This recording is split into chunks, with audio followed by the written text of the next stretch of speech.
It was the 3rd year of the Jisho era. In the middle of the night, a young man was running in the city of Kyoto, while reciting some kind of spell that affected a monster running after them. Suddenly, he stopped abruptly and turned to face the monster that towered over him, then took out a paper talisman, Katashiro, and recited a spell. Immediately after that, the sky explosion technique was activated and the creature in front of him was pierced by sharp blades, and the remains of it fell to the ground. MC frowned and wondered where this unpleasant feeling came from. He closed his eyes for a second and, turning his gaze towards the building where many people were standing, said that he had been tricked. So they lured him here? The Onmyoji, that is, the exorcists of the Tamaman clan, grinned, and he asked what he owed such an honor to. The chief Onmyoji squeezed the talisman between his fingers and said that today they would kill him. They all simultaneously created a summoning seal and used a spirit energy restriction technique, causing magic circles to appear above MC and under his feet. He took out a Katashiro and asked with a smile. They sealed his Shikigami, and decided to restrict his spirit energy, right? They prepared so carefully, he was even a little flattered. In response to his words, the Onmyoji smirked contentedly, and told him to joke as much as he wanted. He was not leaving here anyway. He asked if he could at least ask why he was being killed. The main Onmyoji's face darkened and, not understanding why he asked such an obvious question, he said that he was simply too strong. He was capable of defeating any evil spirit on his own. This power is like a bone in the throat for the Tamaman clan. Hearing the answer, MC closed his eyes and asked with a slight smile, so they were afraid of him? After that, the main Onmyoji raised his hand, giving the order to attack, and everyone immediately rushed down. While MC was waiting for them, he thought that his strongest Shikigami was sealed and his spiritual energy was severely limited. Going against 100 elite Onmyoji was an obvious loss for him. But he would still continue to fight until the last drop of blood. He extended 2 fingers and brought them to his face, saying that everyone would get their fill, after which he used his technique and the surviving Onmyoji, looking at the corpses around the boy, said in horror that this was ridiculous. Shouldn't he be no stronger than a mid-level Onmyoji by now? Where did he get so much strength from? MC began to breathe heavily. In fact, he could barely be called alive right now. But since he could still move one arm, he decided to take advantage of this and pulled out a Katashiro, which made the Onmyoji jump back and ordered the others to be on guard. He was up to something. The boy brought the talisman to his face and closed his eyes, saying that he seemed to be losing. As much as it annoyed him, he would have to use a last resort. He used the reincarnation technique and a crack appeared in the air, from which energy flew out and began to gather around him. Seeing this, the Onmyoji immediately realized that this was a forbidden technique and exclaimed, "Why did he still have enough spiritual energy for this?" While MC was enveloped in energy, he said that this was a good life, but the next one would be better. A moment later, he found himself in another world. When he opened his eyes, his gaze fell on the chandelier hanging from the ceiling, then on the window, and then on his hands lying on the blanket. He stood up abruptly and, feeling his body, realized that there were no more wounds, after which he touched his hair and wondered, did he have blonde hair? He got out of bed and went to the mirror, and seeing his blue eyes, he was very happy, realizing that the reincarnation was successful. Suddenly, a strong pain pierced his head. At that moment, the memories of this body before reincarnation flashed through his head. His face darkened for a second and he learned that in this world, spiritual energy is called magic. And apparently his current position in the world leaves much to be desired. His name is Wayne Granato. He is the 3rd child of the Granato family. The day of the entrance exam to the Alcela Magic Academy is approaching, but he has such a lousy reputation that no one even thinks that he will be able to pass this exam. This is because Wayne Granato is completely deprived of talent for magic. To be more precise, his magical power is not enough even for the simplest spell. Because of this, he had to endure many difficulties. After learning his situation from his memories, he understood how things were, after which he got dressed and said that he even understood everything too well. He has one guess. Even if his magical power is 0, he had a huge reserve of spiritual energy with which he used on Myoto spells. There is no known existence of this kind of energy in this world, let alone the ability to use it anywhere. It is entirely possible that he reincarnated as Wayne because he has a huge amount of this energy hidden within him. He sighed, realizing that it sounded too ridiculous, then smiled and said that for an Onmyoji like him, who was called the strongest ever born, nothing was impossible. He suddenly felt sad, remembering that this was the same reason he was being hunted, then picked up a book from the shelf and said that some parts of his memory were too blurry, he needed to check how things were currently in the world. Time passed, he continued reading the book and finally finished. He put it on the table and said that it seemed like he really had entered a completely unfamiliar world. The culture and ecosystem were completely different. Remembering the pictures from the books, he thought that the biggest problem would come from the monsters. They were somewhat similar to the yokai from his world. Every year, a huge number of people are attacked by monsters, and the Granato territory is no exception. However, there is no information about spiritual energy and techniques here, and magic is used against monsters. And this is a very popular method. Finding a pen and a piece of paper, he drew a katashiro with the thought that apparently, nothing is known about either spiritual energy or onmyoji in this world. If so, then most likely the locals will be a little shocked by his powers. In his past life, he hid in the shadows and protected people from there, and then he was killed for this. Remembering this, he got up from his chair and went to the window, saying that therefore, in this world he will shine. He will live in the light of the sun, and not in pitch darkness. Past regrets will remain in the past. Be that as it may, in the last battle they closed all debts to each other, and he will not allow such a tragedy to happen in this world. He wanted to continue his thought, but suddenly he was interrupted by the sound of a sharply opening door. He immediately turned around and saw two young men running into the room, and one of them, Harold, called him a small insect. He smirked and asked, had he made his final decision? Dean, who was standing next to him, said that if he failed to enter the Magic Academy, he would be expelled from the lands of Granato. This was equivalent to being expelled from high society, so his life would not be sweet. Looking at them, Wayne immediately realized that they were his older brothers, who had always hated him. Dean said that their father had left too absurd a will. It was absurd to give the reins of the family to the hands of the youngest child, a loser. Harold agreed with him and said that it was simply unthinkable. Therefore, rather than try to enter the academy, it would be better if he simply appointed his successor and resigned. He again called him a small insect and smirked, and told him not to misunderstand him. Wayne remained silent and thought, why did his father appoint him as the head of the family? Only he knows the answer to this question. On the day their father died, he said that he wanted to entrust the future of the Granato family to him. Then Wayne asked him in confusion, wasn't he the third son? He replied that a small territory like theirs doesn't need strength, but brains. He is wise beyond his years, and he wants his wisdom to be the pillar of their family. Wayne became upset and said that even if he inherited the title, no one would listen to him. So he would like him to give this role to someone with a more stable position. His father replied that his older brothers were too selfish, they were not suitable for the role of the head. Realizing that he was not going to change his mind, Wayne only called out to him worriedly, and he took his hand and said that it would be hard for him, but he was sure that he could handle it. Wayne agreed with a confident look and told him to be confident that he would lead the Granato family. In response, his father just smiled, and that same night, he passed away. In other words, he needs to get into the Also Magic Academy so that these two older brothers will start listening to him. His father really put him in a difficult situation, but this could be his chance. Noticing that he was not responding, Harold exclaimed, was he even listening to him? He replied that he heard everything, after which he said with a smile that he would enter the Also Magic Academy, inherit the title of head, and rule this territory. His brothers were very surprised by these words and asked him to repeat it again, after which he repeated it, saying that he would say it as many times as necessary. Harold let out a loud chuckle and asked, is this some kind of joke? Their younger brother confidently replied that he was not joking. Maybe they could make a bet on whether he would pass the exam or not. Harold started to get angry, and his brother said that he would be expelled anyway. So what could he put on the line? MC replied that he would give them the inheritance that his father left him. However, if he passed the exam, they would be expelled from the lands of Granato. His brothers laughed and said that this was interesting. He would fail the exam anyway, he didn't even have magic powers.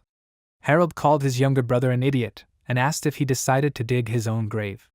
Wayne replied with a smile that they would find out in 3 days after the entrance exam. Saying that they would wait for it, his older brothers left the room. After that, MC looked out the window and thought that they had accepted the bet. But wouldn't they want to do something nasty? Anyway, if anything goes wrong, he will fix it with this Amyoto technique. He remembered those who served him and thought that first of all, he should start by resurrecting them. Now he decided to test Amyoto in action. It is a technique that is activated by chanting a mantra that draws out spiritual energy, and paper dolls, katashiro, are used as a catalyst. In this world, it is the closest thing to magic that is activated when a person uses their magical power. He does not have magical power, but spiritual energy is boiling within this body. Perhaps these types of energy are radically opposed, like fire and ice. He touched the Katashiro, thinking about which Anmyoto technique he should use, but suddenly a familiar voice was heard calling him Master Wayne. He immediately realized that it was Kijin, and she said that they were waiting for him to awaken. He was happy and asked, "Did that mean they also crossed over to this world?" He thought she said Master Wayne, right? How quickly she got her bearings. Kijin said that no matter what happened, only he had the right to be their master.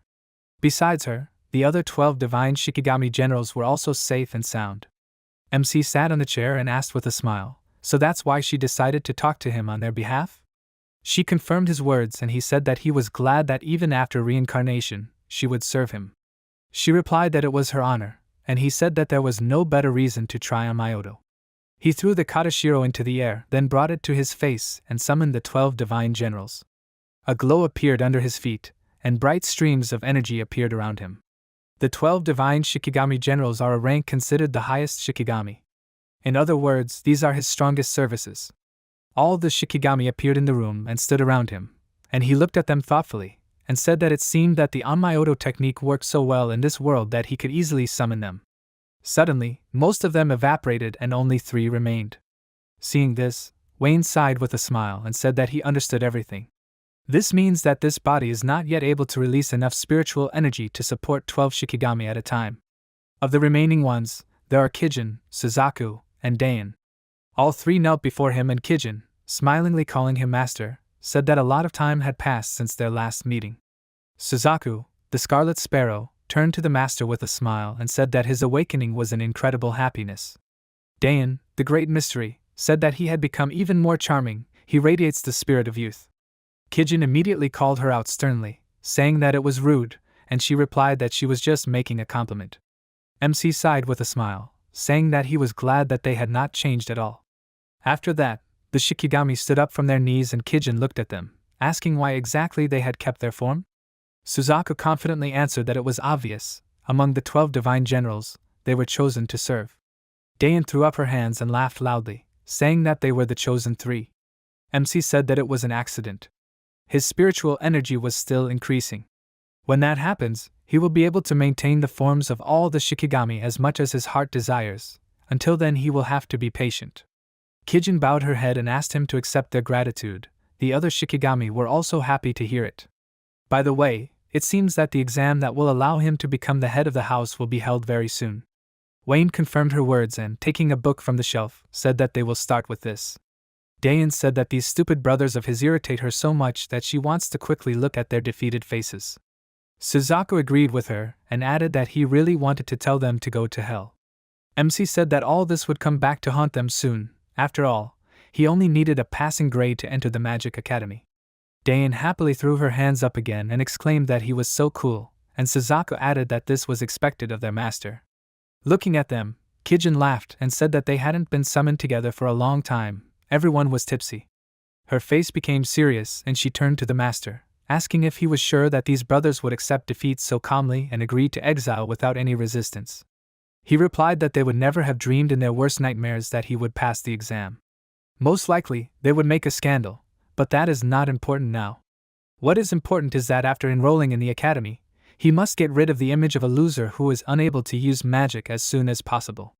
Kijin agreed with him and said that now Master Wayne's assessment among those around him is extremely low. But does their opinion matter? No matter what they think, wasn't he one of the greatest Anmyoji of all time in his past life? He confirmed her words, but added that it was of little use anyway. She didn't understand what he meant, so he explained that in his past life, he never appeared in public and acted from the shadows. He acted completely freely and did not belong to any faction, and so he became an eyesore for the house of Tamamin. And as a result, the Anmyoji decided to simply get rid of him. Everyone would acknowledge him as the strongest, then no one would dare to attack him again. His goal is to become the greatest ruler together with his comrades. Hearing this, Kijin smiled and said that she thought it was a wonderful idea. Dain waved his hands happily, saying that this is why they revere Master Wayne, and Suzaku added that just imagining his idea was exciting. MC suddenly pointed at Kijin and said that she should also try to pass the entrance exam.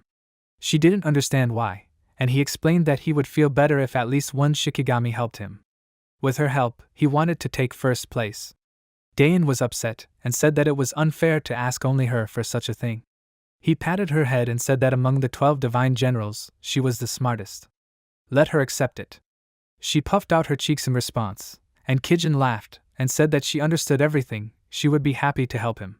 Suzaku thoughtfully rubbed his chin and said that they would be able to pass the part related to practicing magic because it was similar to Onmyoto techniques. But would they also be able to imitate the local scholars and pass the written test? Kijin also thought about it and said that it was a good question. Wayne showed them the books he had prepared and said with a smile that since they didn't need sleep, if they studied for the remaining 3 days without interruption, the problem would be solved. Dayan wished Kijin good luck in horror, and Suzaku said with a cheerful smile that it was written on her face how much she hated studying. After that, MC turned to them and asked if it would be okay if he called them off and transferred all of Kijin's energy to keep her form stable. They both agreed, after which they disappeared and he, putting his hand on the Shikigami's shoulder, said that they should try hard. Since he was counting on her, she became serious and with a confident look told him to rely on her, after which some time passed. The maid walked down the hallway, saying that young Master Wayne's room was next, but as soon as she entered, she froze in place upon seeing the floating book, after which she rushed back into a hallway with a scream. Kijin, who was under the effect of the invisibility technique and holding the book in her hands, said that this technique always causes a commotion. The day of the entrance exam came and they set off. Right now, they are leaving the Granado territory and heading to the capital of the Alcela kingdom. Kijin was still under the effect of the invisibility technique and was studying hard, and Wayne looked out the window and thought that a rumor about a floating paper and pen had begun to spread among the servants in the mansion, but no one took it to heart. He suddenly frowned, feeling something, and said that there was a large source of magical power 3 kilometers from here. Are there monsters there? Kijin turned her gaze to him and asked, should she get rid of them? He took out a katashiro and said that there was no need, she needed to study. She turned her attention back to the book and replied that she understood everything, and he waved his hand and used the spatial movement technique, finding himself outside the carriage. By the time the exam began, he began to better understand the nature of magic and magical powers. There are practically no magical powers in his body, so how did he understand this? He learned to determine the approximate amount of mystical powers in living beings. An A-class monster, a chimera, appeared in front of him, and he, smiling, looked at it, asked, did it smell prey? How lucky, he could do with a warm-up before the exam. After that the chimera struck, from which a roar was heard. Wayne jumped back, dodging the sharp fangs of the monster, then took out his katashiro and used the raging flame spiral technique. Extending his hand forward, he created a swirling stream of fire that fell on the chimera, after which the charred corpse of it fell to the ground. He returned to the carriage and Kijin thanked him for his help, asking how it went. He replied that the monster's magical power was higher than that of the locals, and yet it was quite disappointing. She replied that this was expected from Master Wayne, after which the horses suddenly reared up, noticing the corpse, and the coachman was frightened for a moment. Wayne asked if something happened. He answered with a gloomy expression that there was a chimera corpse ahead, and it was also charred. This was clearly the work of some powerful magician. MC said that it was interesting, who could it be? Soon they arrived at the capital of the kingdom. The exam for admission to the Magic Academy is the same for everyone, regardless of status. A huge number of people from all over the continent come to the exam, so only real talents can enter. He and Kijin got out of the carriage and headed towards the academy, but suddenly Simon Partridge's voice was heard from the side, calling the others idiots and ordering them to disperse. Noticing a familiar face, he stopped and asked, isn't this the Granado family's greatest talent, Wayne? He's a magic dropout, he'll be eliminated immediately. Did he come to make a fool of himself? Hearing her masters being insulted, Kijin turned around, but MC raised his hand, ordering her to stay put. After that, he asked, isn't this the famous young Master Simon, who is presented with everything by his parents? He turned to him and said with a smile that they won't be able to help him in any way during the entrance exam. So let him be more careful, otherwise he himself will become a clown. Simon let out a dissatisfied sigh and, calling him trash, asked how he was behaving. He used magic and walked towards him, asking, did he want to get to the exam without hands? Suddenly, a girl named Sophie Norbert ordered them to stop immediately. Conflicts between examinees are prohibited. If they continue like this, then she will not hesitate to take action either. When Simon saw the sword princess, He didn't escalate the conflict and ordered his friends to go. Then he glanced at Wayne and said that he would remember this. He remained silent, and Sophie asked if he was okay. He confirmed her words with a smile, saying that it was thanks to her, and then he looked closely at her and thought that she was the eldest daughter of Count Norbert, one of the 7 great aristocratic houses. She said that he had better not provoke him too much. Doesn't he know how famous he is for his terrible behavior? He laughed in response and thanked her for the advice, which made her slightly surprised, and after a short pause said that the atmosphere around him had somehow changed. She was right? He didn't understand what she meant, and she, closing her eyes, shook her head and told him to forget about it. After that, she walked past him and headed towards the academy, and he looked after her and thought, the atmosphere? It should have changed just a little, but the change was very noticeable. Kijin was still furious. She said that there were too many bullies here and asked if she should get rid of them. He laughed and said that she was saying such dangerous things with such a calm face. She replied that she was serious. They headed further into the academy, and he said that everyone would treat them like this for a while, so she should not react too strongly. Soon, it was announced that the entrance exam was starting. All examinees should go to the venue. As he climbed the stairs to the auditorium, Wayne thought that the entrance exam to the Magic Academy consists of 3 parts: a written test, a magic test, and a practical test. He sat down at the table in front of the examiner, and after that, the others began to sit down. As soon as Kijin sat down, she sighed worriedly, and suddenly felt someone's presence in her head. MC contacted her using telepathy and said that when the exam was coming to an end, he would give her his answers. This way they would compare each other's answers. She became slightly upset and asked if there was any need for her to study. He replied that it never hurt to be on the safe side. She agreed, and he said that even if they gave the correct answer, they still needed to write a detailed explanation. She picked up a pen and replied worriedly that she understood it, after which the examiner asked them to proceed with the written test. MC looked thoughtfully at the piece of paper in front of him and began to write something, thinking that it seemed like the written test had a lot of questions about the technical aspects of magic. Although he had a good understanding of the theoretical side of magic, he had only studied the technical side of it superficially, so some of the questions were unclear to him. Luckily, most of the questions were still about theory. If he answered all the theory questions correctly, he would earn decent points. Finally, the written test ended, and while the examiner was collecting their answers, Wayne contacted Kijin and said that he had corrected some of the answers on her tests since they were incorrect. She should not worry. She felt ashamed and apologized to him for causing him trouble, and he replied that it was no big deal. She had been studying hard for the past 3 days. It was no wonder she was exhausted. Next was the demonstration test. It was better for them not to show the full potential of the Onmyoto techniques on it. She agreed and said that she would definitely live up to his expectations placed on him. He replied that he would look forward to it, and then they went outside to take the demonstration test. The guy who was first in line cast a fire arrow spell. The demonstration test is all about hitting the target. In this test, all the examinees have to do is activate the magic they are best at. The boy stretched out his hand and fired a fire arrow, hitting the target, and MC, watching him, thought that he got it. Their level was lower than he expected. He would have to cut back even more on the amount of spiritual energy he uses when shooting. Simon, who was standing next to him, called out to him and asked him mockingly, "Is it about time he got out of here, don't you think? He won't even be able to activate magic." Wayne crossed his arms over his chest and smiled and told him not to think that he was still Wayne. Otherwise, his words could cost him dearly. Simon was taken aback by his confident statement and exclaimed, "Who did he think he was to talk to him like that?" At that moment, the examiner called him and he, heading to the position, turned to the enemy and told him to watch closely. Now he will show the difference between them. Kijin got angry and asked how dare this trash compare himself to them? Wayne sternly told her not to express herself like that, and she immediately apologized, after which he told her not to worry, soon he will see the difference between them, and that she should not overdo it too much in this test and shoot with about the same power as him. She happily replied that he could count on her, and Simon at that moment extended his hand forward and cast a lightning attack spell. Bright sparks hit the target, and the other examinees said in surprise that it was a high-speed spell. That was to be expected from Simon of the Partridge family. Hearing their admiring voices, Simon became confident and said with a satisfied smile that it was easy, and Wayne closed his eyes, thinking about his magic. Such precision and concentration of the strike, it exceeded all his expectations. Finally, it was his turn and he walked towards the target past Simon, who asked with a smirk, "Did he see everything?"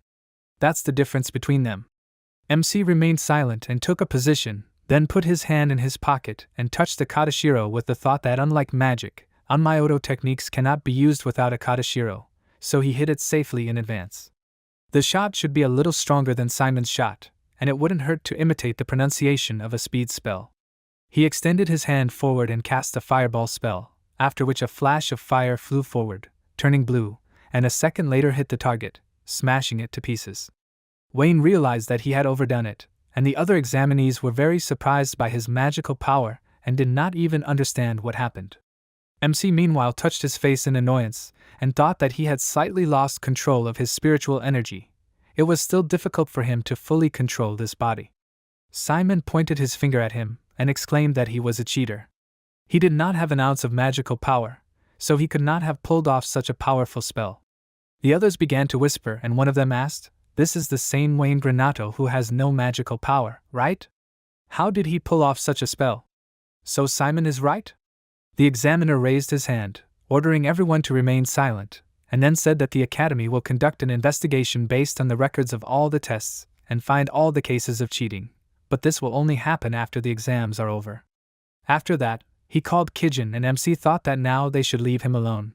But Simon wasn't going to give up so easily and continued to blame him, saying that he might have managed to cheat on the demonstration test, but he shouldn't think that he could do the same on the practical test. Wayne was about to say something, but suddenly there was a roar from an explosion behind him. Kijin hit the target and mentally told him that, as he ordered, her shot was about his strength. Remembering her, MC covered his face with his hand in disappointment and thought that he should have stopped her, after which he mentally told her that she was good. Simon was shocked at first, and then clenched his teeth in rage, realizing that he was not the only one strong. The practical test has arrived. The essence of it is a battle between the examinees. Each battle lasts 3 minutes, and each of the participants has only one attempt. There is only one chance to demonstrate everything you are capable of. The practical test does not consider the factor of winning or losing opponents. While they were watching the fight, Simon approached Wayne and asked if he knew who his opponent was. The examiner called out the names of the next in line for the fight. They were Wayne Granato and Simon Partridge. MC's opponent laughed evilly and said that he asked the Academy for a small favor and was assigned as his opponent. MC asked if this was considered cheating. He waved his hand with a smile and asked if he was right. In his opinion, this was a celebration of justice, where he would expose his deception. Wayne mentally said that no matter what, he was the villain here, and Simon continued to tease him, saying that no matter how much he shouted about cheating, no one would believe him. Such was the difference between their families. Even though he had passed the showed test, now all that awaited him was shame at his own hands in front of a crowd. Wayne replied with a smile that if he were in his place, he wouldn't be so sure of that. Does he think he can get rid of him? Simon got angry at this and exclaimed that his conversations irritated him so much, he would break all his bones. Soon they entered the arena and the examiner, waving his hand, announced the start of the fight. Clenching his hand into a fist, Simon immediately rushed to the attack and with a loud laugh told him to die. In his hand he was squeezing some kind of red crystal, after which he cast a spell and it exploded, and a stream of flame went to MC. He asked with a grin, "Did he use a magic crystal? And who else is a cheater here? Then he will not hold back either." After these words, he used a technique and erected an ice barrier in front of himself, which broke upon collision with the flame, but did not let it through further. Seeing that the magic dissipated, Simon fell to the floor in shock and exclaimed that this cannot be. MC went to the enemy and he waved his hand, telling him in horror not to come closer, and then called him a monster. But Wayne only touched his face and telling him to take a nap, used the Weaver's Curse technique, which made Simon immediately lose consciousness and fall. His fist unclenched and a magic crystal fell out of his palm, and the examiner, noticing this, ordered to stop the fight and declared MC the winner. After that, he picked up the crystal and loudly said that Simon Partridge was caught cheating. His participation in the exam was cancelled. After that, the others began to whisper, asking, "So he cheated? Did he really want to be first in this exam so much? Does it mean that Wayne won fairly?" MC meanwhile left the arena and Sophie, watching him in surprise, quietly asked what happened to him.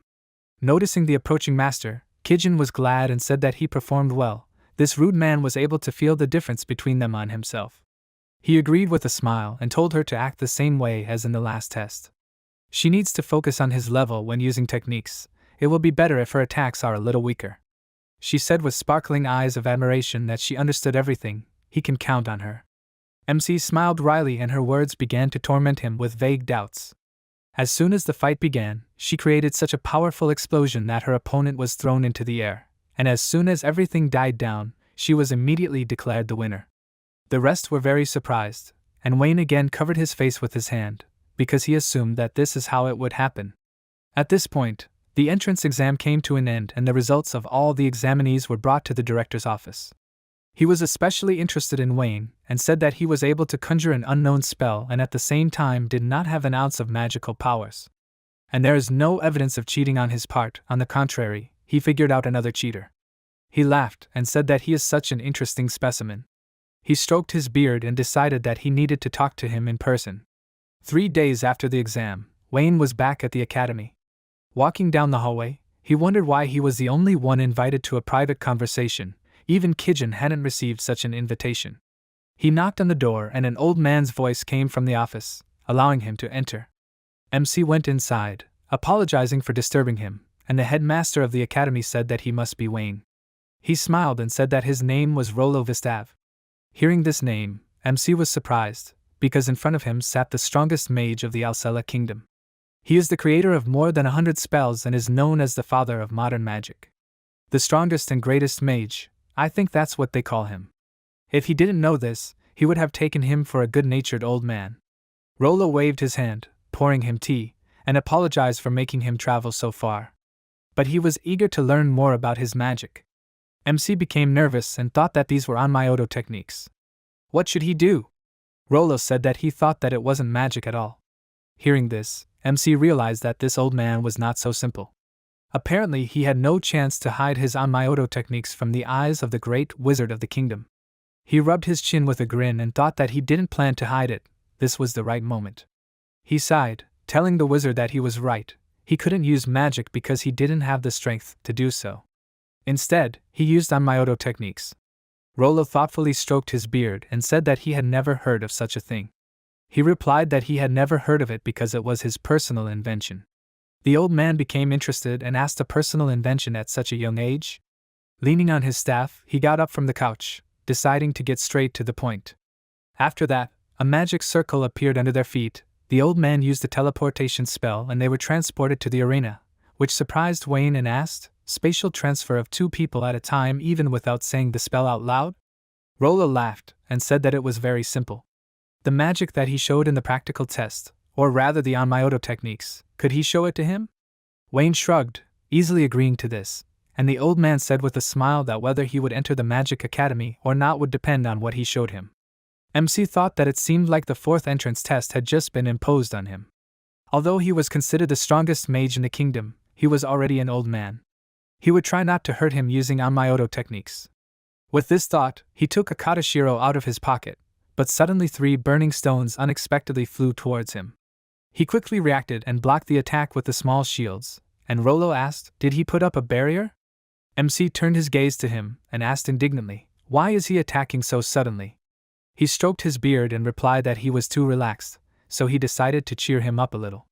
Let him not think that he is an ordinary old man and is trying his best. Wayne waved his hand slightly, thinking that it was time to show him his techniques, and the old man narrowed his eyes thinking that he instantly created a protective barrier around himself. What a terrifying youth. And he hasn't even attacked yet. Because of this, he feels nervous like a little child. MC meanwhile began to use the technique and asked, "He is the strongest and greatest wizard, right?"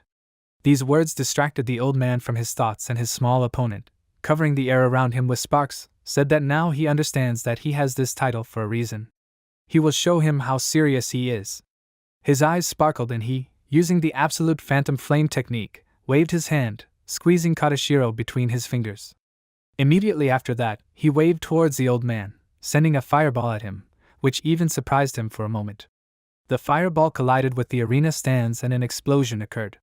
Rollo, who avoided the blow with the help of teleportation and ended up in the stands, laughed and said that it was dangerous. It is unlikely that everyone can dodge something like that. He returned to the arena and Wayne thought that he was much stronger than the Onmyoji from the Tamaman clan. This world is not as simple as he thought. These thoughts made him grin, and Rollo suggested that they talk about how he managed to hide such power inside. MC was slightly surprised that the demonstrated technique was enough, and then asked what about the test? Did he pass it? The old man stroked his beard with a smile and replied that he passed the test before it even started.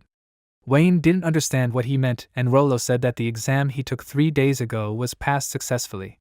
He invited him today purely out of personal interest. He wondered how the academy would change after his arrival. He laughed and added that he couldn't wait to find out. Wayne looked at him in surprise, and then smiled wryly, thinking that this old man was so cunning. A couple of days later, MC walked down the hallway of his house with Kijin, and she happily said that they had succeeded. Clutching the letter in his hands, he agreed with her words, and she said that they were real fools if they were so frivolous in making a bet with Master Wayne. He said that no one forced them to agree, they were satisfied with the conditions and now it was time to fulfill it. When they reached the massive doors, he sighed and said that they had arrived. He called out to Kijin and said that he was calling her back at that moment, and she began to evaporate and bowed slightly to him, wishing him luck. After that, MC opened the doors and confidently entered the dining room where his brothers were sitting. Harold turned a displeased look at him and asked if this was their small insect. Did he have something to say? They preferred to have lunch without his presence. Wayne said with a smile that it was lucky that he found the two of them so quickly. At these words, Harold clenched his hands into fists in rage, and his younger brother, putting a letter on the table, asked them to look at this notice of enrollment. As they had agreed, could they please leave the Granado house? His brothers read the letter of enrollment, and Dean exclaimed in surprise that this could not be. Harold asked with a smirk why he was so upset. It was probably a fake. Allowing for such a possibility, Dean calmed down and agreed, saying that there was no way that such a mediocrity could enter the academy. Since this was expected, Wayne was not at all confused and asked, then he just needed to prove otherwise, right? Dean frowned and began to get angry, and his younger brother said that he would prove to them that this notice of enrollment was genuine. For this, they just needed to measure their strength. Dean jumped up from the table and took out a knife, exclaiming that this was clearly too much. Let him better not stand in his way.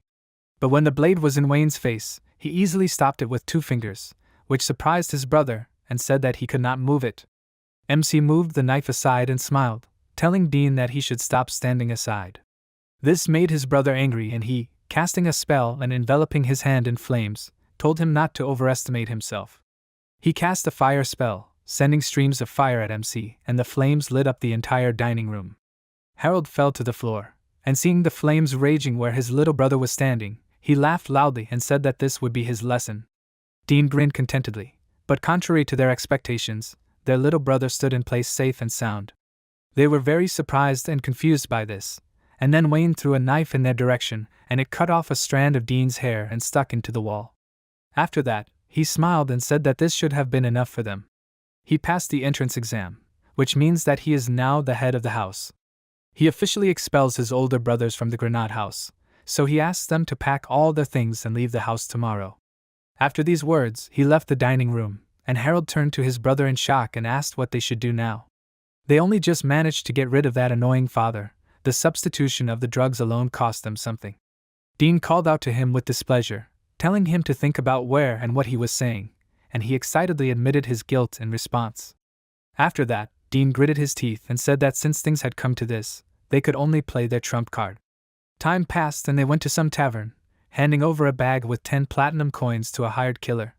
Dean hesitantly asked if he would definitely be able to kill him, and the guy confirmed his words, saying that he could rely on him. The hired killer turned out to be Zodia. He is a mage of silence. That same night, MC woke up from a strange feeling. He got up in bed and Kijin called out to him, and he said that he already knew it. Seeing a huge magic circle under his bed, he thought, they finally decided to do this. Did they really imprison him in a barrier? Noticing that the headboard was slowly collapsing, he realized that they had also placed silent kill magic inside. He got out of bed and headed for the window, but ran into the barrier wall and knocked on it, and then said that they were not shy about any methods. He sighed heavily and thoughtfully rubbed his chin with a smile, wondering if he should show them a real silent kill. At that moment, the brothers' loud laughter was heard in the basement. Harold told Zodia that he was simply the best. Finally, he would see how this pathetic, Smug insect suffered. A loser he was, a loser he remained. Since he managed to enter the Magic Academy, they had no other option but to kill him. He laughed loudly again, and Zodia said that the barrier was completely saturated with dissolving magic from the inside. Not even a bone would remain of the target. Harold got up from his chair and said that this was excellent. Isn't it time for them to visit him? How could they miss out on the fruits of their revenge? He looked at his brother and asked with a smile, wasn't he right? He replied with a grim expression that it wasn't that he enjoyed revenge, but it was his duty as an older brother to see his younger brother die with his own eyes. A smirk appeared on his grim face, after which the three of them got up from the basement and headed towards Wayne's room. The hired killer stopped at the door and, touching the door handle, said that before he opened the door, he should warn them. They weren't going to see the most pleasant sight. Harold grinned in response and said that it was wonderful. He confidently entered the room and asked his younger brother how he liked it. But as soon as they were all inside, they noticed that there was no one in the room and were very surprised. Zodia, not understanding how this happened, exclaimed that this could not be, and Dean asked with displeasure, wasn't he the one who claimed that his barrier was perfect?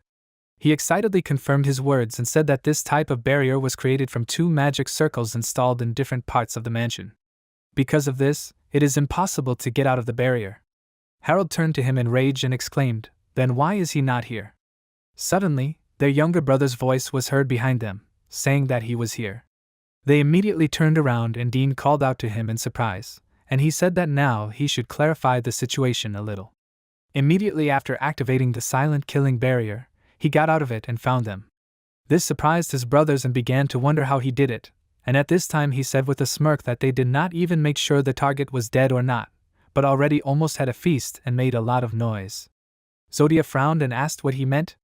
He replied that he heard their entire conversation perfectly well. Now he was finally convinced, as their father had said, both of them were not fit to be the head of the house. Harold exclaimed in rage that he was nothing but a pathetic insect, and his brother turned to the mercenary and ordered him to kill him right then. Zodia got angry himself and said that he would have done it even without his reminders. He rushed to attack, but suddenly Wayne hit him on the back of the head and said that they must not let their guard down until they were completely sure that the target was eliminated. Because that is how revenge should work. He took out his katashiro and gave his older brothers a stern look, and they, clearly not expecting this from him, were horrified. He said that now banishing the 2 of them from the house would not be enough. If he left them alone, they would continue to bother him constantly. So he would let them know all the torments of hell so that they would be afraid to even pick up a knife. Harold insulted him again and ordered him to stop talking nonsense, but was immediately interrupted by his younger brother's stern voice, ordering him to shut up. Harold trembled in fear and stepped back, and Dean nervously apologized to Wayne, saying that they would not bother him anymore. Can he forgive them? MC's face became gloomy for a moment, and then he smiled and replied that he would not even think about it. Dean was horrified by his reaction, and then got angry and told him to listen to himself. He was clearly crossing the line. In response, Wayne smiled and ordered Tenku to appear, and behind him, from the black smoke, the silhouette of a terrifying monster with long limbs appeared, whose red eyes looked straight at his offenders. Because of this, his older brothers were horrified and screamed loudly. Tenku is one of the 12 divine generals serving him. He is a master of illusions. If his brothers tried to enter Granato territory again, they would be overtaken by illusions of monsters. They would never set foot on these lands again. After his older brothers experienced horror, they packed their things in the morning and left quickly without saying a word. That was how Wayne became the head of the Granato family. Sitting at his desk, he looked at the photos of his father and told him that he would definitely protect their precious lands, so he could sleep peacefully. After that, he left the office, leaving a photo of his smiling father on the table.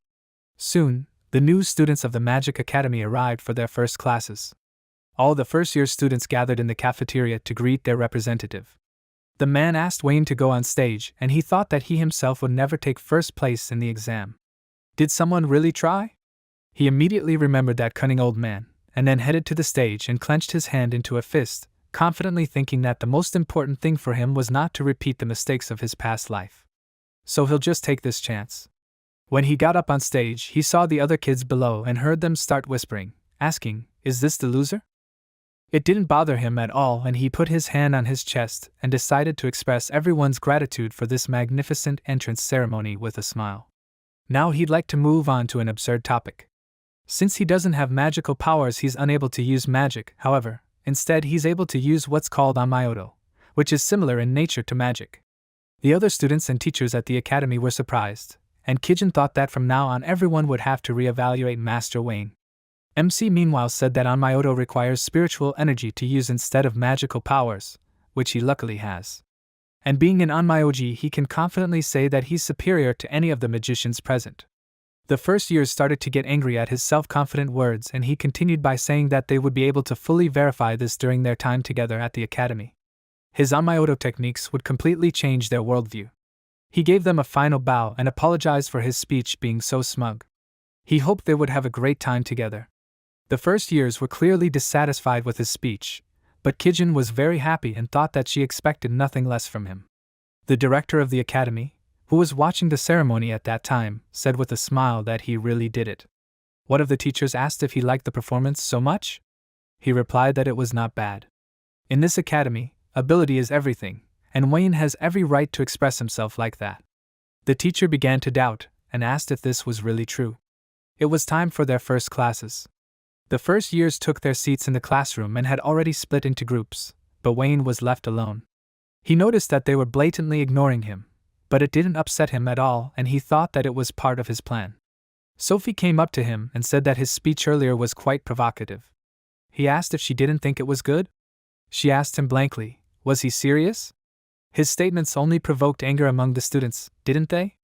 The other first years, who were secretly listening to their conversation, cast a fleeting displeased glance at Wayne, and he responded to Sophie's words by laughing and saying that it was quite possible. However, that was what he wanted. Hearing this, she was surprised, after which he asked, did she remember what he said at the entrance ceremony? He was proving to them that he was superior to everyone. With the Onmyoto techniques, he would climb to the very top of the Alcela Magic Academy. Realizing what he was really up to, her eyes lit up with delight and she exclaimed, when did he even manage to invent this new magic? He waved his index finger right in front of her face, reminding her that it was Onmyoto, so she shouldn't confuse it with magic, after which he added with a smile that he spent his entire life on this technique. She looked at him in surprise and thought, what is he talking about? At that moment, Kijin entered the audience and called out to Wayne, informing him that she had returned. He was glad to see her and asked her to tell him how it went, and she enthusiastically said that there was a separate dining hall in the north and south wings of the academy. And apparently, the one in the north wing is famous for its freshly baked apple pies. MC said with a smile that then they would go there right now and check for themselves, after which he turned to Sophie and extended his hand to her, saying that he was glad to study with her. She extended her hand in response, and said in confusion that she was glad too. After that, he left with Kijin and she, looking after them, thought, is he really that same Wayne? No one noticed, but a moth was sitting on the window all this time, watching everything that was happening. After a while, the moth returned to its owner and sat on his finger, and he asked, did he find it?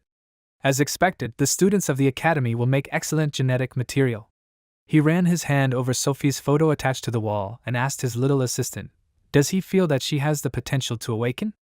After that, he laughed and said that this is excellent. As soon as he gets her, no one will be afraid of him. Even this Rolo Vistav cannot compare to the awakened one. And then he will capture also. A week had passed since the start of school, and the teacher, having gathered the students outside, announced that they would hold mock battles to determine how inclined each of them was to sword skills. Magic was prohibited. In this fight they must demonstrate their physical talents. Since these were only mock battles, they could only use wooden swords. Once they had divided into pairs, they could begin.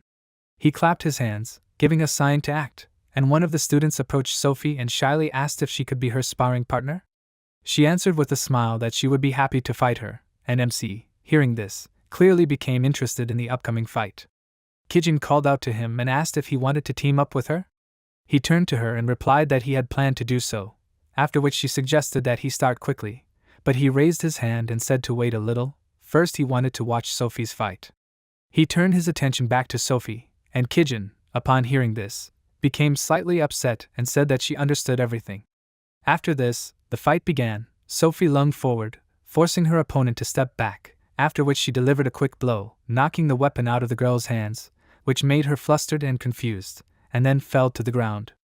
The other students were pleased with the results of the fight, and while Sophie was helping her opponent up, one of them said that no less was expected from a member of the Norbert family. It seems that the daughters of this family have been raised as sword masters for generations. Looking at them, MC thought that this was quite interesting, and Kijin reminded him that time was running out, and he said that it was time for them to begin. Meanwhile, the girl admired Sophie for the fight and said that she was so strong that she did not even have a chance to win. She thanked her for the compliment, and said that she still has a lot to learn from Wayne. She exclaimed that it was not so.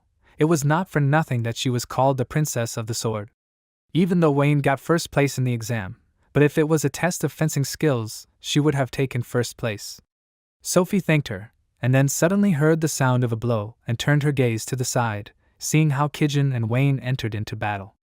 The interested students immediately crowded around them and said that their pace was completely different. This is simply magnificent. Sophie at this time looked very surprised. MC masterfully swung his sword, parrying each blow of his opponent, and thought that Kijin was not joking. She hit with all her might. He stepped back, and at the same moment she raised her sword over him with a loud cry, after which she struck a blow from which the ground crumbled.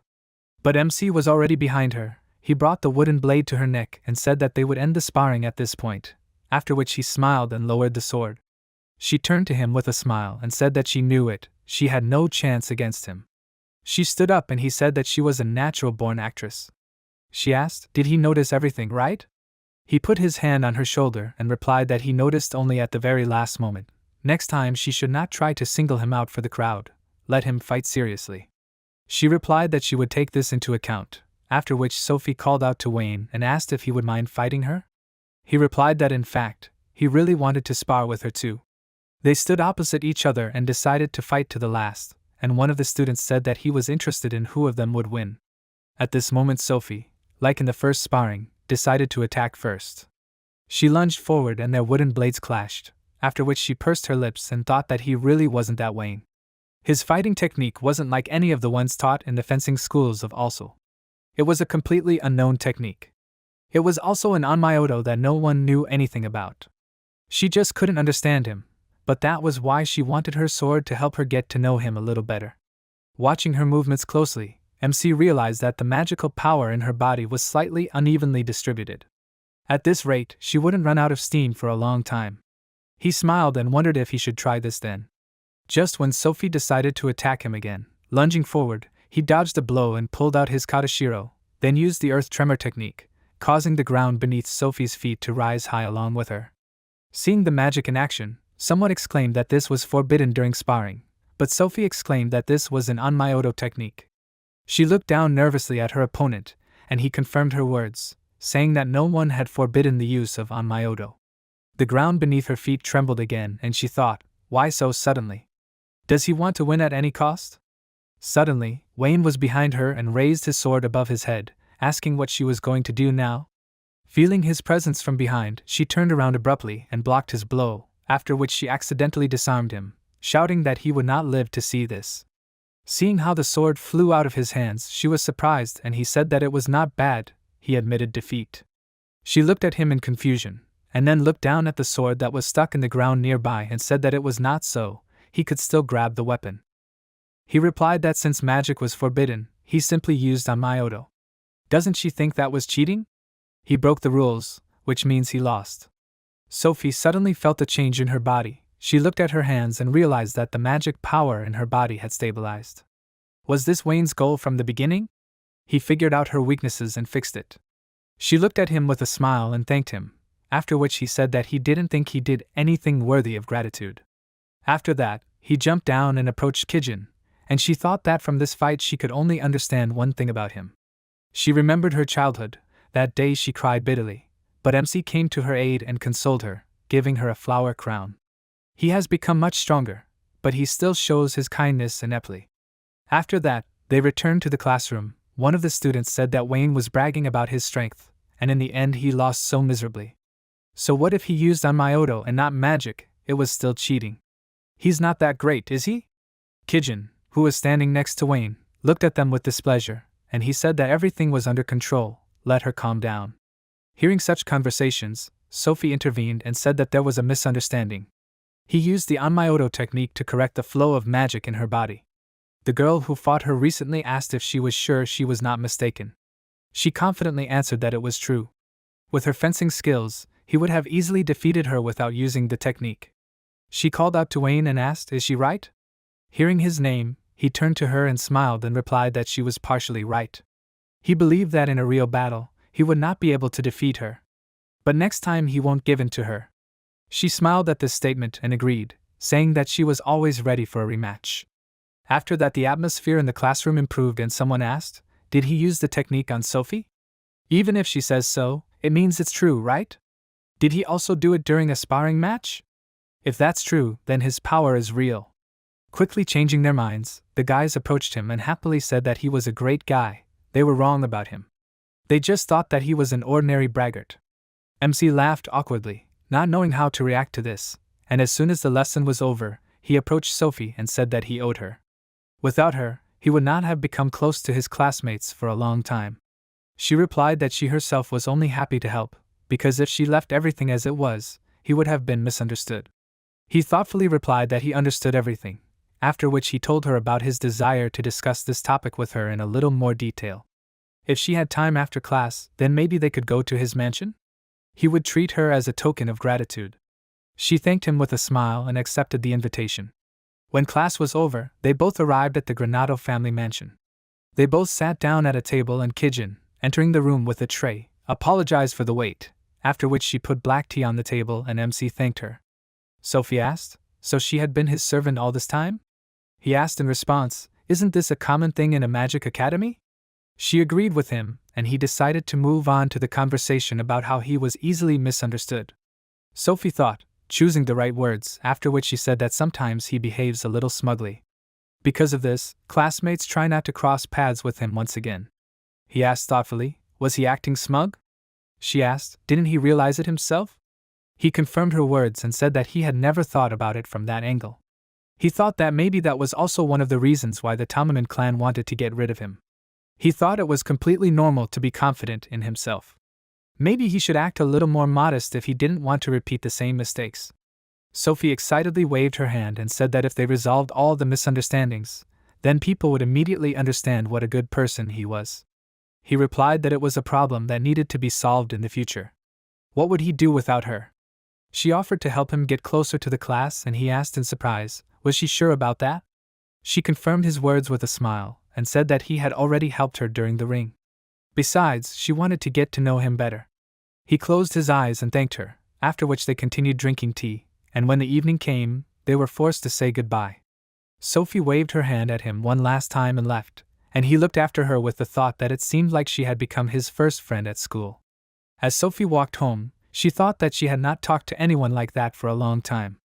Everyone was afraid of her family, so few people started conversations with her. Perhaps Wayne's confidence did not allow him to worry about such things. School life would be more fun than she thought. Suddenly, something ahead distracted her from her thoughts. An old woman fell and she immediately ran to her, asking if she was okay. The old woman looked up at her and said that she had slightly sprained her ankle. Could she help her? Her house was not far from here. Sophie agreed and sat down next to her, saying that she would carry her on her back, so she would not have to strain her legs. The old woman thanked her and said that it would be much easier for her to catch her that way. Suddenly she reached out to her and used magic, which Sophie immediately felt and turned around. But as soon as she looked at the old woman, she immediately lost consciousness. This old woman turned out to be quite young for her age. She picked up Sophie in her arms, and then carried her to an unknown place. After a while, a maid from the Norbert house arrived at the Granado house and Kijin notified Wayne about this. He asked, did the maid arrive at such a late hour? Did Sophie really forget something at his place? When he went downstairs, he saw a worried maid in front of him, who asked, is young lady Sophie not in his mansion now? He replied that she had gone home a long time ago, but it seems he began to suspect what was going on, and the maid said that she never returned to the mansion. MC said that it was worrying, after which the maid returned to the carriage and bowed to him, asking him to contact them if he knew anything about the young lady's whereabouts. He agreed and said that he would contact them first, after which the carriage left, and he took out the Katashiro and summoned Taimo. A Shikigami appeared in front of him, who greeted his master with respect, and MC said that he heard everything, let him find out where Sophie was. Taimo immediately disappeared into thin air, going to carry out his order, and he worriedly said that he had a bad feeling, if only it did not come true. Meanwhile, Sophie found herself in an unknown place, chained to a chair. She finally woke up and opened her eyes, wondering where she was, and then remembered the events before she was kidnapped. She looked up and saw a man in a robe and a girl who pretended to be an old woman in front of her. The man said that he saw that she had finally woken up, and she frowned and exclaimed, "Who were they?" The girl asked with a smile, did she really not remember how she had caught her? Sophie remembered that just before she had passed out, the old woman had turned into a young girl and exclaimed that it was her.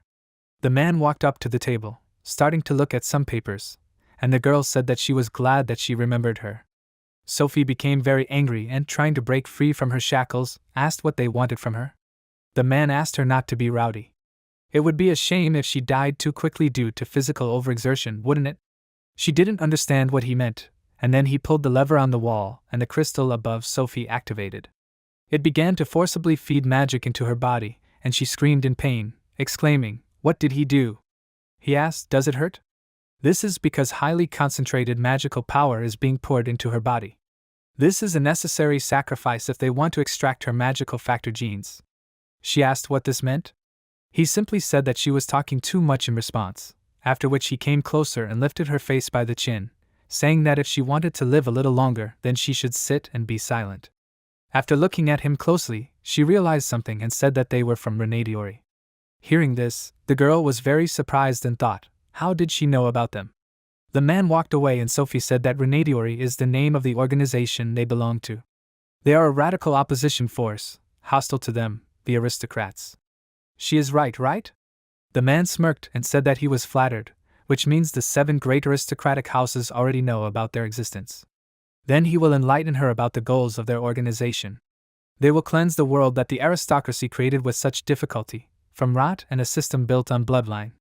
Everyone will become equal in strength, regardless of the purity of blood.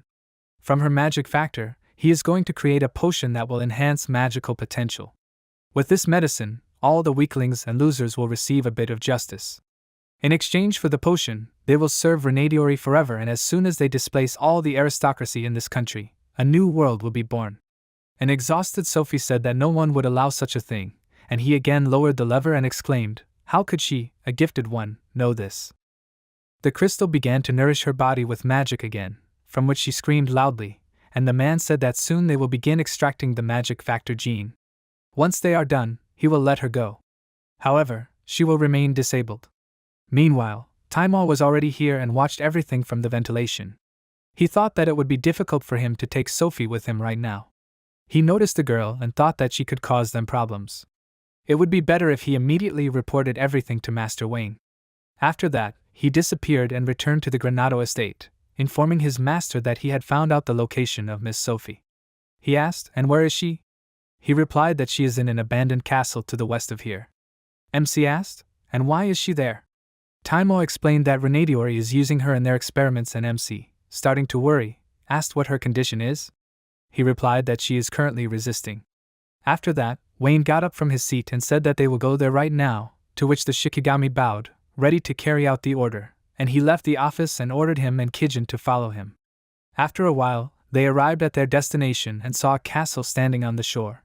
Taima took out a map and said that the castle has only 3 floors, 10 people are standing at the front entrance and 10 people at the back exit. There are about 20 wizards on each floor, and about 100 prisoners in the dungeon. He pointed to a room on the map and said that the lab was in the far part of the estate, where Miss Sophie was being held. He wanted to tell him about the shortest route with the least number of opponents, but MC interrupted him and said that they didn't need a shortcut. His Shikigami were surprised by his words, and MC said with displeasure that they would all pay dearly for daring to touch him. He took out his Katashiro and decided to summon 4 Shikigami at once, Suzaku, Kojin, Genbu, and Dane. They immediately appeared nearby and he ordered them to listen to him carefully. Renadiori must be destroyed to the ground. Upon hearing the order, his subordinates only smiled, after which they knelt before him and said that the order would be carried out. Wayne headed to the castle and ordered them to follow him, and they all confidently headed together to save Sophie. Soon they reached a place located to the west of the main entrance. The wizard who was on guard yawned, and when he opened his eyes he saw a bunch of strange guys in front of him. He immediately blocked their way and said that this is not a place where they let nobles like them in. Let them leave here quickly.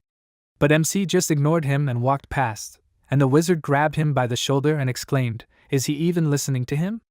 MC immediately grabbed him by the hair and slammed his face into the ground, saying that he is in his way. Seeing this, another wizard said that they are under attack, after which the rest ran to the scene. Genbu burst into tears and said that there are so many bad guys here, and MC called out to Kojin and ordered him to act. The Shikigami stepped forward and flexed his fists, telling him to count on him, after which he rushed forward and attacked, starting to throw enemies in all directions. The others walked inside calmly, and Wayne asked how they could get into the dungeon. Taima said they needed to go down the stairs, but suddenly the wizards inside surrounded them, and one of them ordered them to not let the intruders go any further. Looking up at the wizards standing on the second floor, MC ordered Suzaku and Dayan to get rid of them. Suzaku was very happy that it was finally their turn, and Dayan exclaimed that she would beat the crap out of them. After that they entered the battle, the master using his abilities, and MC and the others headed into the dungeon, but a girl blocked their way. She asked, "Aren't these Sophie's friends? Did they come to her rescue?" Just looking at her, Kijin realized that she was very strong, and then turned to the master and said that he could leave it to her. He replied that he was counting on her, after which he passed by the girl and she, clearly offended by such behavior, turned around abruptly and waved her hand, exclaiming, "Did he decide to slip past her?" But suddenly her blow was reflected by Kijin's energy. She protected her master and her opponent turned a surprised look to her, asking, "What was that?" Kijin asked with a smile, "She doesn't cast the spell out loud, right? It seems she is slightly better than the other mages." Her opponent asked, "Only slightly better?" She confirmed these words and said that no matter what, she is still weak. In response, the girl stuck the syringe into her neck and wondered why she didn't increase the dosage of the drug. It is called Makia, a prototype potion that increases magical potential. With this miracle potion, anyone can become a superhuman. One of her arms suddenly grew in size, and Kijin smirked and asked, maybe she meant, "Become a monster." Her opponent laughed and said that she was impudent, so she shouldn't expect a quick death. Kijin said that it may sound like bragging, but she is a professional at getting rid of monsters. So now she will get rid of her too. After that, they entered into a fight, and Wayne and the others meanwhile found themselves in an underground prison. They headed forward along the corridor, and Taima said that the room at the end of the corridor is where Miss Sophie is being held. MC replied that he understood everything and asked him to deal with the guard mages, and let Genbu evacuate the prisoners and heal everyone who is injured. They both obeyed his order, and then the wizards noticed them and exclaimed that there are enemies here. One of them stepped forward, shouting that they will never let them go further, but before he could finish speaking, a sharp blade pierced his body. Taima, who dealt with him in a second with a scythe, said that he would ask them to stop behaving so uncivilized. While he dealt with the wizards, Genbu treated the prisoners. As soon as the wound on the woman's leg healed, she said in surprise that the pain was gone, and then called her savior a saint, and said that she was immensely grateful to her. Genbu smiled in response, and then suddenly wondered who a saint was. One of the wizards who managed to survive burst into the lab and reported that they had intruders. The man asked if he had forgotten his place. Let them get rid of them, and not bother him while he was busy. The wizard replied that he had just come to report this. The enemies had occupied almost the entire castle. Hearing this, the man was very surprised, and then the wizard's body fell right in front of his feet, and Wayne appeared in the passage. The man laughed and asked, "So it was him? He must be here to save Sophie." Sophie, who was already looking pretty battered, looked up at her friend and he said with a smile that everything will be fine now. She held on well. The man smirked and said that he was such an optimist. Has he already decided that he has won? In response, MC with a gloomy expression said, "Does he think he can defeat him?" The man frowned slightly, and Wayne activated his technique and said that he did not have a chance. In response, the man activated his magic, causing streams of light to swirl around him. Meanwhile, Suzaku and Dayan finally finished dealing with the wizards and the girl said that it was easy peasy, and then turned her gaze to Kijin and said that she seemed to have a strong opponent. Suzaku replied that she was the main one among them, so she would definitely cope. After all, her innate skill is special. Kijin's opponent waved his hand and exclaimed, "What's wrong with her? She's a professional in exterminating monsters, isn't she?" The Shikigami remained silent and frowned, thinking that she was still superior in physical strength. After that, her opponent suddenly took out her sharp claws and struck, which she blocked, and then exclaimed, "Her strikes are heavy, right?" Kijin decided to retreat, and used the invisibility technique, and the girl smirked in response and asked, did she decide to hide? But she sees all this. In an instant, she was very close and hit her with all her might, and Kijin, clearly not expecting this, still managed to block the strike, but it was difficult for her.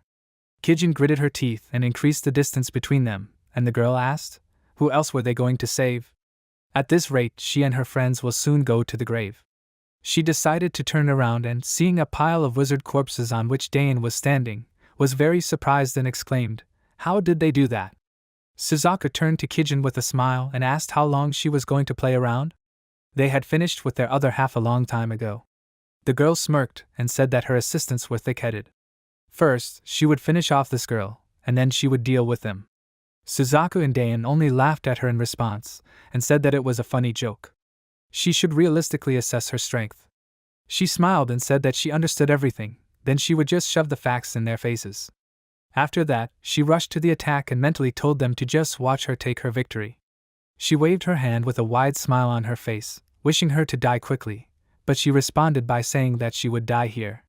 A second before the strike, she used the return instant technique, after which she rewound time and lunged forward, delivering a powerful blow to the enemy. After that, she put the sword back in its sheath and said that she already knew how she was attacking. A deep wound appeared on the girl's body, and she said in shock that this could not be. After watching their fight, Dain frowned and said that this was the art of a surprise attack. The Shikigami standing next to her sighed and said that after all, her time rewind skill was still cheating. Kijin turned to them and he asked Dain, she also had an interesting innate skill, didn't she? She exclaimed with offense that if he liked it so much, then they could exchange. He replied that even if he wanted to, he could not. And she would be greatly weakened without her innate skill. Each of the 12 divine generals has their own innate skill. Kijin's skill, return instantly, allows her to rewind the time of a visible object by approximately 0.1 seconds. This innate ability makes her the strongest among the 12 divine generals. Dain told Kijin that she didn't think she would have to resort to using her innate ability. She crouched down next to the broken test tube and asked, did that girl inject herself with this liquid? She was scared to imagine what would have happened if, during their experiments, Runadiori had been able to find a way to improve this drug. Kijin remained silent and mentally asked the master to be careful, and at that time he cut the hose pumping Sophie's magical power, after which he released her and picked her up, smiling, saying that she held on well, now everything is fine. With her last strength, she asked him to be careful, he is not that simple. After that, she lost consciousness and Wayne called Taima and he immediately appeared in front of him. He handed Sophie into his hands and ordered him to take her away, then turned to his rival. The man took out a syringe and said that here is Makia, a miracle drug that can give anyone monstrous magical power. Its effectiveness is fully proven, although it is still in the testing stage, but now, with Sophie's magical gene, it is finally complete. With this, he can artificially induce awakening. Everyone in the world will become equal, there will be no weak or strong. Isn't that wonderful? MC replied that this is complete nonsense, he would not want to live in such a world. His ideals are created only to amuse himself. The man brought the syringe to his neck and said that it is so annoying, apparently he will still have to kill him. After that, he injected the liquid and his body immediately transformed, losing human features. He felt his strength growing, he laughed loudly, and Wayne said that monstrosity suits him. This appearance suits him so well. The monster smiled and said that this is a suitable appearance for the king who will rule the world. MC smiled and said that he does not think so. I remember in a past life he killed almost all the evil spirits, somehow he is similar to them now. He took out a Katashiro and confidently said that it was time to drive out evil. His opponent said that he was a funny guy. He decided that he was able to defeat him, awakened. But unfortunately, he will not succeed. In an instant, he was behind him and reached out to his head, and he immediately turned around and used the spirit blade technique, not letting him get closer. His sword got stuck between the monster's fingers, but did not cut, since his skin was harder than steel. His opponent asked, does he think he can hurt him with this blade? In response, Wayne smiled slightly and asked, then how is it for him? He used the super speed technique and jumped, swinging the blade quickly, and then used the residual image, and only a second after that the blow was delivered. The monster gritted his teeth and thought that he saw how he delivered the blow, but he felt the pain from a second later. He knew it, he was practicing an unknown type of magic. He asked, what will he say to this? If he can't use normal magic, then this won't work either. He used the cursed chain spell and MC's body was immediately shackled, but he didn't panic and thought, are the magic chains preventing him from moving? To get rid of the chains, he needs to put more magic into them than he did. But he has no magical powers. If he leaves things as they are, he will die. What if he uses the opposite of magic, spiritual energy, and hits the vulnerable spots with it? At that moment, the monster laughed and extended his hand towards him, wishing him death, and he smirked in response and told him not to even hope for it. After that, he easily broke the chains, causing the enemy to be surprised, and then struck, after which he asked, does he think that his sword cannot hurt him? The blood from the monster's body fell in drops onto the floor, and he thought in surprise, did he concentrate all the attacks in one point and pierce his skin? Looking at the terrifying aura around the boy, he became very nervous and asked him to wait, then smiled and said that this is great, he can't help but admire his abilities. He has not yet met a person who can resist the awakened. Will he listen to his proposal? Why doesn't he join Renadiori? He can become his right hand and together they will rebuild this world. MC let out a chuckle and refused, which made the monster angry, and he explained his refusal by saying that firstly, he doesn't want to serve anyone. Even if they switch roles, he still doesn't want to cooperate with him. Besides, he's still angry and won't calm down until he kills him. After these words his face darkened, and the monster said with a smile that it was such a pity, so he had no choice but to kill him here and now. He crouched down and, hitting his hand on the floor, created a magic circle and said that here it was, the true power of the awakened. He used magic, after which a powerful explosion thundered in the castle, going beyond its borders. Because of the explosion, everything inside began to collapse as well as outside. The ceiling fell down in pieces, and those who did not have time to get out, fortunately, were protected by Shikigami. MC meanwhile rose into the air and said that he did not argue, it was strong. But it is useless if it cannot hit him. The monster with the help of wings rose after him and Wayne, seeing this, said with a grin that he is quite stubborn. He extended his hand towards him and used the spiritual wave technique, shooting a cloud of energy at him, which threw him back, but he did not let himself fall, creating a magic circle behind his back. After the attack, he smiled and thought that he was much stronger than he thought. He was in no way inferior to his awakened version. Suddenly he noticed prisoners coming out of the destroyed castle, among whom were Shikigami. An idea came to his mind and he grinned evilly, and then flew past Wayne and rose higher, after which he placed himself in a magic cube and said that he would release the power of the awakened at full power. So he would not be able to attack him and protect his comrades at the same time. He raised one hand, creating a powerful magic ball, and MC said that he was crazy. Did he decide to kill all his subordinates at the same time? He mentally turned to Kijin and asked, can she hear him? She confirmed his words and he said that he would have to become a little more serious. She and everyone else must provide protection to the people they saved. She obeyed his order and he, creating a flame in his palm, said that the absolute spiritual flame is the strongest striking technique he has ever had. But if he puts other techniques into it, the power will increase many times over. Swinging his hand up, he used a technique called Black Flame Fusion. The fusion of spiritual flames with the enriched spiritual energy of the black flame forms a complex mixture. The turbulent flow of spiritual energy has an amazingly destructive force. His opponent exclaimed that this flame cannot stop him, after which he swung his hand down, using an explosion spell, but Wayne shouted that he will not let anyone die. After that, he stretched out his hands, directing the fiery stream towards his magic. The two destructive forces clashed, trying to overpower each other, and eventually Wayne's flames burst forth and headed straight for the monster, causing it to become frightened. As the black fire enveloped his body, he screamed that this was impossible. How could he, an awakened one, lose? As soon as everything died down, his charred body appeared from the black smoke, quickly flying down and hitting the ground. MC landed next to him and looked at the monster, then took out his katashiro and said that as he said, he, an evil spirit, would be expelled. After these words, he used the purification technique, looking into his memories. His life was a continuous black streak. When he joyfully came home to his parents, he saw their corpses on the floor. His parents were killed by a thief when he was still a child. From that moment on, he began to desperately study magic for his own survival. He was lucky to find a patron, and so he became a scholar. He even met his love, but this happiness turned out to be too fragile. His beloved was forcibly taken by an aristocrat, and because of his low status, he was unable to protect her. He has a weak reserve of magical power and almost no talent for magic, and this prompted him to write a groundbreaking dissertation on magic. But before he could blink, all of his achievements were appropriated by his patron, an aristocrat. And he changed. From that moment on, he could no longer allow people to experience grief like his. He had to create a world where the weak and common people could prevail. A real world where everyone is equal. Seeing his memories, Wayne thought that purification was an Onmyoto technique that reproduces the memories of the target, and thus allows you to cleanse the soul of filth. He looked at the man in front of him, and said that he was overwhelmed with a thirst for revenge. Because of this, filth entered his heart, and distorted it. He did what he thought was fair. The man replied that he had committed a terrible crime. He clenched his fist and added that there was no justice in those actions. The MC remained silent, and the man said that he did not even have time to realize when he became like those he hated. In pursuit of his ambitions, he simply closed his eyes to all his mistakes.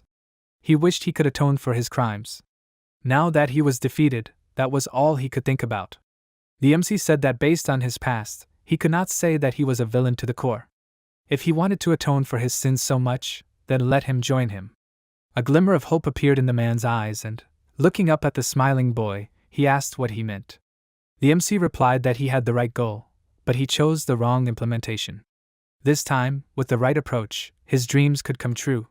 He could use his outstanding knowledge of magic under his command. What did he think about this? The man was very surprised and then with tears in his eyes asked, "Is he sure?" Wayne extended his hand and offered him to fulfill his dream for the sake of all those who were unlucky in this life. Isn't this the most suitable way to atone for his crimes? He thanked him and took his hand, swearing that he would put his body and soul into this matter, and Wayne replied with a smile that he would be happy to cooperate with him. Seeing their reconciliation, Kijin smiled. That's how they saved Sophie and destroyed Renadiori. The top members of this secret society were taken into custody, and Makia, the drug they created that could enhance magical abilities, was completely burned. Sophie quickly received treatment from Genbu, a master of medicine among the Shikigami, and is already recovering, with no side effects. The prisoners were taken care of by the knights, and each of them was returned home.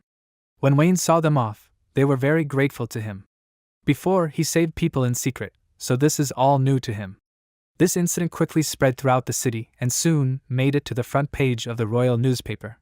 One day, Kijin came into his office with this newspaper in her hands and said with a smile that he had finally gained fame. He agreed with a smile, and she, seeing a letter in his hand, asked what it was. He replied that it was a letter from the head of the Norbert family, in other words, from Sophie's father. She asked, was this a letter of gratitude? He confirmed her words and added that he was also inviting him to his mansion. She said with a proud smile that there was nothing surprising in this. Sophie was alive only thanks to the master. He put the letter aside and calmly replied that he had not done anything special, he had simply saved his friend. She laughed in response and said that it was expected, he was so magnanimous. He looked at the letter again and said that he did not argue that it brought them a lot of benefits. The Norbert family, one of the 7 great aristocratic families, was indebted to them. This could have a greater impact on the future of a small aristocratic family like Renato. He sighed and thought that the most they would get was gratitude and a monetary reward. That was what he thought until he arrived at their estate. The reality exceeded all his expectations. The maid happily escorted him to the count's office and invited him inside, where he was met by a stern man who first asked his name. Wayne walked inside and thanked him for the invitation, and he replied that this was a small way to express his gratitude. He pointed to the table with tea utensils and invited him to sit down, after which MC sat down on the sofa, saying that he would take advantage of his hospitality. The maid poured him tea and the count said that he would like to ask him one question first. MC brought the cup of tea to his face and agreed, asking what he wanted to know. The count looked at him with a stern expression and asked if he would like to marry his daughter. Wayne was very surprised by such an unexpected question and splashed all the tea, and then he wiped his mouth and repeated, "Marriage?" Not paying attention to his surprise and the fact that drops of tea got on his face, the count confirmed his words, and then wiped his face with a handkerchief. Wayne felt ashamed and asked him for forgiveness. His offer was too shocking. He replied that he did not plan to put pressure on his daughter's savior, he was too harsh, so he asked for forgiveness for that. Without him, this story with the kidnapping would not have ended so easily. He could have lost his daughter, and the kingdom of Alcela would have suffered a huge blow. His marriage proposal was purely out of a desire to repay the Granato family's kindness.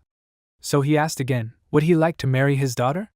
This time he asked with a smile, and MC asked hesitantly, does Sophie know about their conversation? He replied that of course she doesn't. After learning this, MC said that he wouldn't want to make a rash decision without knowing what Sophie thinks about all this, so he has to refuse. After all, she is a dear classmate of his. The Earl rubbed his chin, thinking about his words, and then said with a smile that now he only wants to make him a part of their family more. Wayne felt uneasy and wondered what was wrong with him. After that, the Earl asked how good a candidate Sophie was as a wife. Coming from her father, it may sound unlikely, but she is really pretty and has exquisite manners. She is not only brave, but also sweet. Besides, despite her status, she never behaved arrogantly and treats everyone kindly. His face suddenly darkened and he asked, how does he like her? Maybe he will change his mind after all? MC waved his hands excitedly, saying that he will not change his decision, after which the Count shrugged his shoulders and said that nothing can be done about it then, they will discuss it some other time. From this MC felt even worse and he thought, so there will be another time? The Count said that even though the conversation about marriage had reached a dead end, he still had to thank him somehow. How about transferring part of the Norbert family lands to the Granato domain? Wayne immediately realized that this was a serious and good offer, and the Count continued, saying that he knew about the internal situation of his family, let him accept his condolences about his father. But the expulsion of 2 idiot brothers would only benefit him. MC looked down and thought that since this matter could help his family, he should make the most of it. He said that then he had one place in mind that he would like to obtain. The Count smiled and asked him to continue, after which he said that he was talking about the land bordering Granato's territory. Could he have his village of Kerbort? He replied that the place was not very developed, but he understood his train of thought. He planned to extract resources from the local mines? He replied that this was not entirely true, although the area was rich in minerals, but he was more interested in the land itself. He thought that this land would perfectly complement Granato's existing territories. He replied that he was not sure that it was worth it. He realized how labor-intensive the process of developing land was. He confirmed his words with a confident smile, and he thoughtfully said that it was interesting. Then he would give the Granato family the village of Kerbort, which is in his domain. MC bowed his head, thanking him for this, and the Count said that he should be the one saying that. He saved his daughter, for this he is very grateful to him. Wayne smiled contentedly, and then asked if he could visit his daughter while he was still here.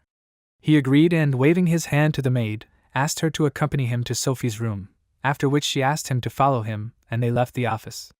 The Count looked at the door with a smile, and said that he had already managed to adopt the character and greatness of his late father. Perhaps in the future he can become the mainstay of this country. Still, what a pity that he rejected his marriage proposal. Meanwhile, Sophie lay on the bed and rested, remembering her friend's words that everything would be fine. She frowned and embarrassedly told herself to stop thinking about it. If this continues, she will not be able to stay calm with him anymore. She buried her face in the pillow and said that while she was resting there, all sorts of thoughts about him were creeping into her head. But she couldn't do anything about it, could she? He risked his life to save hers.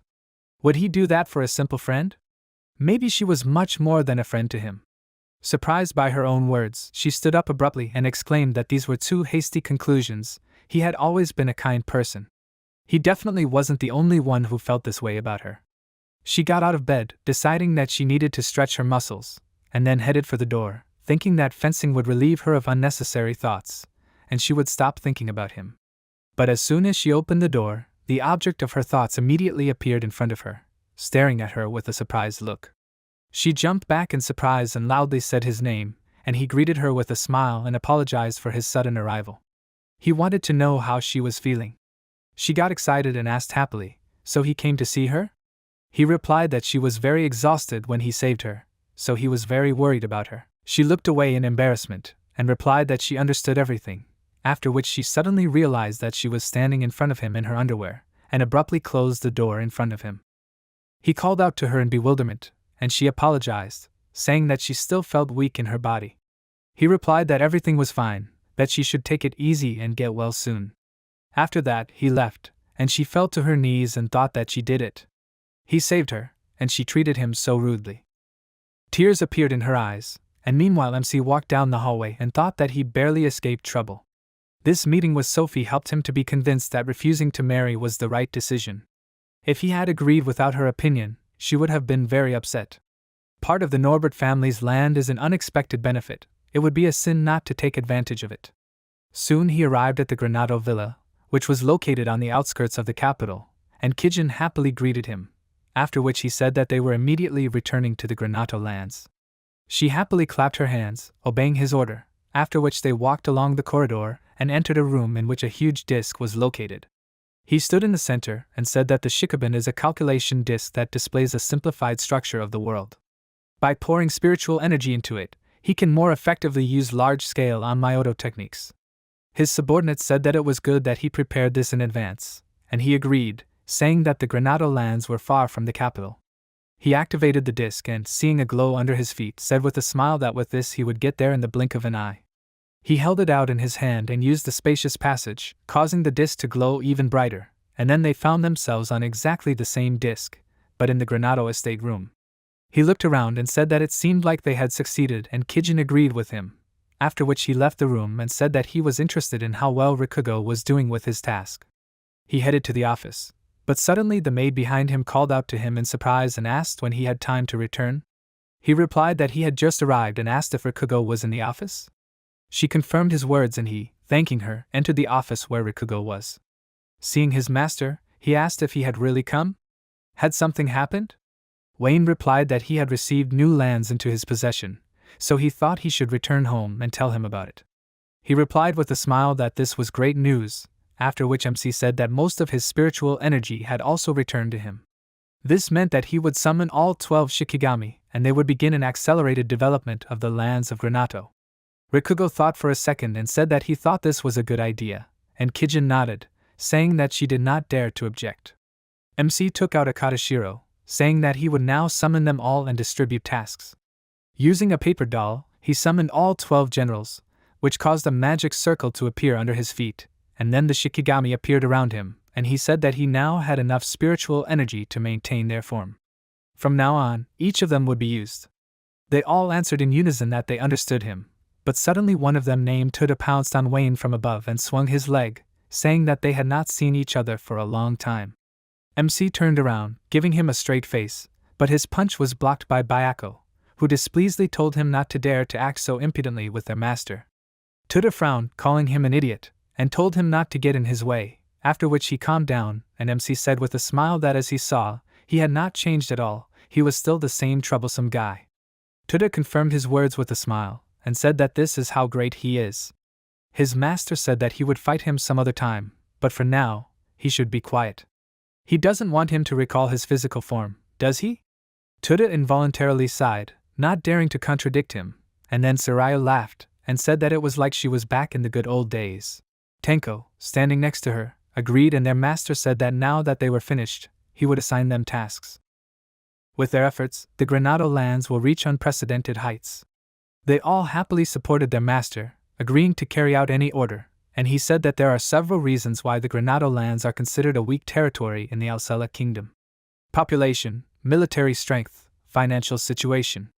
All three of these factors are very important, and in their case, they are below average. First of all, he wants to improve this. Kijin will continue his studies at the academy as well as Rikugo will continue to manage the Granado territories. Taimo will be in charge of running the main house, and Tenku will begin collecting information throughout the Granado territory.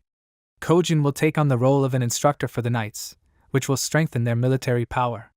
Soraya will take on the preparations for the opening of their trading company and will later take care of its management, and Tenku will help her with this. Genbu will help treat patients in the temporary hospital at the church, and Suzaku, Dain, Tuda and Bayako will take on the development of new territories. He announced that that was all, and Dain asked how they would develop the new territories. He was relying on them, but could she help in any way? He replied that it was quite simple, let them just establish relations with the locals. The Kerbort territories had been transferred to the Granado family from Norbert, the residents must be confused. Besides, they needed to talk about his future plans. He told them what he was planning to do in the new territory, then smiled and asked for their opinions. Dayan really liked the idea and exclaimed that it would be fun, and Siren said that if his plan worked, the trading company she would be in charge of would be very useful. He agreed with her words and said that was why he entrusted this matter to her. Tuda also liked the plan. He smirked and asked, so if he were to wreak havoc there, Master Wayne would have to fight him? He replied that it was precisely to prevent something like this from happening that Bayako and Suzaku would go with him. He turned to the two of them and said that he was leaving them to him. They both obeyed his order, and Tuda turned his gaze to them, saying that he definitely wouldn't be bored. Dayan approached the master and asked with displeasure why she was going with them. He extended his hand to her and said that it was because her beauty and simplicity attract people. He stroked her head, which immediately cheered her up and happily said that she understood everything. All the other Shikigami thought that, in other words, she was a big child. After finishing giving out instructions, MC asked everyone to go about their business, after which they bowed their heads to him and left. Time passed, and classes began again. Walking along the academy corridor with Kijin, he began to hear the voices of students around him who were interested in him because of the incident that had happened. He said in his mind that it seemed like the story of how he saved Sophie had spread throughout the academy. Kijin agreed with him in his mind, and he said that it wasn't a problem, but when everyone was looking at him, he felt a little uncomfortable. His subordinate glared at the other students with displeasure and asked if she should stun them. He replied that it would only cause them trouble, so she shouldn't even think about it. She apologized, and when they entered the classroom, he thought that when it came to him, Kijin had dangerous thoughts in her head, even though she was usually quite sensible. Noticing Sophie in the classroom, he decided to go over and ask how she was feeling. She looked up at him with a confused look and hesitantly replied that she was feeling much better, after which she smiled awkwardly and apologized for making him worry. He replied that she shouldn't apologize for something that wasn't her fault. She breathed a sigh of relief and thanked him, saying that he was very kind, and he replied that it was natural, they were friends. When he reminded her of this, she became slightly upset, after which the teacher entered the classroom and said that the magic lesson was about to begin, so let everyone take their seats. He stood at the board and introduced himself, saying that his name was Colin. He would be teaching the sword class. Before they began their classes, he would like to say something. Those who are unable to use magic and use Amyoto techniques instead should not interfere with the teaching of talented students. MC thought that he literally pointed his finger at him, and Kijin got very angry. The class was silent for a second, and then Sophie decided to stand up for her friend and asked with displeasure, "Isn't this an open insult to the student by the teacher?" The teacher replied that he told the truth. People with high magical power rates enter this academy. It was only natural that he was inferior since he lacked any magical power. So how could he, a teacher at a magic academy, insult him? He decided to stop talking and get down to business, then opened his book, and Wayne sat down in his seat thinking that it seemed like his speech at the entrance ceremony had offended not only the students but also the teachers. These classes could cause problems. Colin said that as they all knew, in magic, spells were graded from the 7th to the 1st tier. Until now, they had all been using low-level spells from the 7th to the 4th tier, and now they would be learning high-level spells from the 3rd to the 1st tier. Most of the 1st tier spells were developed by the headmaster of the Magic Academy, Rolo Vistav. 1st tier spells were the most difficult to learn, so he wanted them all to be able to master at least the highest magic of the 3rd tier. There was silence in the audience for a second, and he, looking at Wayne, said that unfortunately, as far as he knows, there are people in this class who are not able to use even low-level spells. In response to his words, MC remained silent, and the teacher put magic balls on the table, and when one of the students used her magic on them, he said that a little bit of everything, it is not bad, but also not good. The girl walked away upset, and he called the next student. As soon as the boy touched the crystal ball, Colin said that he has the attribute of water, healing spells and side spells from them will suit him. The next student awakened the attribute of earth, attack spells will suit her. Another student awakened the attribute of light, and the teacher recommended focusing on learning support spells. When it was Sophie's turn, she came to the table and Colin asked the rest to be faster. It seems that there are a lot of mediocre students this year. The student stepped back, upset by his words, and he said that it was not surprising that, given the situation, a guy with no magical powers could take first place. Sophie turned to him and said that she just wanted him to know that Wayne was many times stronger than her and him combined. Because of these words, the teacher frowned, after which she used magic on the crystal balls and they sparkled with a bright light. The other students looked at it in admiration, saying that it was magnificent. This was the most amazing reaction. They were just convinced of the power of the Sword Princess, and Wayne thought with a smile that this was to be expected from Sophie. although he still thinks that her talent lies in the sword, and not in magic. Seeing the shine of the crystal balls, Colin excitedly adjusted his glasses and said that she had such enormous magical power. As soon as she finished, she stepped back and sighed, and he said with a smile that it was amazing, she is a real standard. She thanked him for the praise and added with displeasure that such a volume of magic was nothing more than Wayne's merit. Before returning to her seat, she cast a displeased glance at him and said that he was able to detect and correct the defect in her body in the blink of an eye. Hearing that name again, Colin frowned and thought that it was obvious that this was a lie. The organ that produces magic is not so simple. No one could do something like that. He waved his hand, asking the next student to come up, and this time Kijin came out. He immediately lost interest in her, realizing that this girl was Wayne's servant, and thought that she probably didn't have any talent for magic either. Before starting, Kijin turned to her master in her thoughts and asked how much magic power she should put into the crystal ball. He asked, "Does she have magic power?" She replied that it was only a little, and he thoughtfully said that he had not expected that. Let her release about the same volume as Sophie. She obeyed him, and Colin, noticing that she was hesitating, grinned and asked, what was wrong? She could not pour magic power into the crystal ball? He wanted to say that she really was Wayne's servant, but suddenly she brought her hand to the ball, and it shone almost exactly like Sophie's. The students who saw this were very surprised and asked, "Isn't the light brighter than hers?" Sophie smiled and was happy for Kijin, and she at this time headed back to her seat, leaving Colin confused.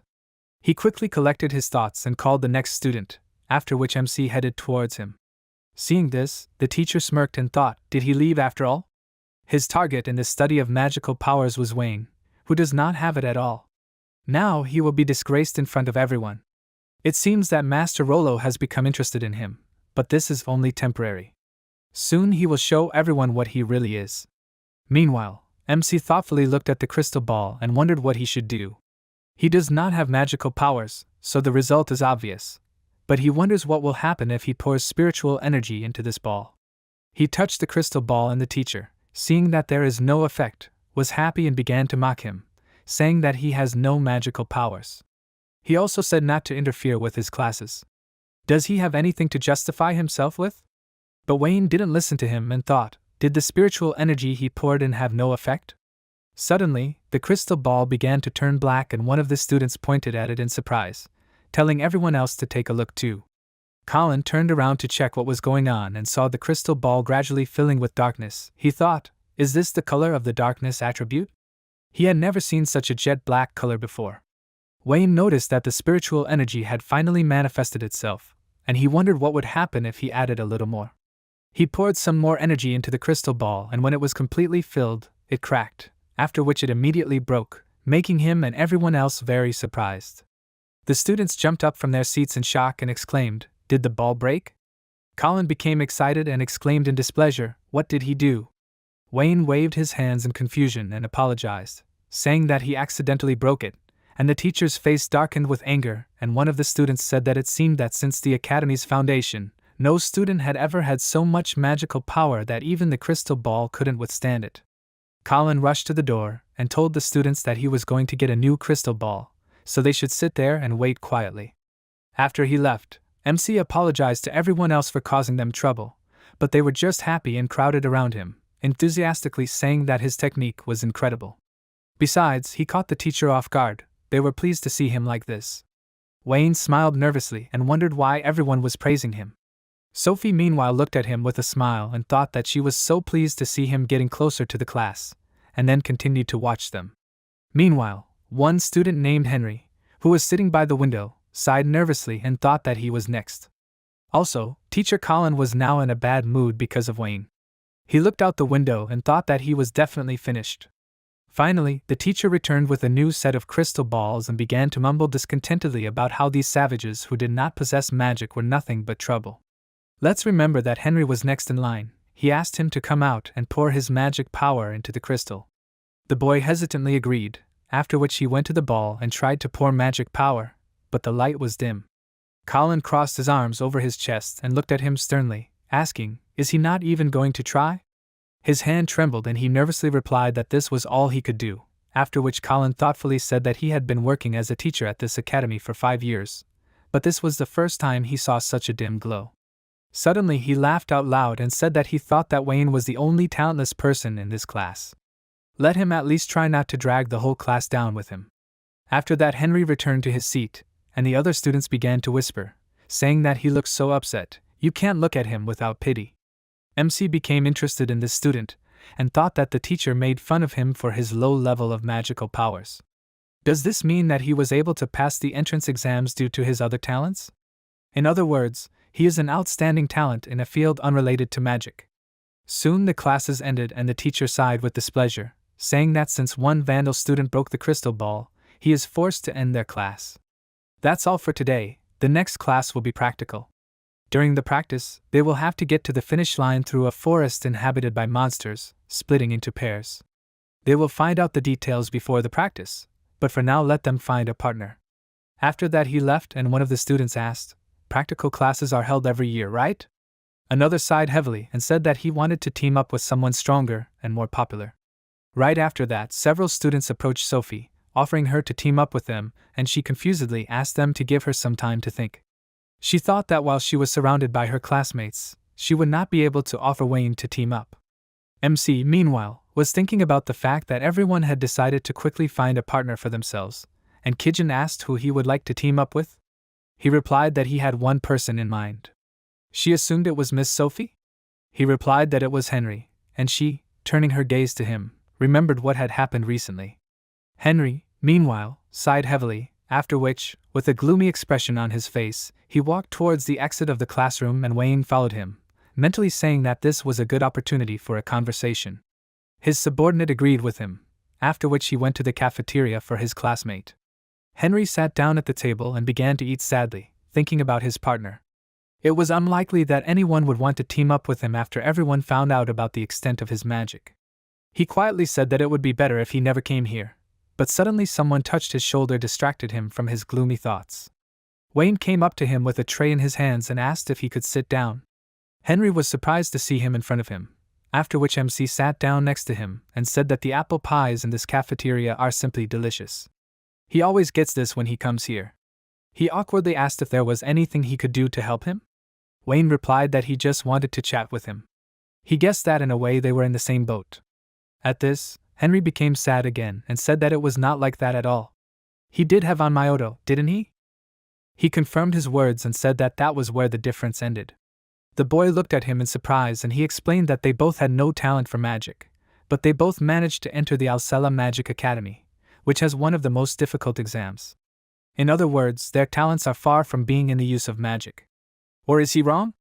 These words encouraged Henry a little and he agreed with him, saying that he was accepted into this academy for his deep knowledge of magic. But here simple knowledge is not enough, you need to be strong. Wayne said that maybe he was right. What exactly does he know about magic? He scratched the back of his head with an awkward smile, and replied that he loves making magic tools. Sometimes he can lose track of time while doing this. MC admiringly said that he is simply amazing, from which the boy laughed and thanked him for the compliment. He entered the academy to hone his knowledge of making magic tools, but everything turned out to be more difficult than he thought. Wayne thought for a second and then said that if he became a little stronger, he would be able to focus on his research. Henry replied that in a way he was right, but in reality it was all complicated. After that, MC invited him to come to his mansion after class and said that they could prepare together for the practical lesson next week. He was confused by such an offer and asked if he was sure about it. Wayne confirmed his words and said that he really did not have a large reserve of magical powers, and if so, he just needed to develop his own magic. He became interested and asked if he could do it. He replied that he was sure he could do it, after all, he knew so much. Henry smiled and thanked him, saying that he would do his best. As they agreed, after class they came to Wayne's house and began to practice. Henry used water magic and shot at a target, and then sighed heavily and said that this was all he could do. MC said thoughtfully that he uses magic without reading the spell out loud. He confirmed his words with a smile and said that during the time he was making magic tools, it developed by itself. After his words, Wayne thought, in order to not read spells at all, a person needs not only great knowledge in this area, but also precision control of the flow of magic inside the body, and this is very difficult. Even in the academy, there are hardly a dozen people capable of this. His basic skills have a huge practical potential. He called out to him and asked if he could fire the spell this time using the method he was going to tell him about. Henry asked what the method was, and he explained that before firing it, he should imagine holding the magic inside himself. He looked at him with a puzzled look and asked if that would only make the shot weaker. He replied with a smile that they would check that, so he should just try it. Henry frowned slightly and replied that he understood, then concentrated and stretched out his hand forward, repeating in his mind that he should imagine holding the magic. After that, a powerful water ball burst out of his hands, which smashed the target, which surprised him greatly and exclaimed, "Has the damage from magic increased?" He looked at the fragments of the target in confusion and said that he just imagined holding the magic inside himself. How did this happen? Wayne replied that it was because they had simplified the process of casting the spell. His new friend looked at him in confusion, then asked if he could explain it to him in more detail. He replied that in this world, for any type of spell, people use the same activation method. There are speed spells, and some don't cast spells at all. But in essence, it's all the same activation method, and with it, the same story. If he doesn't adjust the activation method to the type of magic, he'll only get a weakened spell. But if he changes the activation process, he'll end up with a more powerful spell while using much less magical power. After his explanation, Henry understood what he meant when he said they'd simplified the process, and MC added that knowing the intricacies of creating magical tools and having a high level of control over the flow of magical power in his body, there's nothing impossible for him. So he thought they should try this method. Henry was very happy and said that it was so cool, he had never looked at magic from this point of view. His innovative idea could radically change the foundations of magic. He replied that he was an unmyoji after all, not a magician. An unconventional being, who was not affected by the foundations in any way.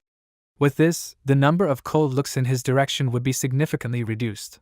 His new friend smiled and thanked him, saying that now, with his help, he would be able to continue his studies at the academy. He replied that he had simply given the idea, and it was his skill that brought it to life. Henry laughed sheepishly and said that it seemed that he was being praised for the first time since entering the academy. It was a pleasant feeling. Looking at his smile, Wayne smiled himself, and after a short pause asked if he already had a partner for practical training. He replied that he did not yet, and then he offered him to team up with him. Henry was a little confused and answered that he was only glad, and then asked if he was sure about that. He could become a burden to him. He answered that he was wrong about that. They would pass the practical lesson together better than anyone else, and shut up Teacher Colin. Henry looked at him slightly surprised, and then laughed out loud and said that he really was something. Just think, such thoughts come to his mind.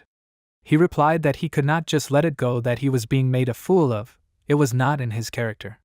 His friend extended his hand and with a wide smile on his face said that if he was satisfied with him, then he would be only glad to team up with him. He replied that then everything was decided, after which he shook his hand and said that he would be pleased to cooperate with him. So a week passed and the day of the practical lesson arrived. All the students together with Teacher Colin gathered in the forest, and he said that their practical lesson was beginning. He showed them the crystal and said that now they were at the starting point. Their task is to get to the top of the mountain, take such a shining crystal from there and return here. Anyone who does not return before sunset is automatically counted as a failure. On the way to the top, they will encounter all sorts of traps and monsters, so they should be extremely careful. Because of this, the students became nervous and he took out a list, saying that now he will announce the pairs. As soon as they hear their names, they can immediately move out. On the list, he noticed familiar names and slightly narrowed his eyes, saying that it looks like they have formed a very interesting pair here. He turned his gaze to Wayne and Henry, saying that he did not think that two losers would form a team. Perhaps they deserve a little sympathy, so let them move first. He pointed towards the forest and with a smile told them not to wander there for too long and not to cause problems for the other students. Let them stick to the outskirts of the forest so as not to bother anyone. Wayne thanked him with a smile for the advice, and then they headed towards the forest, and he told his partner to go at a comfortable pace for himself, and he would adjust to it. A nervous Henry agreed, and then sighed, pulling himself together, and in his mind he said to himself that everything was fine, he had trained so much all last week. He confidently looked towards the forest, and thought that he would not be able to make a fool of him anymore. MC waved his hand, asking him to start, and he, closing his eyes, activated his magic, after which he suddenly opened them and rushed into the forest very quickly.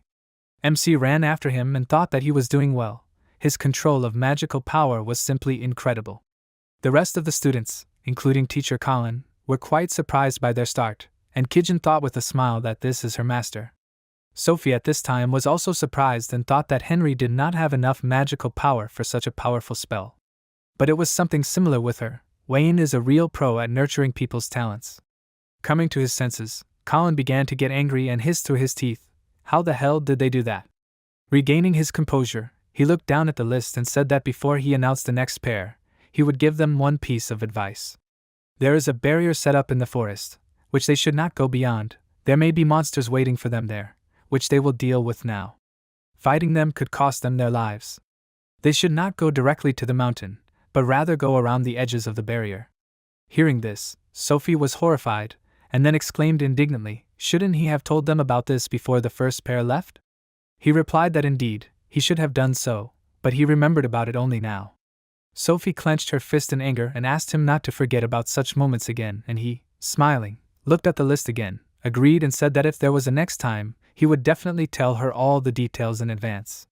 But let her not worry too much, these two will be disqualified before they manage to cross the border of the danger zone. She frowned and thought, why was such a person accepted as a teacher at the academy in the first place? She hoped that everything would be fine with them. Unlike her, Kijin was calm at this time. Meanwhile, the first pair still continued to advance through the forest, and at one point MC said that he did well. This starting spurt was a success. He agreed with a smile and said that applying the magic formula to the shoes was worth it. Not long ago, he applied the magic formula to his school shoes and made a magic tool out of them. Adding body-strengthening magic to this, he was able to force himself to move at high speed. He got permission to use the shoes as a magical tool so that they could not be found fault with.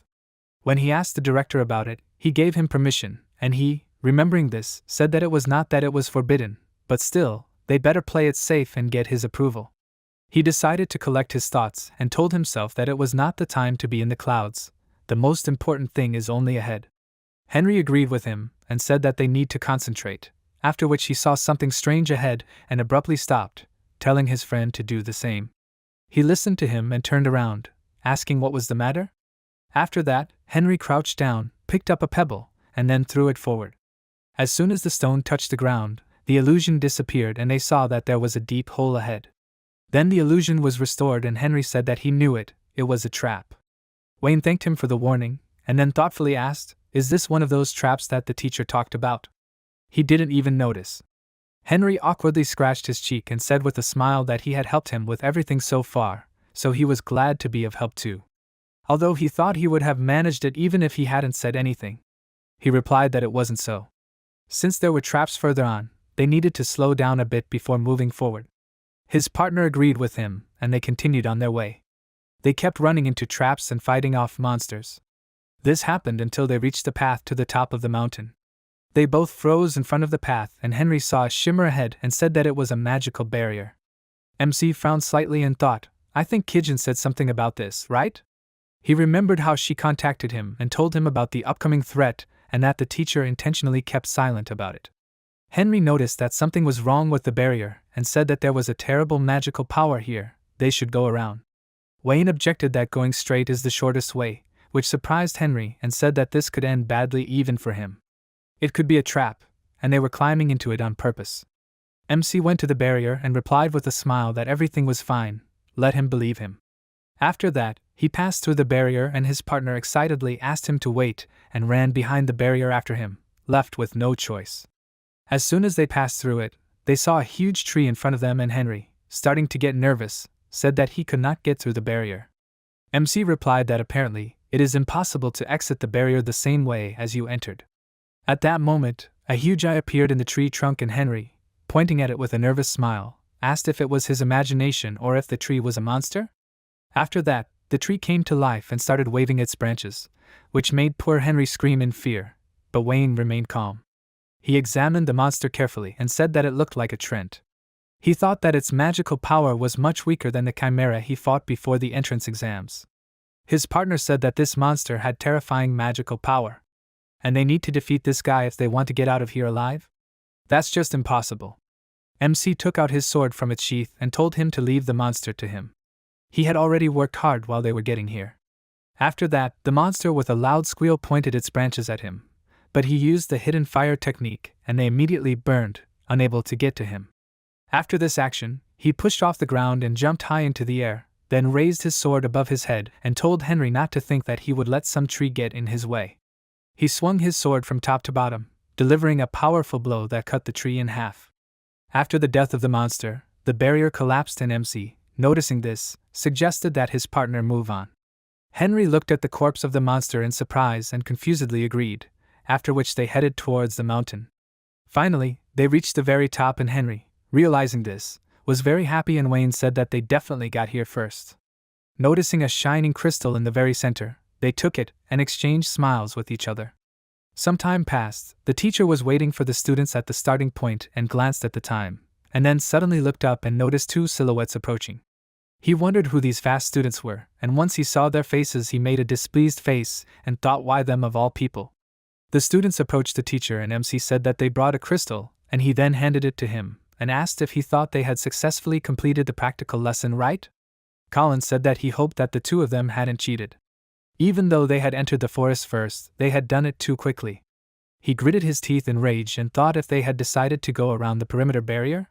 He hadn't told them anything about that on purpose and yet they were here. MC replied that since the shortest route was through Trent, they had defeated it and were moving forward. Hearing this, the teacher was very surprised and couldn't believe it, and then frowned and said that it was impossible. How did they defeat such a high-ranking monster? Henry said that in fact, they had managed to win solely thanks to Wayne. He looked at him and added with a smile that he killed him with one blow. Colin let out an amazed laugh and told him not to talk nonsense. It was simply impossible for a scumbag like him. No one would believe such a blatant lie. MC asked if the crystal and the time it took them to complete everything proved otherwise. The teacher pointed his finger at him excitedly and replied that he was sure that they were simply cheating somehow, after which MC sighed and thought that Simon and the teacher were the same. Is it really so difficult for the mages of this country to admit that there is no catch? He asked if he doubted them so much, then why doesn't he personally verify? Colin looked down at him with displeasure and asked what he needed to verify. He pointed at himself in response and said that he could verify his strength. If he wanted, he could go first. And if he was victorious, he would like to ask him to reconsider his behavior towards them. Henry became worried and put his hand on his friend's shoulder, saying that this was a bad idea, and the teacher, already starting to boil with rage, said that he seemed to be underestimating him too much. Why doesn't he knock him down a notch? He extended his hand forward, starting to use magic, and said that as a teacher, it was his responsibility to show the careless students what real magic was. He cast a spell and created a powerful vortex, which made Henry nervous and exclaimed that this was a high-level speed spell.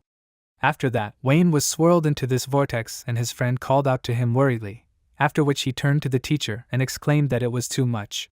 He replied with a smirk that it was his own fault for challenging him. But he could calm down, he had calculated everything so that he would not die. They would write it off as an injury received during the practical lesson. He laughed loudly, and when the whirlwind dissipated, MC said that there was no reason to worry. He showed him the katashiro, clamped between his fingers, and said with a smile that it was safe and sound. After that, he used the absolute shackles technique, because of which Colin was unable to move and he, feeling this, exclaimed indignantly, "What did he do?" He replied that he was just using the Onmyoto techniques that he despised so much. The teacher became very angry, realizing that he could not answer him in any way, and then Wayne extended his hand towards him and asked him to calm down. This time he would show what he was capable of. Before he used the technique again, the director's voice appeared in his head, telling him that he could stop there for now. He immediately put the paper doll away and agreed, after which the headmaster appeared next to them and said that he had taken the liberty of observing the practical classes that were taking place this time. Henry was surprised when he saw Rollo Vistav, and Colin became very nervous and asked what brought him here. He replied with a smile that one of the students in the sword class reported his inappropriate behavior to him. That's why he decided to observe the practical class. After listening to him, Wayne thought that someone had told him about it. He wished he had known about it back when he asked for permission to have magic tools. Rollo told the teacher that they would discuss the details later. For now he only wanted to say one thing. He was fired from today. What he heard shocked Colin and he asked him to wait. This is all one big misunderstanding, can't he see? The headmaster stroked his beard and asked, then what is this? He didn't inform his students in an attempt to put them in danger, So what was he supposed to call it? Colin started mumbling, not knowing what to say, and the principal told him to find a good excuse. They would discuss the details in his office after class. After that, he disappeared, and the teacher clenched his fist in rage and told Wayne that this was all his fault. He replied that it was his own fault, which made the teacher even more angry and raised his voice at him, telling him to shut up. If he was going to go down, then he was going down with him. He cast a quick spell and sent an explosive tornado at him, and MC asked tiredly, did he still not understand the difference in their powers? He guessed he had no choice. He took out a paper doll and used the wild spiral fire technique, sending a swirling stream of fire at him, which immediately blew him off his feet. Colin looked at the student in shock and he asked, now he finally understood? He smiled and said that this is what Onmyoto is. Meanwhile, Kijin and Sophie were descending the mountain. Sophie, looking at the crystal in her hand, said with a smile that there was very little time left before returning to the academy. Thanks to her, she was able to pass this practical lesson without any problems. She was grateful that she agreed to team up with her. Kijin replied that she should be the one thanking her. She had a great time pairing up with her. She smiled back and said that she was glad to hear it, after which she hesitantly asked why she chose her as her partner. Sophie was slightly surprised by her question, and she said that almost the entire class wanted to team up with her. She smiled and replied that she thought she just wanted to be friends with her. In her thoughts, she added that there was also the matter of Wayne, she could give some advice about him. After hearing the reason, Kijin smiled and thanked her for being so interested in her, after which Sophie was puzzled to note that they still hadn't found the barrier the teacher had talked about. Surely he hadn't lied just to scare them? Kijin replied with a smile that anything was possible. Finally, they reached the starting point and MC and Henry greeted them. Sophie sighed and said that they were the first ones back after all. He replied that they had started first, so it wasn't surprising. She said that it was still a surprising result. After that, she looked around and asked where Teacher Colin was. MC pointed to the side, saying that he was there, after which Sophie walked towards him and thanked her friend, saying that they would report to him upon their return. As soon as they approached the teacher, they called out to him, but he did not react at all and began to clutch his head, muttering that his career was over. Sophie was very surprised and called out to Wayne to find out what happened, and he replied that the director of the academy was here recently, and he fired Teacher Colin. Hearing this, she was even more surprised, after which Colin laughed nervously and burst into tears. By the end of that day, he officially left the academy. Hearing this news, the students began to discuss him and someone said that he taught badly anyway, he was too bossy. His dismissal even made them feel better. He had a bad reputation among the students, which is not surprising, since there was not a single person who pitied him. After classes, Wayne and Kijin set off on a carriage ride. She said with a smile that this practical lesson was very fruitful. Not only did he become friends with Henry, but he also got rid of that annoying teacher. He agreed and added that this situation allowed Henry to earn the recognition of his classmates, and she seemed to have become friends with Sophie. She confirmed his words with a smile, and said that they even agreed to have lunch together next time. He said that this was wonderful and Taimao, acting as a coachman, told the master that they would soon arrive at the village of Kerboard, which was located on their new lands. He replied that this was great, after which he said that he wondered if this company had managed to make friends with the residents. Soon they arrived at the village and were immediately met by an old man named Ian. He introduced himself to Wayne as the village chief and said that he was glad to meet him and welcomed him to the village. MC replied that he was glad to meet him and thanked him for such a warm welcome, after which he asked if the people he sent to them had arrived safely. The old man smiled and confirmed his words, and he, seeing his reaction, thought that it seemed like things were much better than he thought. He asked him to take him to them and together they walked forward along the street. Ian stopped and pointed his hand at a house, saying that they were here. MC slightly grimaced, not understanding why they were staying in such an expensive house, after which the village chief said that the thing was that Master Tuda and his comrades were the benefactors of this village.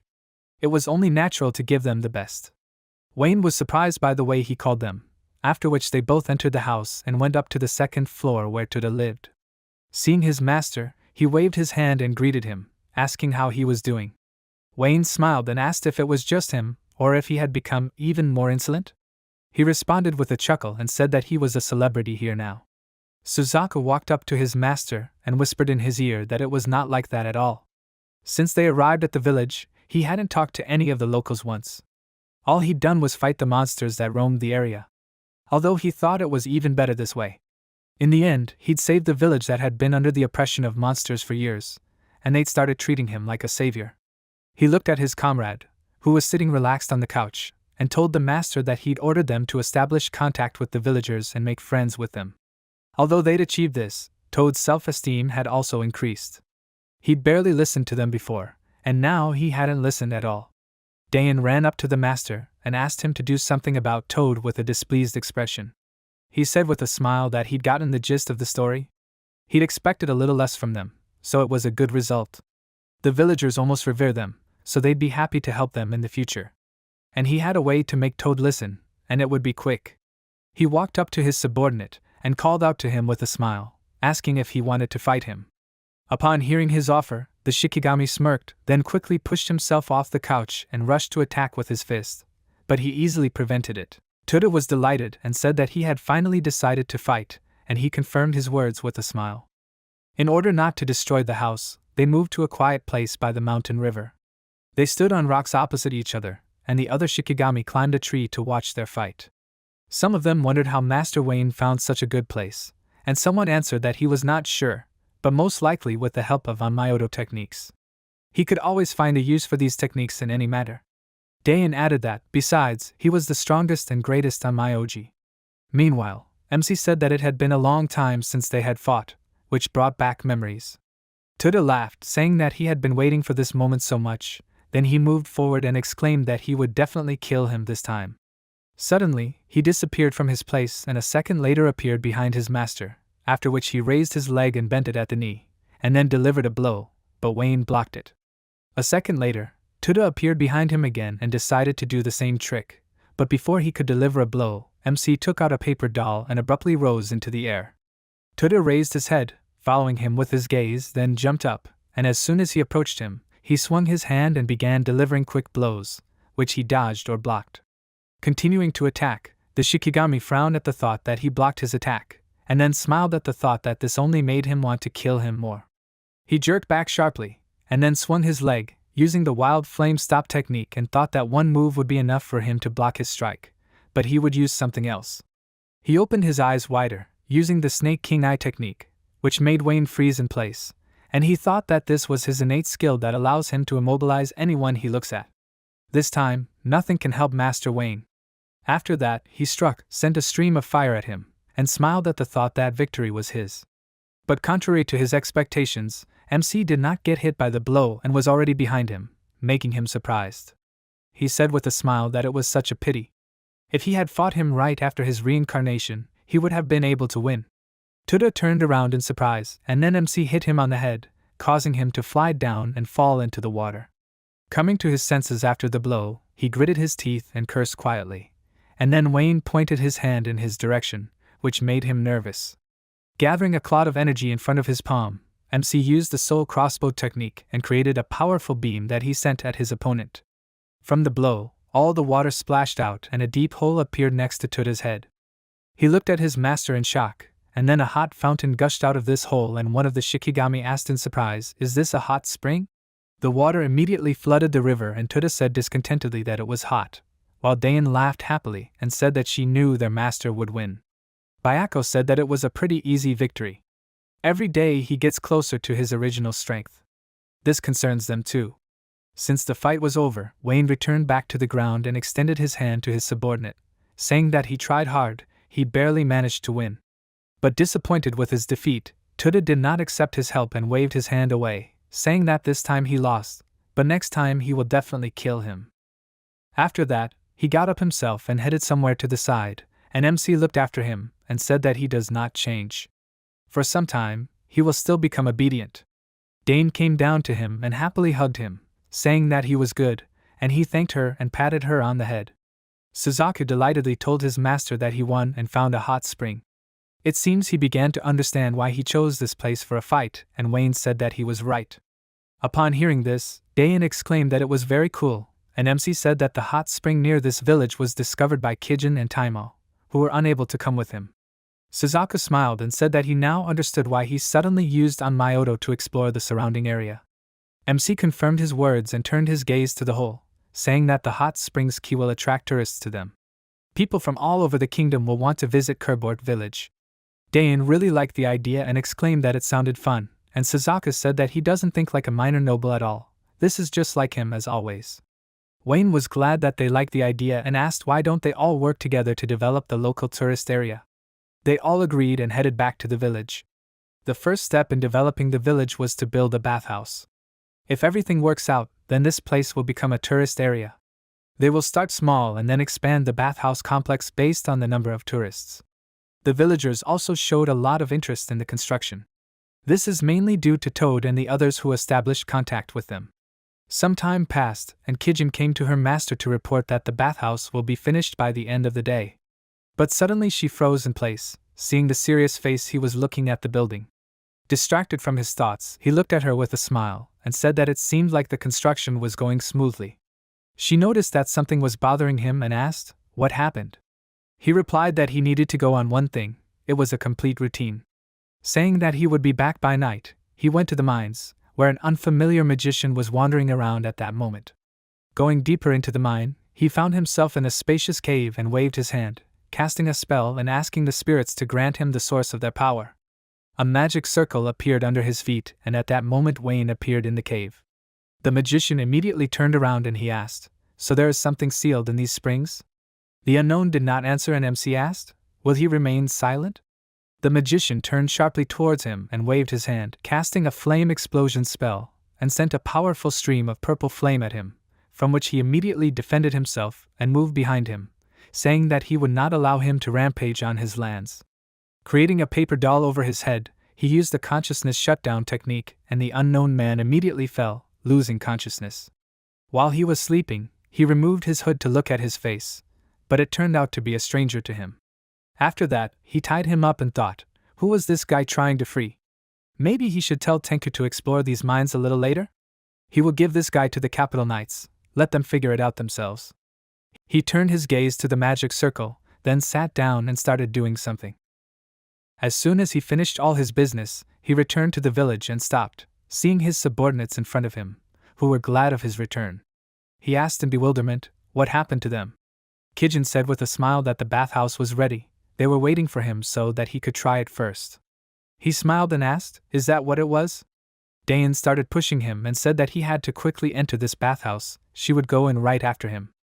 Kijin called out to her with displeasure, asking her to show at least a little tact, which made the others laugh, and Wayne said that she was right about something. It would be better if they all tried the bathhouse together, he would still be bored there alone. They all looked at him in surprise, after which they became very happy and went to the bathhouse. The men settled on one half, and the girl on the other. Suzaka climbed into the pool and said that the hot springs were the best. Isn't he right? Dayan meanwhile happily headed to the pool and said that this was her first time going to the hot springs. But suddenly she made a wrong move and slipped, causing her to fall on her back, then started shaking and said that it hurt already. Kijin laughed at her and said that she was so energetic, then went to the pool and got into the water. She sat down and sighed with a smile, saying that the hot water was so relaxing. Suddenly, Dayan jumped into the water, splashing her, then swam up to her and laughed, saying that it was really great. Kijin didn't like her behavior, and said that she had no manners at all. Meanwhile, Tuda was lying on the roof of the canopy, looking at the sky. Bayako called up to him and asked if he was going to join in. He responded by telling him to leave him alone. Then Bayako turned to Taima and said that it looked like he still hadn't recovered from his defeat at Master Wayne. He agreed with his words and they continued to have fun, and Kijin meanwhile looked towards the wall that separated them, and in her thoughts contacted the master. Hearing her voice, he smiled and asked what was wrong. She replied that she was interested in knowing how he liked the water. He replied that the water was of course excellent, after which she said that he had changed a little. He thoughtfully asked, is that true? She confirmed his words and was silent for a second, choosing her words, and then said that he was much calmer than in the old days. He replied that this was not true. He had always been calm, such was his character. She laughed and agreed with him, and then closed her eyes and thought that it seemed that he had not noticed yet, thanks to the influence of Sophie and Henry, he was changing little by little. She thinks that if things continue like this, then she may not be afraid that someone will want to get rid of him.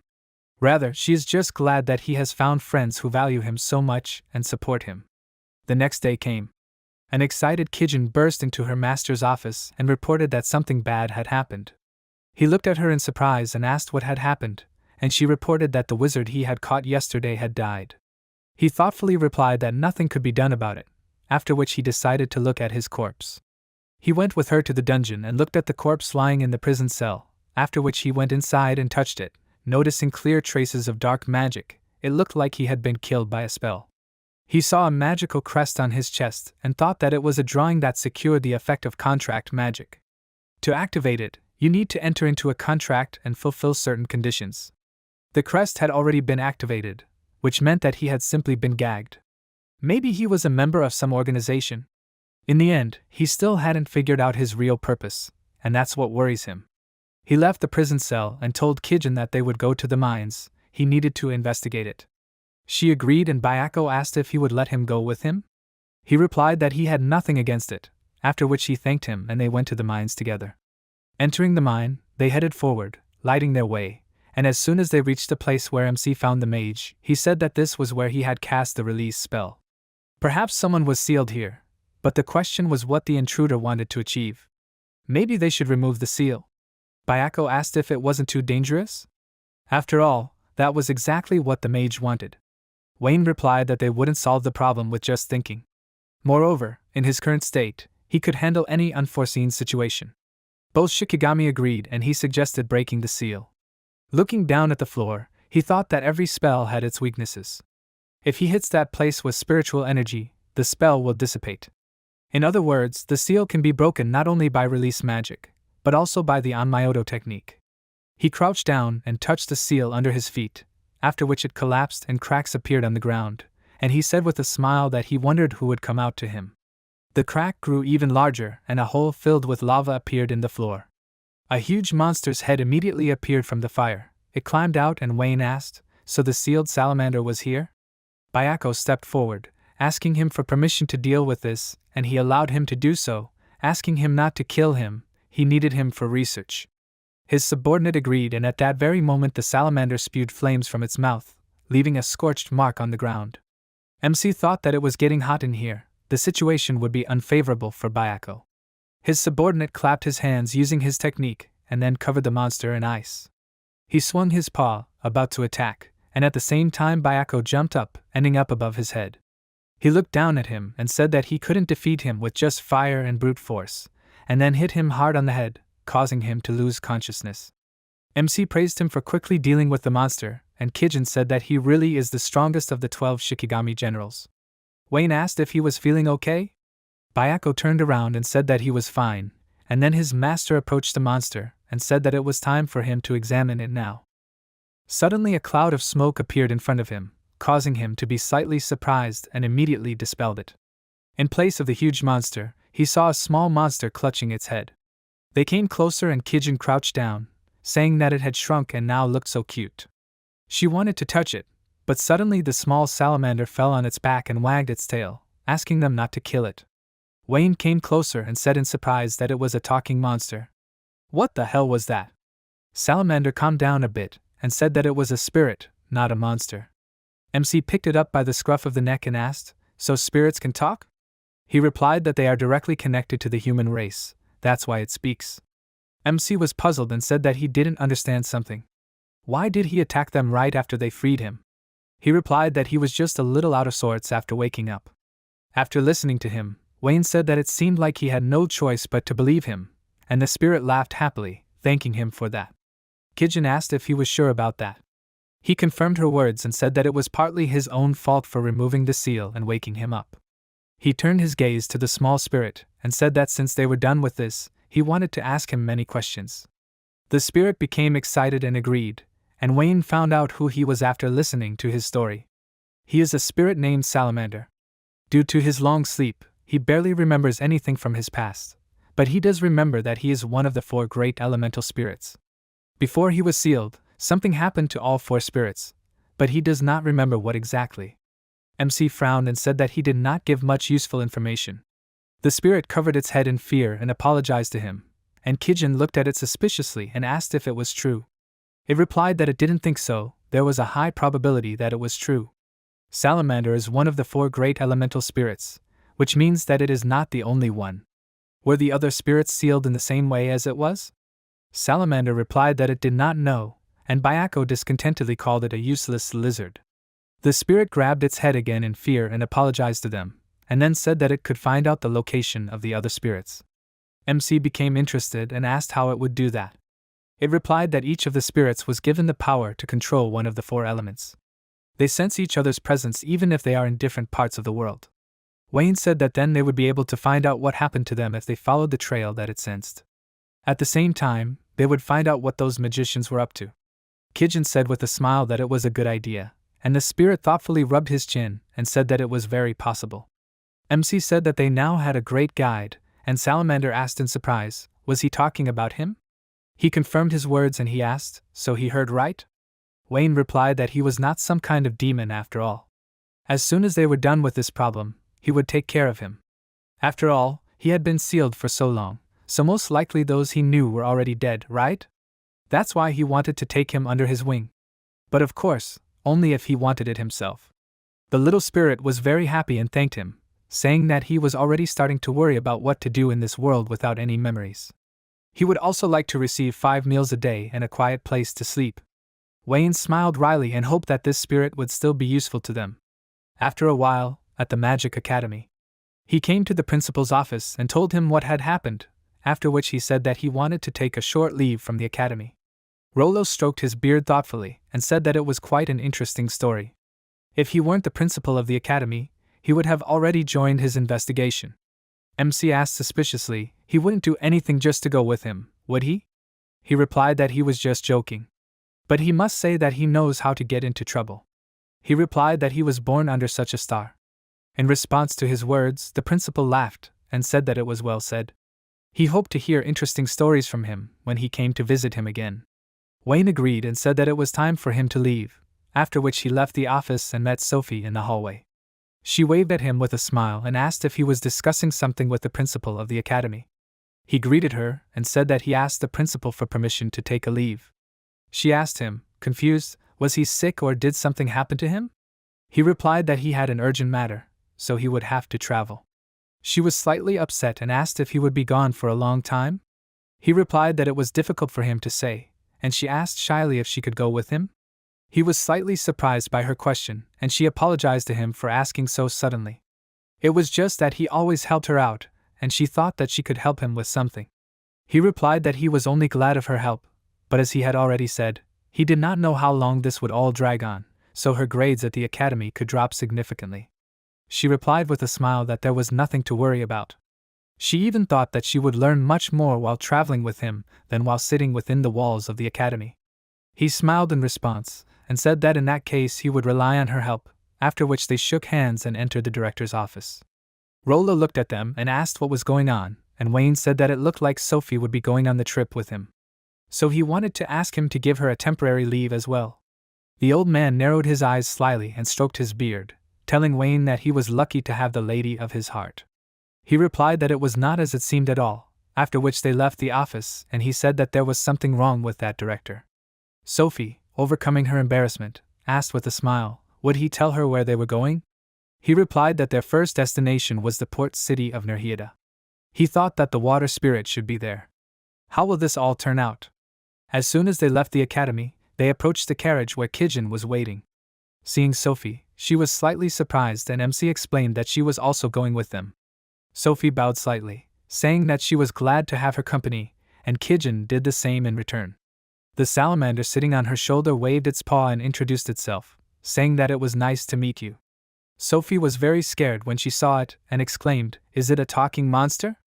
Wayne suddenly remembered that he hadn't told her what their goal was yet, and then told her about what happened. Some time ago, when he returned from the mines, he showed the little spirit to the other Shikigami, and they seemed very interested in it.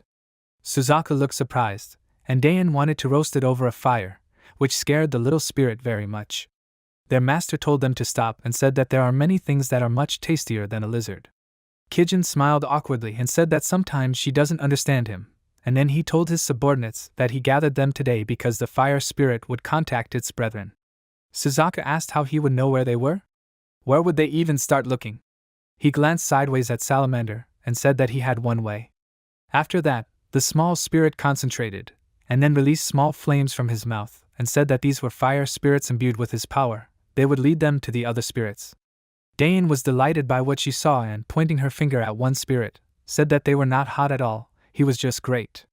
Salamander awkwardly thanked her, and Wayne said that they would split into 3 groups and each would follow their own spirit. He, Kijin and Salamander would go to Nerheda for the water spirit, Suzaku and Dayan would go to Mount Seizone for the earth spirit, and Tuda and Bayako would go to Kyuval Forest for the wind spirit. Tuda was not delighted and MC said that he was counting on him, which made everyone else laugh at him. Bayako asked if the spirits were sealed just like the fire spirit, then what should they do? His master replied that they had to remove the seal, calm the spirit, and bring it to him safe and sound. Now they could set off. He was currently riding in a carriage with his companions, and Sophie, hearing the story, asked, "So this little guy wasn't a monster but a spirit?" MC confirmed her words and she said that something so kind had been sealed. She wondered what the reason was. He said that he looked kind now, but who knew what he had done before? Salamander replied that he hadn't done anything and that Master Wayne had some weird jokes. He replied that he wasn't joking, and Sophie asked worriedly, hadn't he lost all his memories? Wayne added with a smile that he had attacked him after he had removed the seal, and she asked in surprise, was that true? But she couldn't imagine him attacking him when he was so little. MC laughed and agreed with her, and the little spirit excitedly said that he would not attack anyone anymore, let him finally forgive him. MC pointed his finger at his head and said that he already said, no matter if he is bad or good, he will not abandon him. After all, it was he who removed the seal. After these words, Salamander almost burst into tears, and Sophie thought that it was immediately obvious that he was happy. Her friend closed his eyes with a smile and said that he was already used to dealing with problem children. Sophie did not understand what he was talking about, and at that moment Tuda, who was riding through the desert on a horse with Bayako, sneezed loudly. His companion asked if he had caught a cold or something. He answered irritably that he did not, and then clenched his teeth and asked who was so brave that they talked about him behind his back. Since it was starting to get dark, Wayne decided to stop at an inn in a small town that they came across on the way. The journey to Nerheda takes 4 days by carriage. Fortunately, the road lies through several such towns, so they do not need to worry about housing. Having taken a room at the inn, they took a table and food was brought to them. Sophie said with a smile that she was having dinner with friends for the first time during the trip. It was so unusual. She suddenly became worried and waved her hands, asking, "They have a very important trip, right? She will try to be more useful to them." Wayne told her with a smile not to worry so much, it was his first time too. He turned his gaze to Kijin and asked, what about her? She answered with a smile that she was glad that Sophie and she could join them. Having dinner together was her long-time dream. Sophie laughed and thanked them, and at that moment the doors of the inn opened and some guy walked in. He took a table next to them, and then loudly called out to the innkeeper and told him to bring all the food he had, and then began to wait. Seeing him, the rest of the inn began to whisper that the mayor's son was here again. He acts like he is the most important one here, it irritates him so much. MC glanced sideways at the newcomer, and thought that this type of person is everywhere. Finally the mayor's son noticed their table and called out to the girls, asking if that guy was really a pain in the ass, maybe they could grab a bite with him? MC kept a straight face and wondered why he always got dragged into this kind of thing. In response to the mayor's son's suggestion, Kijin frowned and gave him a stern look, which made him flinch, and then mentally told himself to calm down, he couldn't lose. He walked up to them and exclaimed, "What kind of look was that? Does she even know who he is? Is he the cheese mayor, did she get it?" Sophie intervened and said that if that was the case, he should tone it down quickly. He let out a confused sigh and asked why. She took out her dagger and asked if he was familiar with that crest. She placed the dagger on the table, which had her house's family crest engraved on the blade, and the boy became very worried, realizing that he had seen it somewhere before. Wayne said that she was the eldest daughter of the Norbert house. This made the guy nervous and asked, "Is it the one from the 7 great houses?" Realizing that he ran into the wrong people, he ran to the exit of the tavern and asked them for forgiveness. Sophie looked after him and sighed, asking, what did he do all of a sudden? MC answered with a smile that everything turned out unusually well. 3 days later, they finally arrived in the port city and went to the market. Sophie wondered if they could really find the water spirit here, and Wayne asked Salamander if he felt something. He pointed his paw to the side and said that the trail came from there, and Sophie, looking towards the rocky shore, asked, "Is it somewhere over there?" He confirmed her words and MC said that they had no other options anyway, so they needed to go and check it wouldn't hurt. They approached the edge of the cliff on which stood a stone statue, and Sophie said that it was a statue of Serna, the goddess of the sea. Different regions have their own gods, so there are quite a few of them all over the world. Serna is one of these local gods, and according to legends she rules the sea itself. She suddenly came to her senses and excitedly exclaimed that there was no point in explaining such a trivial thing to Wayne. Everyone knows that, don't they?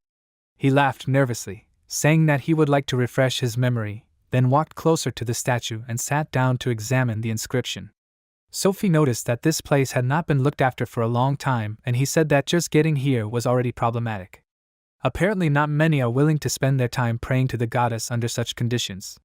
Sophie looked up and said that they'd built such a beautiful statue in a place that was too hard to reach. He looked at it too and added that it was so sad. He turned to Salamander and asked, "Is the spirit of water sealed in this place?"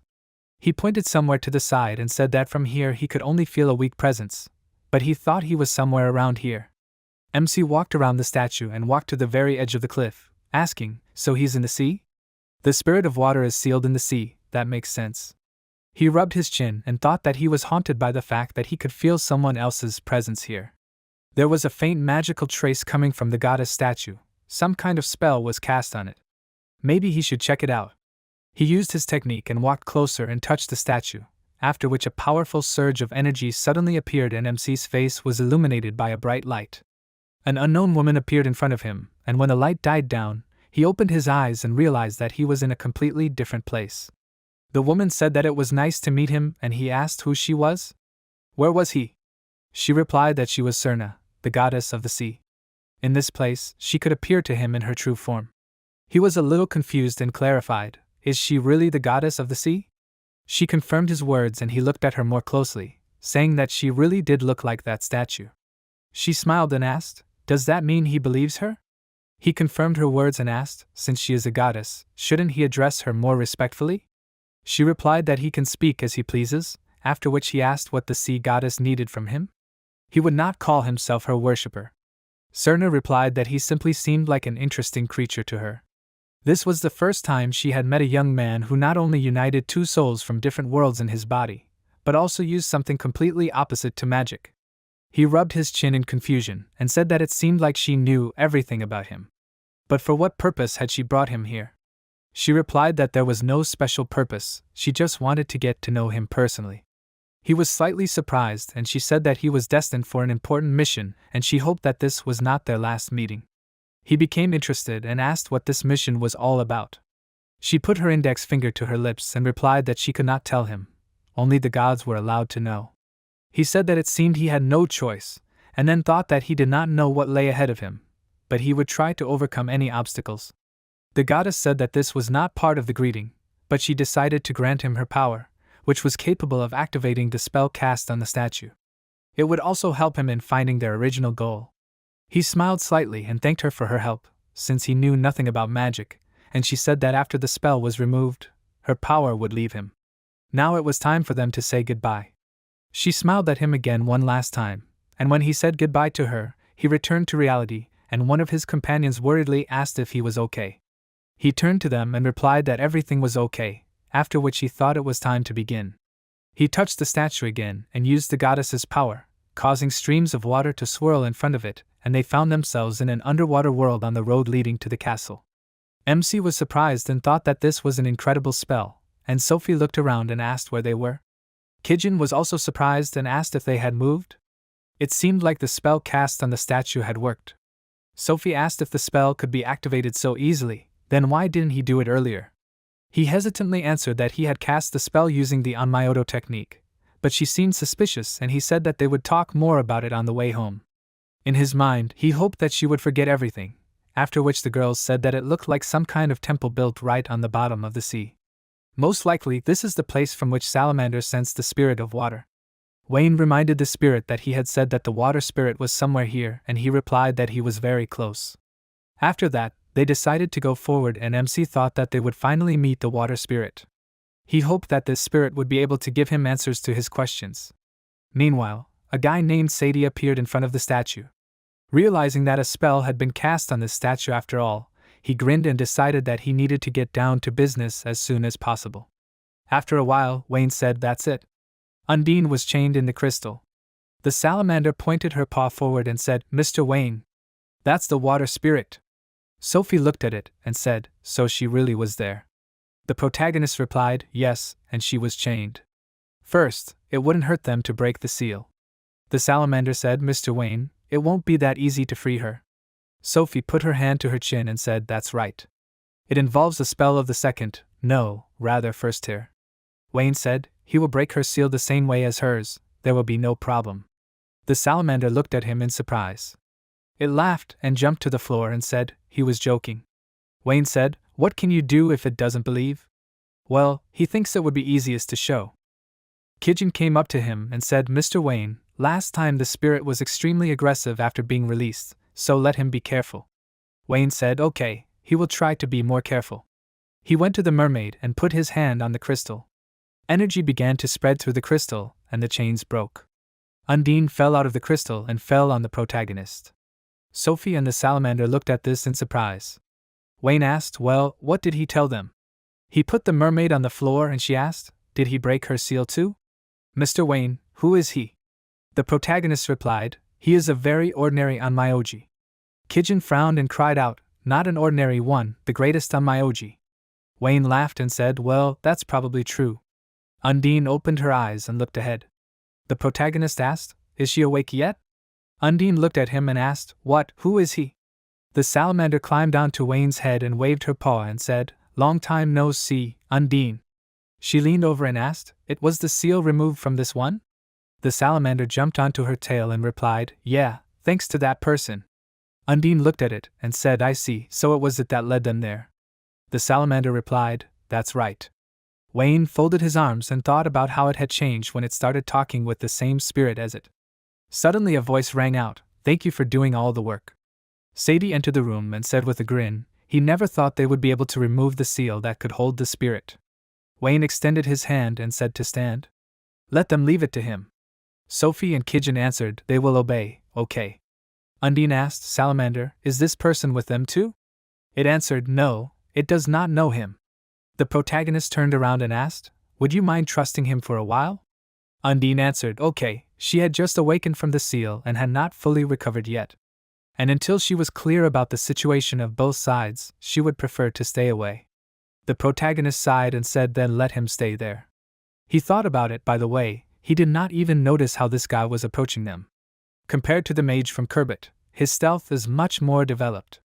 Wayne looked at the guy and asked, "So, who is he?" Sadie answered, "Who is speaking? Well, you can say he is a bad guy there." He extended his hand and said, "He offers to just give him the spirit of water, and he will spare their lives." He looked towards Salamander and asked, "Is that lizard by any chance a spirit of fire?" Sadie put his hand to his chin and said, "I see, he doesn't know how this happened, but it only suits him. In exchange for 2 spirits, he can even turn a blind eye to their existence." The protagonist thoughtfully said, "Let him make a counter offer." Sadie looked at him puzzled. Wayne said, "He is telling him about the organization that sent him there and can go to hell." Sadie grinned and said, my God. It seems that he does not realize the difference in their strength. Since he is so lively, he does not mind dying, right?" Sadie swung his sword and said, "It is too late to regret now." Undine asked, "Will everything be okay?" "This mage is quite strong, one wrong move and he will be killed." Salamander said, "Everything is fine. Mr. Wayne's power is limitless." The 2 boys came close to each other, and the protagonist used a spiritual blade. Undine looked at it in surprise, and Salamander asked, "Well?" "He said so." Sadie asked in fear, "What is it? How can he use magic without magical powers?" Wayne replied, "It's not magic. It's an onmyoto technique." Sadie frowned and asked, "Onmyoto, what is this anyway?" The protagonist replied, "He'll see for himself soon." He took out his sword and said, "So now it's his turn." Sadie held the sword in front of him and thought, "It looks like he's not just a small fry. This is the first time I've heard of onmyoto techniques. This guy has too many secrets. I need to be careful." His body shook and several clones appeared nearby. Sadie said, "Let him show them what his onmyoto can do." Sophie frowned and asked, "Did he split himself?" She thought, "He didn't even cast a spell. This mage is very strong." The protagonist thoughtfully asked, "Does he think he can be fooled by such a childish trick?" Sadie grinned and said, since he said so, let him come and find the real one. Wayne looked at the clones and struck. Sadie grinned and thought, can he do that too? The protagonist swung and asked, does that mean he is the real one? He struck, but at the clone. Kijin wondered in surprise, was Mr. Wayne wrong? Sadie grinned and said, what a disappointment, he was wrong. Wayne thoughtfully asked, does he have a pretty nasty trick, is he right? At that moment, he should have definitely cut through his real one, but an instant before the strike, he switched places with his clone. In other words, he can always sacrifice one of them and escape. Sadie laughed and said, guessed right? And he's got a pretty good pot of tea. But even if he exposed his trick, it won't help him defeat him.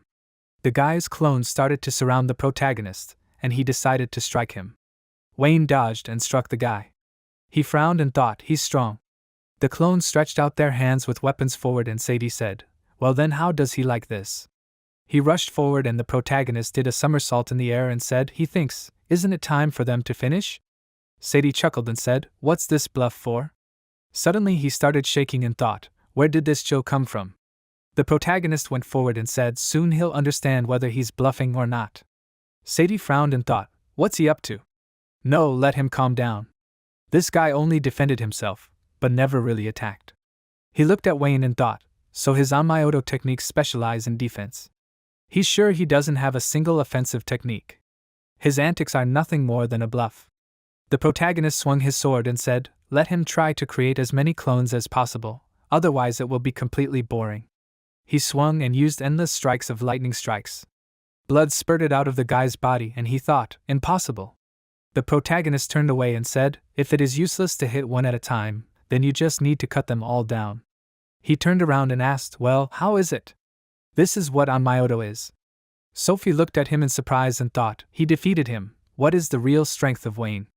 Kijin thought, just think, the current Mr. Wayne is already so strong. He is restoring his strength by leaps and bounds. Undine asked, who is this guy anyway? He is too crazy. Salamander replied, he himself does not know, he only knows that you cannot go against him under any circumstances. Sadie knelt down and leaned on his sword and said, he has been playing with him from the very beginning. The protagonist answered, he decided that this was the only way to show him the difference in their strength. Now let him tell who sent him. What are their goals? Sadie laughed and lowered his head and asked, interrogating? Well, it makes sense, after that he didn't even want to resist. He took out a small sphere from behind his back and said, but he didn't intend to talk. Sadie began to dissolve and said, see you later. Wayne looked at it in surprise and said, disappeared, he ran away. Only a small pool of blood remained on the floor. The protagonist said, whatever it was, at least the obstacle was gone. Now they can finally talk. Undine said, it looks like it. Wayne sat down next to her and asked, so why was she sealed after all? She answered, she doesn't know, she doesn't remember how she got there. The protagonist asked, Salamander, is it the same for him? It answered, Undine, does she remember how they, the four great spirits, gathered together? She answered, yes, that's the last thing she remembers. The protagonist answered, quite strangely. Sophie put her hand to her chin and said, but maybe this memory is the key to solving what happened to them. Undine asked, Salamander, does it remember why they gathered together? It thoughtfully answered, that's what it can't remember. Undine answered, neither can she. Suddenly, the protagonist heard Kijin's thoughts, who said, Mr. Wayne. He looked away questioningly.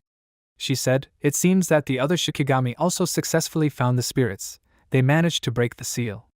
The protagonist answered, so they were also sealed. Was their memory damaged as well? Kijin answered, yes, unfortunately, they don't remember anything. She imagined the images of the dwarf and the fairy and thought, the Shinigami said that mysterious magicians were waiting for them at the seal, with whom they had to fight. Wayne answered, I understand. For now, let them focus on protecting the spirits. They broke their seals, they must answer for them. He turned around and thought, and let him not force them to do anything. Kijin answered, she will tell him so. Salamander asked, what will Undine do now? Wayne looked at it and thought, this guy, he chose the right time to ask. Undine put her hand to her face and said sadly, what should she do? Salamander spread his arms out to the sides and said, if he doesn't know where to go, he can come with them to Mr. Wayne's mansion. The protagonist thought, he's good. Undine asked, can she really stay with him? Wayne replied, he wanted to offer it to her anyway. If that's what she wants, he'll gladly accept her into his home. Undine smiled and said, "Okay, thank you. She's asking him to take care of her, Mr. Wayne." The protagonist extended his hand and said, "Sure, Undine." Sophie walked up to them and asked, "Did that mean their trip was over?" Wayne replied, "That's right. They'll be able to get home sooner than he expected, that's good." Kijin frowned and said, "Mr. Wayne, she has one suggestion." He asked, "What is it?" Kijin replied happily, "It seems like there are a lot of delicious seafood dishes in this port town. Why don't they go home after they taste it?" Sophie laughed and said, "That sounds fun." The protagonist said, "That's a good idea." Kijin thanked him for the compliment. Wayne thought about it, and before reincarnation, he hadn't noticed that Kijin loved to eat so much. He walked ahead and said, "Well, they'll go from there."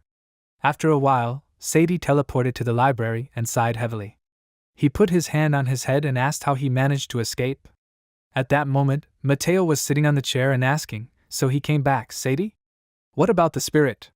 Sadie frowned and replied, "The seal was removed from the spirit, but he couldn't get it." Mateo chuckled and asked, "Did he lose to the spirit?" Sadie replied, "No, he was wrong. He was stopped by Lord Garnet, the same one who took possession of the spirit of fire." Mateo put his hands together and asked, "What? Lord Garnet? Garnet's territory is far from Nariheta. What was he doing there?"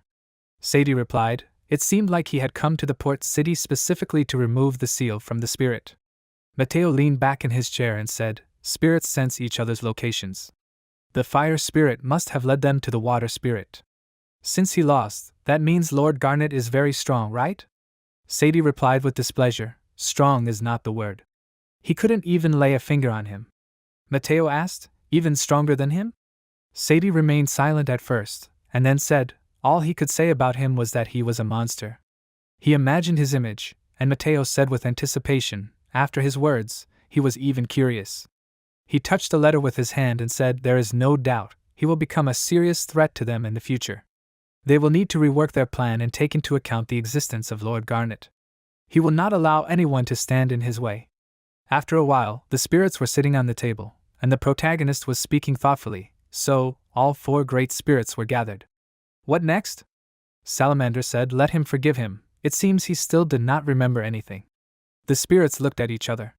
Wayne smiled and said, "They can't do anything about the fact that they don't remember. There is no reason to worry." The spirits folded their hands and thought gratefully, "What a kind person." The protagonist thought about it, but now they know for sure that the spirits are being hunted. These people know something about the seals. It is likely that they will attack them. Wayne said, "Bayako?" He answered, "Yes." The protagonist folded his hands on the table and said, "They can send more magicians for his head, so the spirit's protection is on him." Bayako answered, "He obeys." Wayne thought about it. As long as Bayako keeps an eye on them, there is no need to worry. Kijin entered the office and said, "Mr. Wayne, did they send him an invitation?" He turned around and asked in surprise, "An invitation? Where?" Kijin handed over the letter and said, "To a ball at the palace." The protagonist took the letter in his hands and said with a smile, "It seems that he was sent a malicious invitation." After some time, the protagonist was in the square and thought that the Lord's duties included inspecting the territories. He must see everything with his own eyes to know how the citizens are doing. The protagonist looked to the side and thoughtfully said, "Some kind of crowd is gathering there." He approached the guy and asked, "What kind of line is this?" The guy smiled and answered, "Lord, this is a line for a newly opened store. Everyone has heard about it lately." Wayne asked again, "A store?" Tenko was standing behind the counter. She said in surprise, "This is Mr. Wayne?" He asked, "Tenko? So this store?" Tenko smiled and said, "She and Surayu opened this store." The protagonist said, "As always, they work quickly. So what sells the best?" Surayu peeked out from around the corner and said, "Three-colored dango." Wayne said, "I see, well, no wonder, these sweets are very tasty." Surayu placed the boxes on the counter and replied with a smile, "Don't forget about the bright color of this one, it attracts attention. A new product unknown to the world, this sales success was inevitable." The protagonist put his hand to his chin and said, "Not a bad idea." He expected nothing else from Surayu. She replied, "His words are an honor for her, Mr. Wayne." She bowed and said, however, she has to interrupt their conversation. It is still business hours and they have many customers. Wayne replied, "Okay, good luck." He started to leave, and Tenko said, "Let them come to them again, Mr. Wayne." He laughed and waved his hand and said, "Definitely." The guy asked in surprise, so he knows the owners of the shop? The protagonist replied, yeah, they are his subordinates. The guys cried out in surprise, subordinates? So the rumors weren't lying. The guy looked at the other one and said, the new lord has a good entrepreneurial streak. The second one smiled and said, it's not for nothing that life on the Granado lands is getting better and better. With such talents at hand, there can't be anyone else. They are immensely grateful to him, their lord. The protagonist looked at them in surprise, and then smiled and thought, happy faces of people. He begins to understand why his father cared so much about their territories. The citizen pointed his hand at him and said, by the way, they are having a harvest festival tonight. Doesn't he want to join? Wayne replied, he would be happy to, but he already has plans for this evening. Let them forgive him, maybe next time. He put his finger to his lips and thought, although, if he had a choice, he would prefer the harvest festival. The guy smiled and said, so that's how it is. Let him forgive him, they didn't invite him without thinking. The protagonist waved his hand and said, he will definitely attend the next harvest festival. The citizen replied, okay, they will wait for him. Wayne looked at the big clock and thought, oh, time is running out. Time to go back to the mansion. After a while, when it was already dark, in the castle of Alcella, in the ballroom, voices were spreading everywhere. Is this the new Lord Garnet from the rumors? He is younger than she thought. Wayne stopped and adjusted his shirt thought. The nobles do not stop staring at him and whispering. It seems that the story of saving Sophie has not remained unknown. At that moment, Sophie entered the hall and sighed and said, finally he came, Wayne. The protagonist looked at her wonderful image and said, well, since he already received an invitation, he could not help but come. Sophie laughed embarrassedly and said, he is good. Wayne put his hand to his chin and froze. Sophie asked puzzledly, what is it? The protagonist answered, nothing, he just thought it suits her. Sophie embarrassedly adjusted her hair and asked, really? She didn't really think much about choosing a dress, taking what her mother suggested, but she was happy with his compliment. She turned away and clenched her fists happily. The protagonist looked at her questioningly. After a while, Sophie asked, by the way, how are those kids? Wayne replied, they are doing great and are under 24-hour protection by his servants. Who knows when they will try to steal them again? Sophie smiled and said, well, if they are under the protection of his subordinates, then she has nothing to worry about. The protagonist replied, and she thinks highly of him. Sophie said, after all, he saved her once too. Wayne replied, I see. He smiled and thought, it seems that their bond with Sophie has become much stronger since that incident. Sophie asked, has he greeted Her Highness Chloe yet? The protagonist replied, not yet. She asked, then why don't they greet her together? Wayne replied, she is a real savior. Now he will definitely not be nervous. She turned around and asked sheepishly, is it true? She was glad that she could help him somehow. Some nobles were standing to the side and talking among themselves. One of them said that he seemed to get along well with the Norbert's daughter. What a heartbreaker. Wayne looked at them with a grin and thought, he actually heard everything. At this ball, the lords of all the lands had gathered to congratulate the second princess of the kingdom, Chloe, on her 15th birthday. Therefore, one of the obligatory parts of the ball is to greet the birthday girl. The boys approached the throne on which Chloe was sitting and Matteo was standing. Sophie curtsied in greeting and said that they did not often get to meet. She was Sophie Norbert. Her Majesty, let her accept her sincere congratulations. Sophie looked to the side and said she hadn't seen him for a long time either, Duke Brehilg. She assumed he was assigned to Her Highness Chloe as a bodyguard mage. Matteo smiled and said he was glad to meet her again, Sophie. As she understood, the princess's safety could only be entrusted to the most trusted people. The protagonist looked at him and thought, Matteo Brehilg, the very head of the Brehilg Boma, one of the 7 great noble families? His knowledge of magic is first class. Who would have thought that he would agree to the role of a simple bodyguard? Matteo looked to the side and asked, is this theirs? Sophie introduced, this is the head of the Granato house, Wayne Granato. The protagonist put his hand on his chest and said, this is their first meeting with them. Matteo grinned and thought, so it is him, Wayne Granato?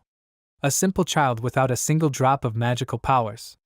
Isn't he being too arrogant in his position? Wayne wondered, was that just a killing intent? Even if it was gone already. He looked at Matteo and thought, but it seemed to come from Matteo Brehilg. Maybe he was just investigating him as a potential threat to the princess? Chloe said, Wayne Granato? Everyone looked at her in surprise. She asked a question, will he dance with her? The protagonist looked at her puzzled and said slightly hesitantly, with joy. He thought, what's going on there? After a while, they were dancing in the center of the hall. Wayne asked why she wanted to dance with him. Chloe closed her eyes and answered. Hearing about him for the first time, she became curious. The protagonist answered, her words, it was an honor for him. Chloe said, and having met him in person, she was finally convinced. Wayne asked, and in what? She held her palm in his hand and asked, will he be able to come to the Royal Library tomorrow evening? There is a conversation that does not tolerate extra ears. The protagonist replied, okay, he will come. Chloe looked at him and said, thank you. She suggested that they enjoy the dance now. Wayne replied, of course. Mateo stood by the throne and thought, Her Highness Chloe rarely opens up to people, even he doesn't often receive an invitation to dance from her. He asked Sophie, what is Wayne like? She turned around and looked at him in surprise.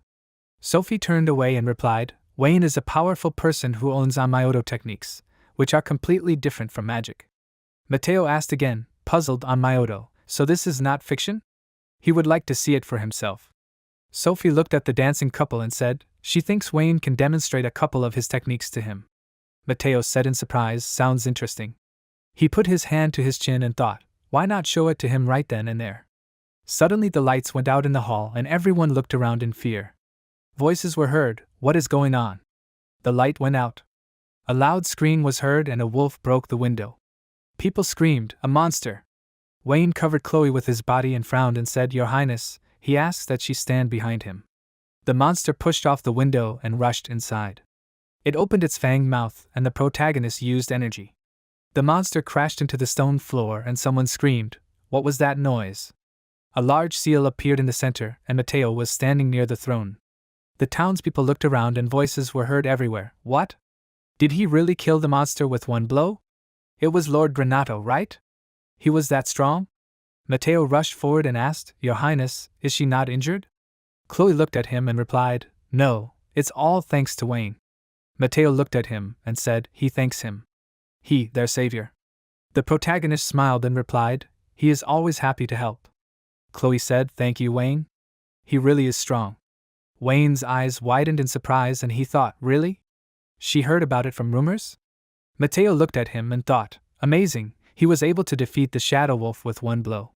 He still exceeded his expectations. The protagonist looked at the monster's body and asked, But what kind of monster is this? It appeared in the hall as if out of thin air.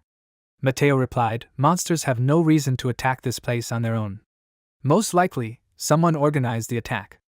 Wayne replied he agreed with him. The power outage and then the monster, it was not a coincidence. Mateo turned away and said, he will personally investigate. The protagonist wished good luck with the search. The ball was decided to be interrupted due to the monster's attack.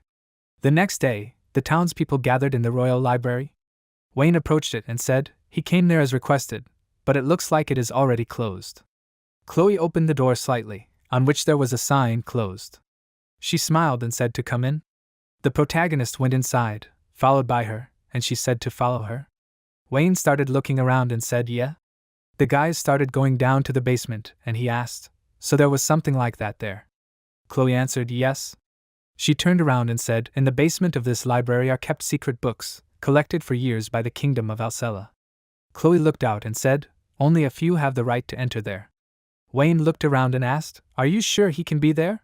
Chloe answered, as a princess, she has every right to grant him this privilege. The protagonist thought, here it is, the power of a princess.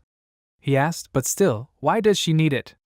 Chloe answered, it is related to her ability. Wayne asked again, ability? She nodded her head and said yes. She held the scarf on her shoulders with her hand and said, she can see the future of the people around her. The protagonist frowned and asked, the future? He said sorry, he was so shocked that he forgot about manners. Chloe answered, it's okay, he might forget about it altogether. That makes it easier.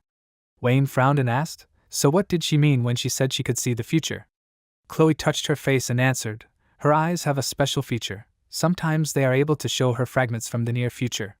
And her last visions were about him, Wayne. The protagonist asked in surprise, what happened in this future?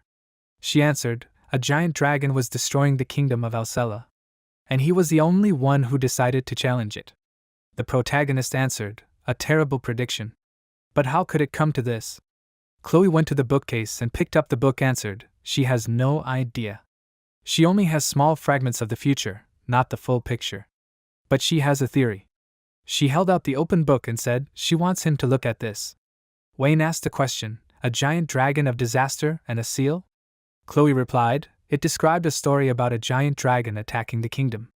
The dragon's power was terrifying. It devastated all the lands of the kingdom and killed millions of people. But she pointed her finger at the drawn silhouette and said, a man called the Awakened was born, and his power surpassed all those living now. The protagonist put his hand to his chin and said, Awakened, the head of Renadiori spoke of this. Chloe closed her eyes and said, this Awakened was able to fight the giant dragon on equal terms. As a result, he was able to seal the dragon under the bowels of the capital. This story was passed down from generation to generation exclusively within the royal family. Wayne asked why only the royal family was allowed to know about this. Chloe looked at him carefully and answered, if they had not done this, there would definitely have been a person who wanted to break the seal. Although this did not help much, because in the future the seal will be broken. The protagonist thought, this story? He pointed to the page of the book and said, these drawings. Chloe asked, is there something wrong with these? Wayne answered, no, he just thinks that there are 4 great spirits depicted there. Chloe answered, he is right. How did he know these? The protagonist said, recently, a couple of incidents happened on his lands and as a result, he sheltered the 4 great spirits. Chloe asked again in surprise, sheltered the great spirits? Wayne told Chloe the whole story in detail. After finishing the conversation, he said something like this. Chloe put her hand to her face and said, the 4 great spirits are needed to break the dragon's seal. But as long as they are under his protection, they have nothing to worry about. The protagonist said the spirits were sealed. Does this have anything to do with the story about the dragon? Chloe said she does not think it has anything to do with it. The book does not mention anything about sealing spirits. She sat down on a chair and said, but they can say with complete certainty that the organization hunting for spirits is trying to destroy the kingdom. The protagonist asked if the 7 great noble houses knew about the dragon's history. Chloe answered, no. Only members of the royal family had access to this information. Wayne said, so the information somehow fell into the hands of third parties. Chloe nodded and closed her eyes and answered, yes, and therefore she can only trust him with the information about the future. The protagonist asked who else knew about her power? Chloe answered, only her father and mother. Apart from her family, he was the first person she dared to tell about her power. Wayne put his hand to his chin and thought, father and mother, that is, the king and queen. He asked why she chose him to tell such important information. Chloe folded her arms and replied, in her vision he was fighting a dragon. That meant he was not an enemy. This fact gave her the determination to talk to him. She opened her eyes and asked, Wayne, is he strong enough to save the kingdom of Alcella? He can ask for whatever he wants as a reward. So, he shouldn't worry about the reward. She looked at him questioningly, waiting for an answer. Wayne answered Chloe, it was her birthday recently. He smiled and put his hand to his chest and said, saving the kingdom of Alcella will be his gift to her. So, there is no need for a reward. Chloe smiled and put her hand to her lips and said, Wayne, and he is painfully romantic. The main character smiled and put his hands behind his back and said, yeah, this approach is much more attractive than the image of an arrogant lord. Doesn't she find it? Chloe laughed and said what an interesting person he is. Wayne looked at her carefully and said, but he has one more question. Is it possible to change the future that has already been seen? Chloe handed over the book and said, it is possible, but the changes will not be too significant. Although this is the result of changes where only her powers were involved. She does not know how much they can change the future if they involve his powers too. The protagonist answered, I see. This is quite enough for him. His Anmyoto will change this terrible future. Chloe thanked him and asked, by the way, what is Anmyoto? Wayne answered, it is very similar to magic. After a while, he was riding in a carriage and thinking, an incredible story. Was this the important mission that the goddess of the sea Serna spoke of? Well, whether all this is true or not, he cannot ignore the danger that he can prevent. They have too little information about this strange organization. But as long as they know what their goal is, they can bypass them. After a while, the members of the group were sitting at the dining table in a large castle. Mateo spoke, the time had finally come. It was time for their squad of the strongest mages to destroy the kingdom of Alcella. All 4 great spirits were now in Granato territory. This was a great success. and neither Rollo Vistav nor Wayne Granato suspected of their plans. They couldn't miss this chance. The guy looked at him and asked, "Is this kid, Wayne Granato, really that strong?" Pamela asked. Maybe it was just Sadie who was too weak. Sadie folded his arms over his chest and closed his eyes. He replied, "They'll understand when they fight him themselves." He laughed and said, "Now he only wants to fight him more." Pamela said thoughtfully, "Too scared, she's out." The guy said, "Let them watch their language. Their main goal is to carry out Mr. Mateo's plan." Farrell put his hand to his head and replied, "Seriously, what a gloomy guy." The guy frowned and asked, "Who said that?" Farrell asked again, "Should he repeat it in a special order?" Mateo ordered to stop the argument. Wayne Granato should not be underestimated. He did not defeat Sadie by chance. He personally saw his strength, and saw it up close. But if everything goes according to plan, then there will be no need to fight him, and they will successfully destroy the kingdom. He laughed and said, "All hope is on her, Eleanor." She answered tiredly, "Yes." Mateo stood up and asked, "So, isn't it time for them to put the plan into action?" Everyone stood up and said, "In the name of the birth of an ideal nation." After some time in the village of Kerbet, the guy asked puzzledly, "What the?" He looked towards the mountain and screamed. All the trees were withered. "What happened there?" The guy screamed in fear, "We must quickly return to the village and tell the others." At that moment, ominous energy and steam began to emanate from the mountain and the trees. Lady Chloe predicted a very gloomy picture of the future for the protagonist. The best thing, of course, is not to allow the dragon's seal to be broken at all, but it is also worth thinking about how to minimize the damage if it does break free. After a while, Wayne approached the door and pulled the handle and entered the office. He said, "The director?"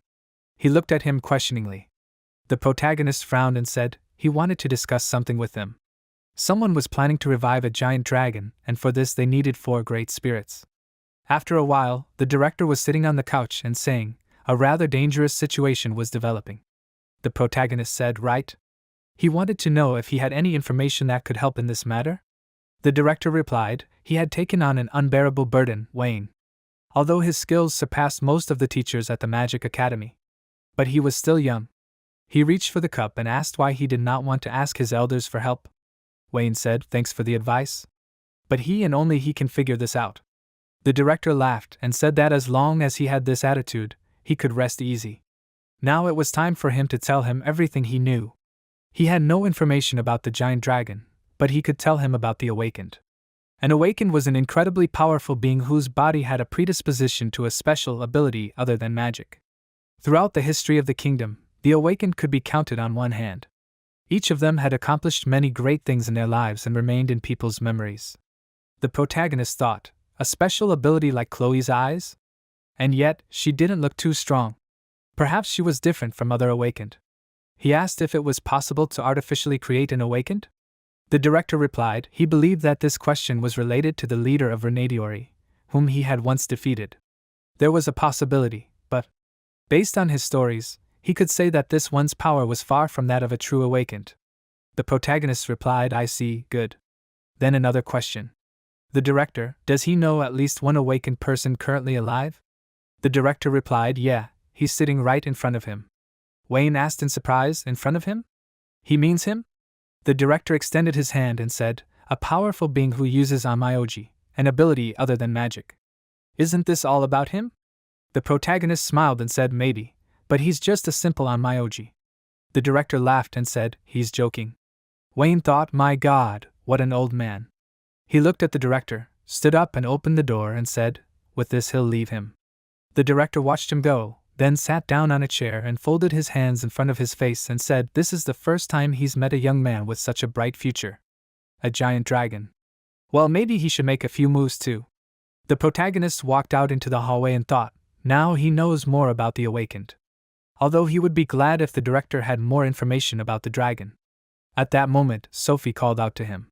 He asked, "What is it?" Sophie replied, "It seemed that Duke Brayhild was very interested in him because of that incident at the ball. He came to her and asked her to convey a message that he wanted to make a deal with him." The protagonist thought, Duke Brayhild is one of the great aristocrats whose bloodlust he sensed. Sophie smiled and asked, "Does he have free time?" Wayne replied, "Perhaps he should meet him. Such a chance rarely comes." Sophie turned around and said, "Then it was decided. Let's go, she will take him to the Brayhill mansion. Wayne said she is his savior. He frowned and thought, he does not like this Duke of Brayhill. It is good if he can get something out of this meeting, but… Meanwhile in the village of Kerbet, the spirits slept in the castle. Bayako was standing by the bookcase and watching them. Suzuka entered the room and asked, Bayako, is everything alright there? He asked, why is he a deputy, Suzaku? He answered, the trees around Kerbet began to dry up en masse. Salamander woke up and sighed. He went to Suzaku, and he began to pet him. Suzuka said, the reason is still unknown, and the population is growing restless. Salamander asked again, puzzled, to dry up? Suzuka waved his hand and said, that's why he is there, to investigate this matter. He will be glad if he keeps an eye on Tuda, otherwise he will start causing trouble again. Bayako folded his arms on his chest and answered, okay. Suddenly Salamander screamed loudly, he remembered. The elf woke up and looked at him puzzled. With his scream, he woke up all the spirits. Suzuka asked why he started screaming? Bayako asked a question, what did he remember? Salamander waved his tail and said the reason why they were sealed. This is bad, we need to quickly go back and seal them all back. Undine asked, did he really remember everything? Salamander answered, yes. After listening to Bayako and Suzuka's conversation, everything fell into place in his head. He screamed, their powers were preventing the giant dragon's miasma from leaking out. The spirits screamed in fear, that's it. Bayako asked in confusion, the giant dragon's miasma? At that time, zombies were spreading in the forest. They were pulling carts with people. Farrell said, convenient. What a useful spell. The guy said they didn't come there to play games, let him focus on their goal.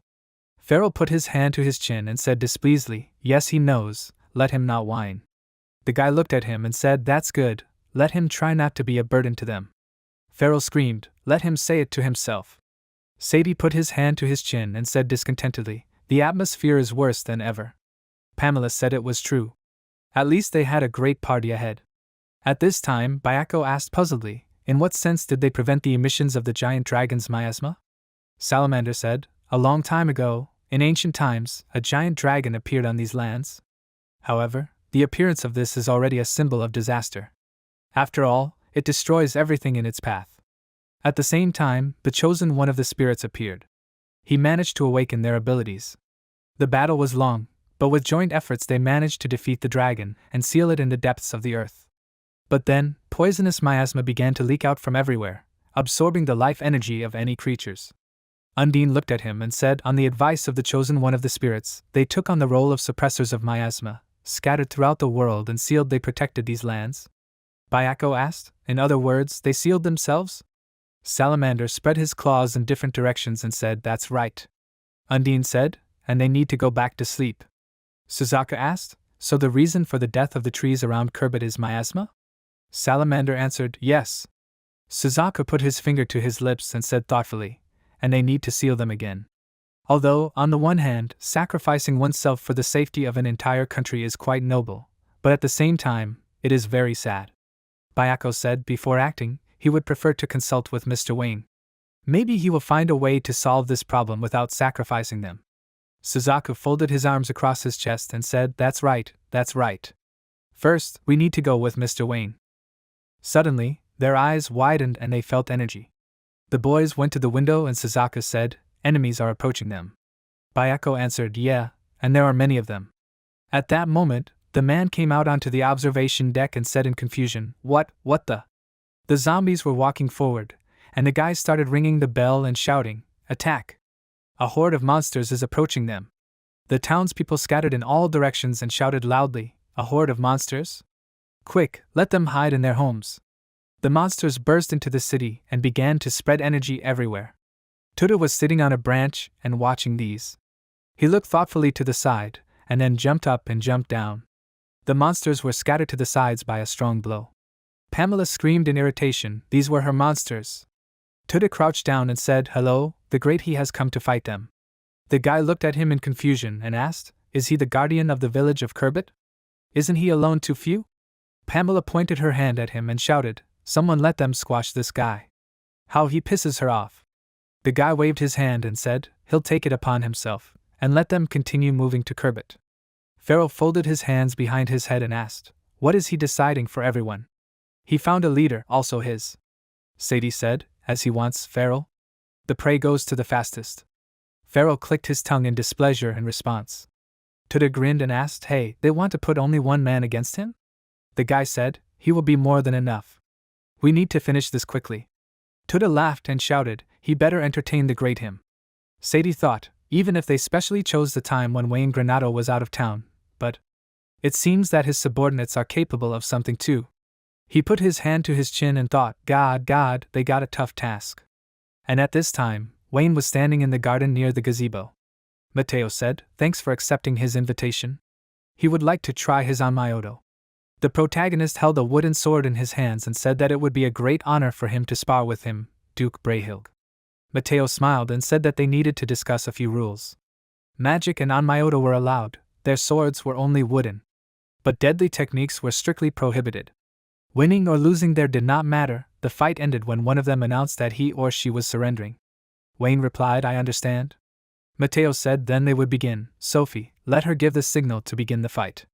She replied, okay. So here we go. Sophie waved her hand and said, let them begin. The guys came close to each other, and the protagonist used a quick technique. Mateo frowned and thought, his fencing skills are also at a high level. He is exactly the same as Sadie, a monster. Mateo swung and used a fiery wind, against which Wayne put up a barrier. He frowned and thought, that was strong enough. It won't kill, but it can only wound in the end. The protagonist looked at Mateo and thought, from the very beginning of their sparring, he was gushing with bloodlust. He had a bad feeling about this. Mateo smiled and said, he was surprised, he dodged his fiery winds so easily. The protagonist spoke, he was surprised too, they had only just started, and he had already used so much mana. Mateo asked, how would he live up to his reputation if he held back? Wayne said, what kind of reputation does he have? Mateo replied, he had heard that he was called a monster. Sophie put her hands in front of her and screamed, why didn't they say that it would go this far? Wayne thought, initially he hadn't seriously thought about fighting the Duke of Brahilg. He thought he would stall for time and give up at a convenient moment. But he looked at Mateo's grinning face and thought, his bloodlust was bothering him a little. Mateo smiled and thought, it doesn't matter who wins or loses in this sparring match. It's enough that Wayne is busy with him now. He laughed and thought, I wonder how things are going in Kerbit. At this time, Pamela cried out happily, come on, his cute zombies, it's time to have fun. The zombies were banging on the doors of the houses, and the people inside were blocking the doors with closets. The girl was hugging a child who was crying and saying, Mommy, he's scared. A tear was running down the girl's cheek and she was saying, be quiet, everything will be okay. The guy was holding the closet and asking for someone to save them. At this moment, Dying appeared and kicked the zombies. She screamed, this is not funny at all. Dying screamed, she came there to get rid of all the bad guys like them. Sadie looked at her and asked, another of Wayne Granado's subordinates? Pamela said with displeasure, they just keep pestering her, it's so annoying. She sighed and said, oh well. A little girl like her would run away crying. Dying turned around and asked, did she call her a little girl? Pamela asked, did she see anyone else there? Not only was she a little girl, she was also stupid. Dying pointed at her and screamed, she was stupid herself, and she wasn't a little girl. She was a noble lady. Pamela continued to argue, she said, whichever way you look at it, she was a little girl. Farrell laughed loudly and screamed, Pamela was irritated by a little girl, it was hilarious. She frowned and said, his laughter, Farrell, only irritates her more. Sadie looked at him and said, they'll leave her, Pamela, and they'll go on with the plan, they need to hurry. Farrell said with displeasure, yes, he knows. At that moment, Suzuka came out into the square and said, let them forgive him, but he won't let them through any further. Sadie put his hand out in front of him and said seriously, there's no end to them. Farrell said, Sadie, let him leave this one to him. He couldn't wait to slap someone harder. Sadie exhaled and said, what a relief. Then he'll go.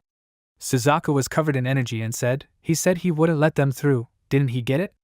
Suddenly, Sadie disappeared and he asked in surprise, what? He walked forward and said, well, bye.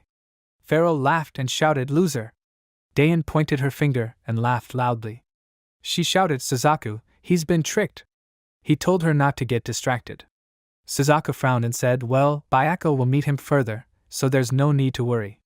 I guess? He smiled and said, okay, Dayan, these two are on them. She screamed loudly, yeah, let him rely on her. Farrell turned away and said, "Kill them, Pamela?" She laughed and said, "Funny, how self-confident they are. They will plunge them into the abyss of fear." Farrell raised his eyebrows and said, "Yeah, that's what they will do." After a while, Bayako was standing near the house, to which Sadie came up and said, my God, another one." But he seemed to be alone. He did not feel that there was anyone else there. Bayako said, he was right. But he would not get further than him even if he brought his whole company. Sadie grinned and said, "How confident?"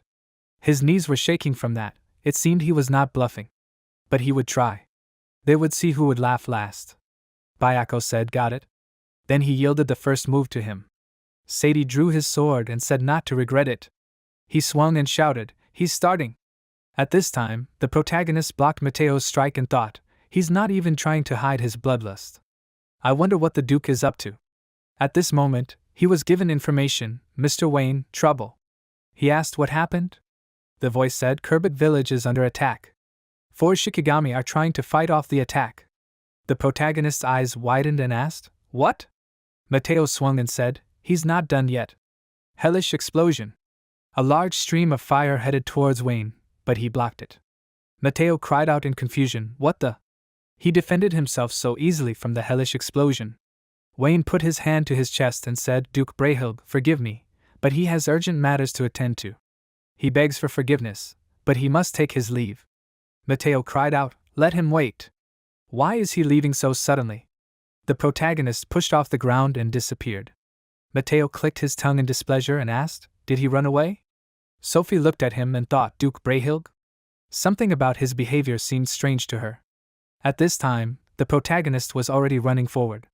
He thought that they had definitely attacked Kerbit with the aim of getting the 4 great spirits. Were they planning to steal from him? After a while, Tuda stood in front of the guy who said he would not hold back. Let him not hope that he would gain an advantage. Tuda grinned and said, "That's good. If he dares to gape, he will hit him with all his might." The guy waved his hand, creating an energy flow, and said, "How impudent." Tuda looked at him in surprise and he said, "But this will be his undoing." The guy rushed forward, and Tuda froze in shock. He struck and Tuda's eyes widened. The guy moved behind him and said, "That's it." Tuda dodged and asked, "What did he say?" He swung and struck, throwing him aside. Tuda grinned, and he screamed, "Nonsense, this is impossible. How could he keep up with him?" Tuda swung his leg and mockingly said, "He may be a little faster than the local monsters. But that still doesn't make him stronger than him." The guy swung his knife and said, "Stop talking." Tuda said, "That's where you should have started."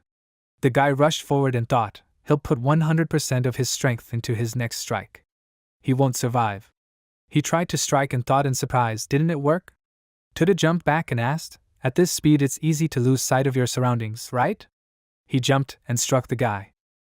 Tuda walked forward and yawned and said, he didn't even have time to get bored. At that moment, Pamela laughed and said how she could stand aside when they were killing his cute zombies. She hit the pavement with her staff and energy vibrations passed through the ground. Suzuka grinned and said, "She strengthened the flesh of these." Pamela spread her arms out to the sides and said, "He guessed right. Now these are several times stronger than they were before. How will they kill these now?" A scream rang out, "And it will be 100 times stronger than these weaklings." Farrell began to spread energy everywhere. It went towards Suzaku and Dayan. They jumped back in surprise from it, and Farrell screamed, "Aura, aura, aura! Let them not even dare to think that they will allow them to kill their zombies." Pamela smiled and said, "They will be underestimated and will be greatly regretted." Suzaku grinned and asked, "Maybe they should swap, Dayan? He will deal with the zombies, and on him this guy." Suzaku pushed off the ground and headed upward. Pamela looked at this in surprise and frowned and asked, "Did he grow wings and fly?" Suzaku looked down at them and said, "Yes, there are a lot of them."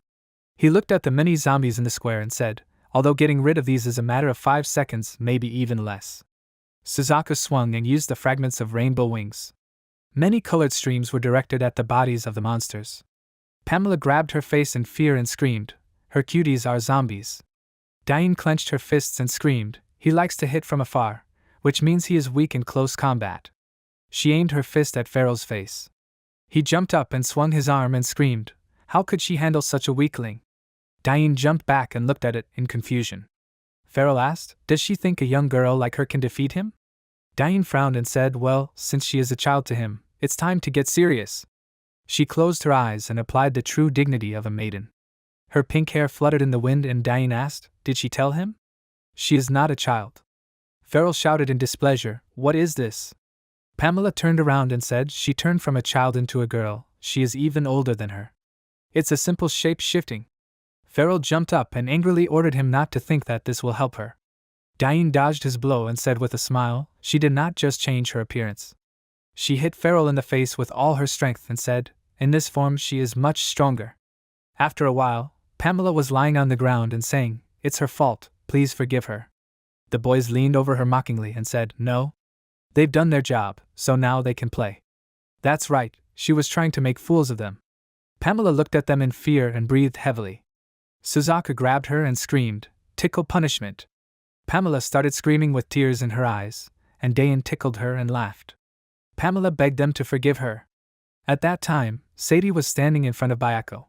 He looked at him and thought, "Another monster." Bayako narrowed his eyes and said, "Let him give up already. Otherwise, he'll die." Sadie frowned and said, "He can't agree to his offer." He created clones and rushed to attack. Bayako asked, "Clones?" Mr. Wayne told him about this trick. "It won't work on him," Sadie said maliciously, but it was worth a try. He swung and thought, there was no way this would work on him, he knew that very well.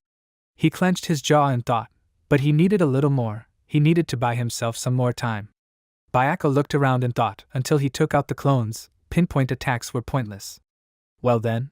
He used freezing rain, causing Sadie to scream loudly. He fell to the ground, and lacerations appeared on his body. Bayako looked at him carefully and said, "Even he should have realized it by now. This is the end." Sadie stood up and began to breathe heavily. He thought, "Hurry up, Eleanor." The spirits watched the battle from the window and shouted happily, "Mr. Bayako is amazing." But what an inopportune time they decided to attack them. That's right, they won't get rid of the miasma anytime soon. The dwarf sighed heavily and said, "How careless he was, Salamander. When they are sealed again, they will fall into a slumber. It is better to enjoy the moment while you can." Salamander looked at him and said, "Well, he is right in a way." Suddenly, Eleanor appeared near the door. She looked at it and thought, there is a strong barrier there. She stretched out her hand and said, "But what does it matter to her?" Eleanor used a dimensional gate, and a hole appeared in the wall. She put a seal on the spirits, and told them to rest for a while. Bayako looked away and asked, "What, an outsider?" He used spatial displacement, and moved into the house. Sadie was sitting on the ground and laughed and asked, "Did Eleanor manage it?" Then it was time for him to leave too. Bayako opened the door and saw Eleanor in the room, who was holding the spirits with her magic.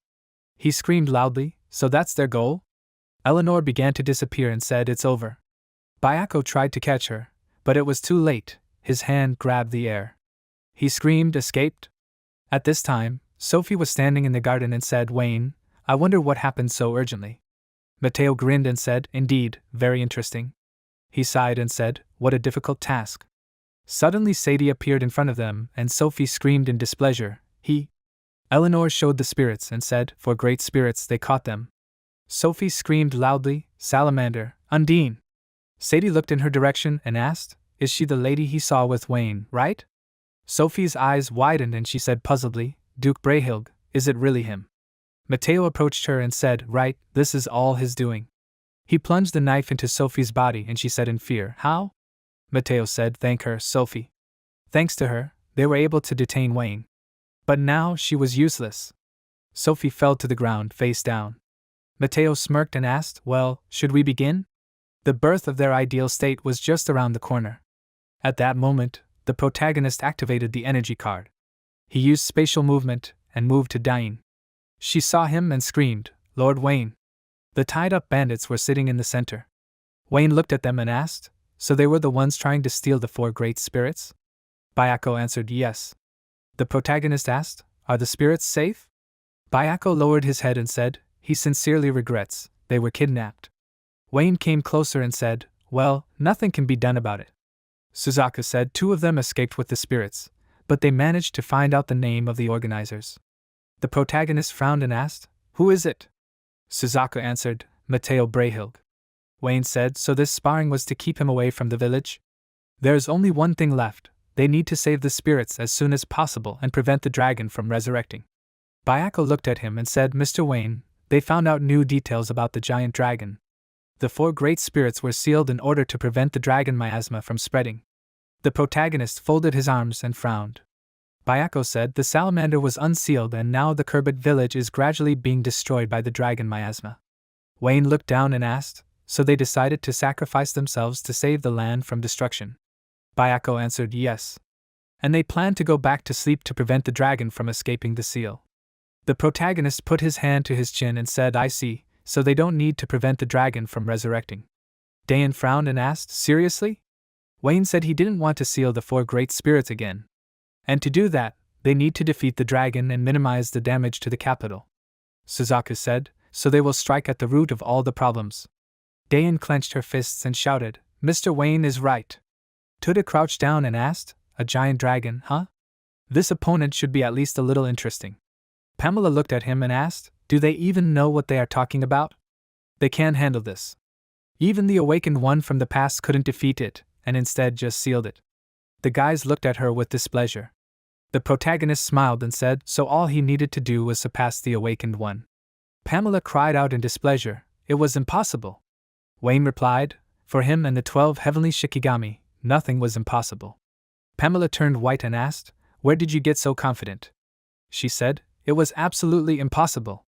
Dayan got angry and screamed, wasn't she being too rude in her communication with Mr. Wayne? Now she would punish her again. Pamela screamed in fear, let him forgive her, she won't do it again. The protagonist folded his arms across his chest and thought, how creepy, what kind of punishment was this? At that moment, Sophie was lying on the grass and speaking, she had to say. Duke Brayhild was in charge, Wayne should know. Sophie was bleeding and thinking, but she had absolutely no strength. Everything was blurring before her eyes. Suddenly a voice was heard, healing. Sophie asked in surprise, what, healing magic? Chloe put her hands on her and asked, Sophie, how is she feeling? Sophie asked in surprise, Princess Chloe? Why is she there? Chloe replied, she will explain the details later, she has figured everything out. Now, first of all, they need to stop Duke Brayhild. If they don't, he will destroy the royal capital. Sophie sat up and screamed in fear, destroy the capital? Chloe looked at her carefully and asked, Sophie, can she help her? She needs her power. Sophie nodded approvingly and said, yes, of course. At this time, Mateo's team was going down. Mateo said this is the first time he has seen such a perfect sealing spell. This place was created only for the purpose of sealing a giant dragon. Sadie frowned and said, of course it will be amazing, but in truth, the very existence of such a place is amazing. Mateo said, let Eleanor say thank you that they are there. Her techniques serve them well. Eleanor nodded and said, it is an honor, Master Mateo. Salamander was worried inside the magic ball. He thought, horror, he can't do anything. And the giant dragon is so close. Did the seal weaken after they woke up? At that moment, Mateo entered the hall and saw a shining sword. He said, the sword on the pedestal, it is definitely the dragon's shell. He reached his hand to it, and the energy barrier pushed it back. Mateo looked at it and said, the barrier around it is still strong. Isn't it time for them to begin the release ritual? Suddenly, a loud scream was heard, no one moved. Sophie and Chloe ran into the hall and Mateo's side. He said, can it really be her, Sophie, and with her, Princess Chloe? She frowned and said menacingly, Duke Brayhild, she will not allow him to do whatever he wants. Mateo asked, how do the two of them plan to stop them? He ordered Sadie and Eleanor to get rid of them. They turned and said yes. Sadie smirked and said, forgive me, ladies. But they will have to die for their ideals. Sophie frowned and thought, they are stronger than her, she is well aware of that. But her honor as a knight will not allow her to retreat. She took out her sword and held it out in front of her. Eleanor clenched the blade in her hand and rushed forward. Sophie held the sword out in front of her and looked around wondering where she was. Eleanor appeared behind her and said, from behind. Sophie cleared her throat and blocked the blow. Sadie asked, parried? And she is not that simple. He ran his fingers along the tip of the sword and said, he should take care of his opponent too. Chloe said, she will not allow them to act with impunity. She used her magic and said, holy fire. It was aimed at him, and Sadie said, so the princess knows how to fight too. This is a fight to the death. Sadie swung his sword and said, and he won't think twice about taking her life. Sophie looked at it and thought, this is bad, Princess Chloe. She swung and knocked Eleanor back. Eleanor looked at her in surprise, and Sophie rushed to Chloe's defense. She blocked Sadie's strike and screamed, "Your Majesty!" She begs her to leave them to her while she deals with the giant dragon. Sophie turned around and screamed, she begs her to save the people of their country. Chloe folded her arms and said, "Sophie? Thank you, she is counting on her." She walked away and said to make sure she survives. Sadie smirked and asked, "Does she think she can stand against both of them at once?" "It is impossible." Sophie frowned and replied, "But she will try. Princess Chloe healed her, and it is her duty to live up to her expectations." Eleanor gripped the hilts of her blades and walked forward, and Sadie said, "What are the chances?" "Eleanor, let him get rid of her quickly." She said, "Okay." Sophie gripped the hilt of her sword as they rushed at her. She closed her eyes and thought, a little, if she could buy herself even a little time. She put the sword to her forehead and froze. They rushed at her, and she, like a moth, avoided them. Sadie cried out in confusion, "What the?" Eleanor frowned and said, "This girl is strong." Sophie thought, "Okay, now she can fight them on equal terms, is she right, Wayne?" She remembered the protagonist holding out the sword and saying, "She so stubbornly continues to insist on training, Sophie." She replied, "She must cover her weaknesses and hone her strengths. He can't think of a better option for this." Wayne smiled and said, "He thinks she's already gotten better? Their training battles are not in vain. Let him believe him, she has already become much stronger." At this moment, Sophie swung her sword and screamed loudly. Chloe ran forward and shouted, "Mateo, let him stop this release ceremony immediately." He turned around and asked, "Does she think now is the right time to give him orders?" Chloe looked at him and replied, "He is right. So she will have to stop him by force." Mateo replied, "Then she had better hurry up with it. The giant dragon is about to revive." Chloe frowned and said she would have done it without his advice. Sadie created clones and said, admits he underestimated her, but it is time to get serious. Sophie blocked his clones and thought, even if she attacked the real body, it would simply switch places with the clone. She remembered a fragment of the protagonist's fight with Sadie and thought, only attacks with a large range would work against him. Sophie waved her hand and cast a firestorm. It began to build up in the center of the room and spread. Sadie chuckled and said she knows the secret of his technique, so it was a good tactic. But what a shame, her fire attribute is powerless against his water magic. Sophie's eyes widened and thought, it's true. She only knows fire magic, their elements are incompatible. Sadie said, by the way, lady, she forgot something. Sophie frowned and asked, where is the other one? Eleanor appeared behind Chloe and said, alas, she is already there. Mateo smirked and Eleanor screamed, forgive me, princess. Chloe closed her eyes as scarlet drops splashed around. Eleanor, with a cut throat, asked, how in the world did he get there? The protagonist stood in front of Chloe and asked, so, where were they? He looked at the princess and asked, Her Highness, is she injured? Chloe replied, no, everything is fine. Mateo shouted in irritation, what? Wayne Granato? The protagonist said, Mateo Brahilg. He has come to finish him off. He will answer for every wound inflicted on his comrades. At this moment, Sadie's eyes widened and thought, that voice and aura. Wayne Granato? He glanced back with his peripheral vision and thought, now is not the time to deal with the lady. He left her to his clone. Sophie coughed and ordered him to stop. Sadie rushed to the protagonist and said, Wayne Granato, it's really him. Wayne turned around and looked at him. Mateo clenched his jaw and thought, there is not much time left until revival. He put his hand in front of him and shouted, Sadie, Eleanor, let them delay them. Sadie frowned and answered, he understood him. Eleanor held the blade out in front of her and told them not to worry. They rushed towards the protagonist, and he struck them with a snap of his finger.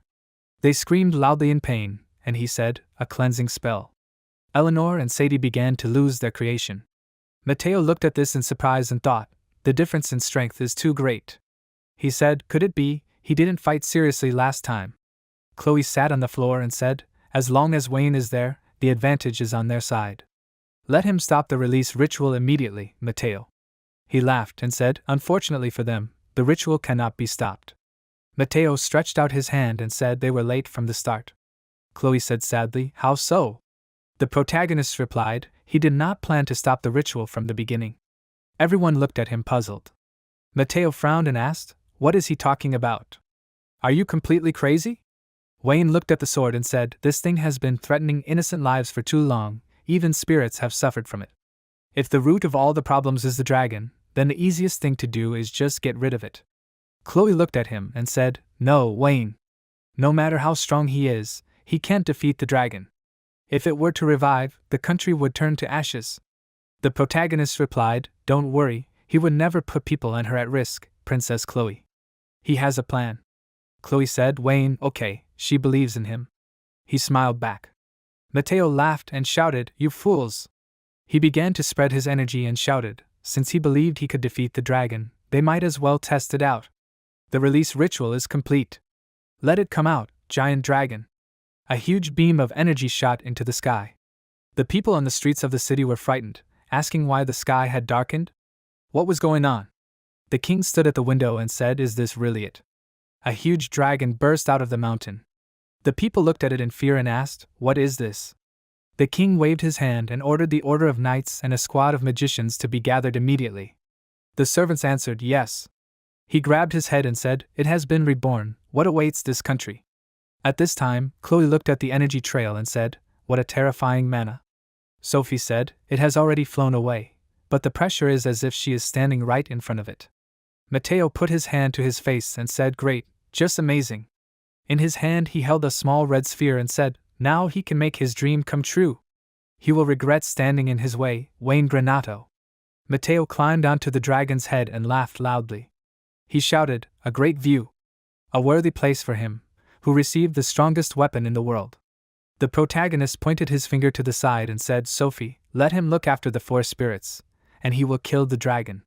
Sophie excitedly asked, "Wayne, will he defeat it?" He answered, "Of course." Sophie looked at him carefully and said, "Okay, since he says so, then she believes him." Wayne smiled and thanked Sophie. He walked up to Chloe and said, "Princess Chloe, he apologizes for not stopping the revival of this." Chloe frowned and replied, "Accepted." "But Wayne, will he really be able to save this country?" The protagonist extended his hand to her and said, "Yes, he always keeps his word." Chloe said, "He is a mysterious man." "Well, as long as he speaks so confidently, she can rest easy.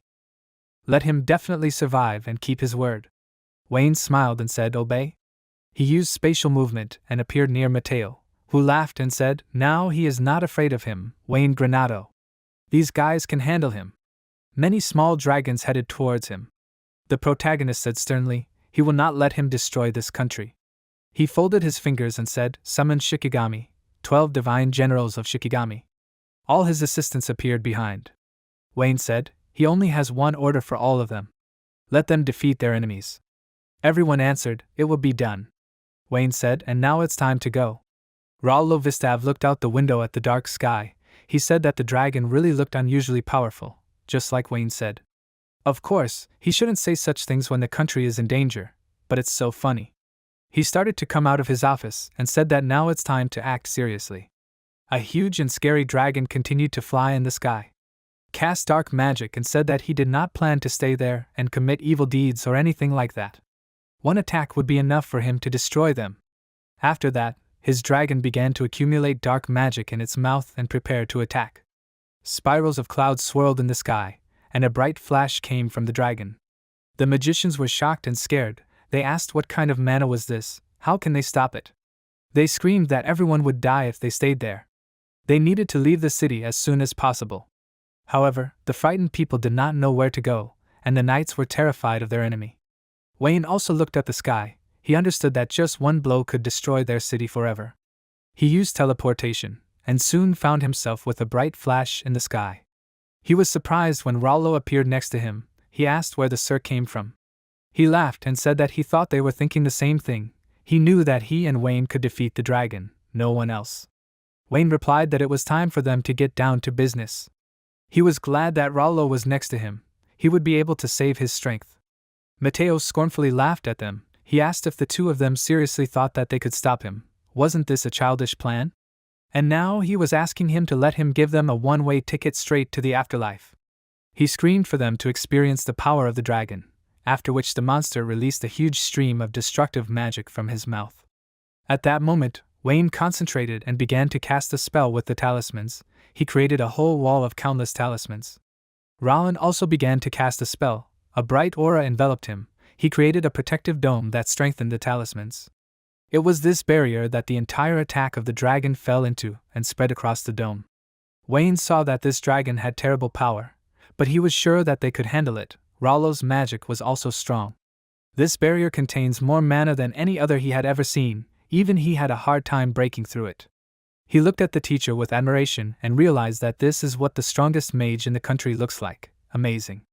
Mateo looked at their huge barrier and asked what it was. How could they create such a strong barrier? He said angrily and nervously, "This is bad, but how? Why can't he break the barrier even with the power of a giant dragon?" But the next second, he laughed and said that they were still not strong enough to face him. They had not even fought the small dragons. At this time, the small dragons appeared on the ground, starting to release magical fire at the knights, who screamed in pain. The magicians tried to dispel his fire, but they did it with great difficulty. They combined their powers and shouted a spell to make a great thunder strike their enemies with the fury of lightning. A huge lightning bolt shot straight at the monster, but after a bright flash, nothing happened. The magicians were very horrified. They said that these guys were a nightmare. They had so much defensive magic that their attacks did not work. However, the next moment, Kijin ran past at great speed and attacked the dragon with a sword with cherry blossom flash magic. From her slash, the monster screamed, blood gushed from his cut neck. She looked at the creature coldly, and the magicians were shocked by her power. She did it in one blow. Now Tenku enveloped himself with magic and radiance. He said that there were too many victims. Everyone was powerless before him, since he saw them through the spiritual eyes of truth. All the small dragons immediately fell under the influence of his magic and aura. Soraya was next to him, helping.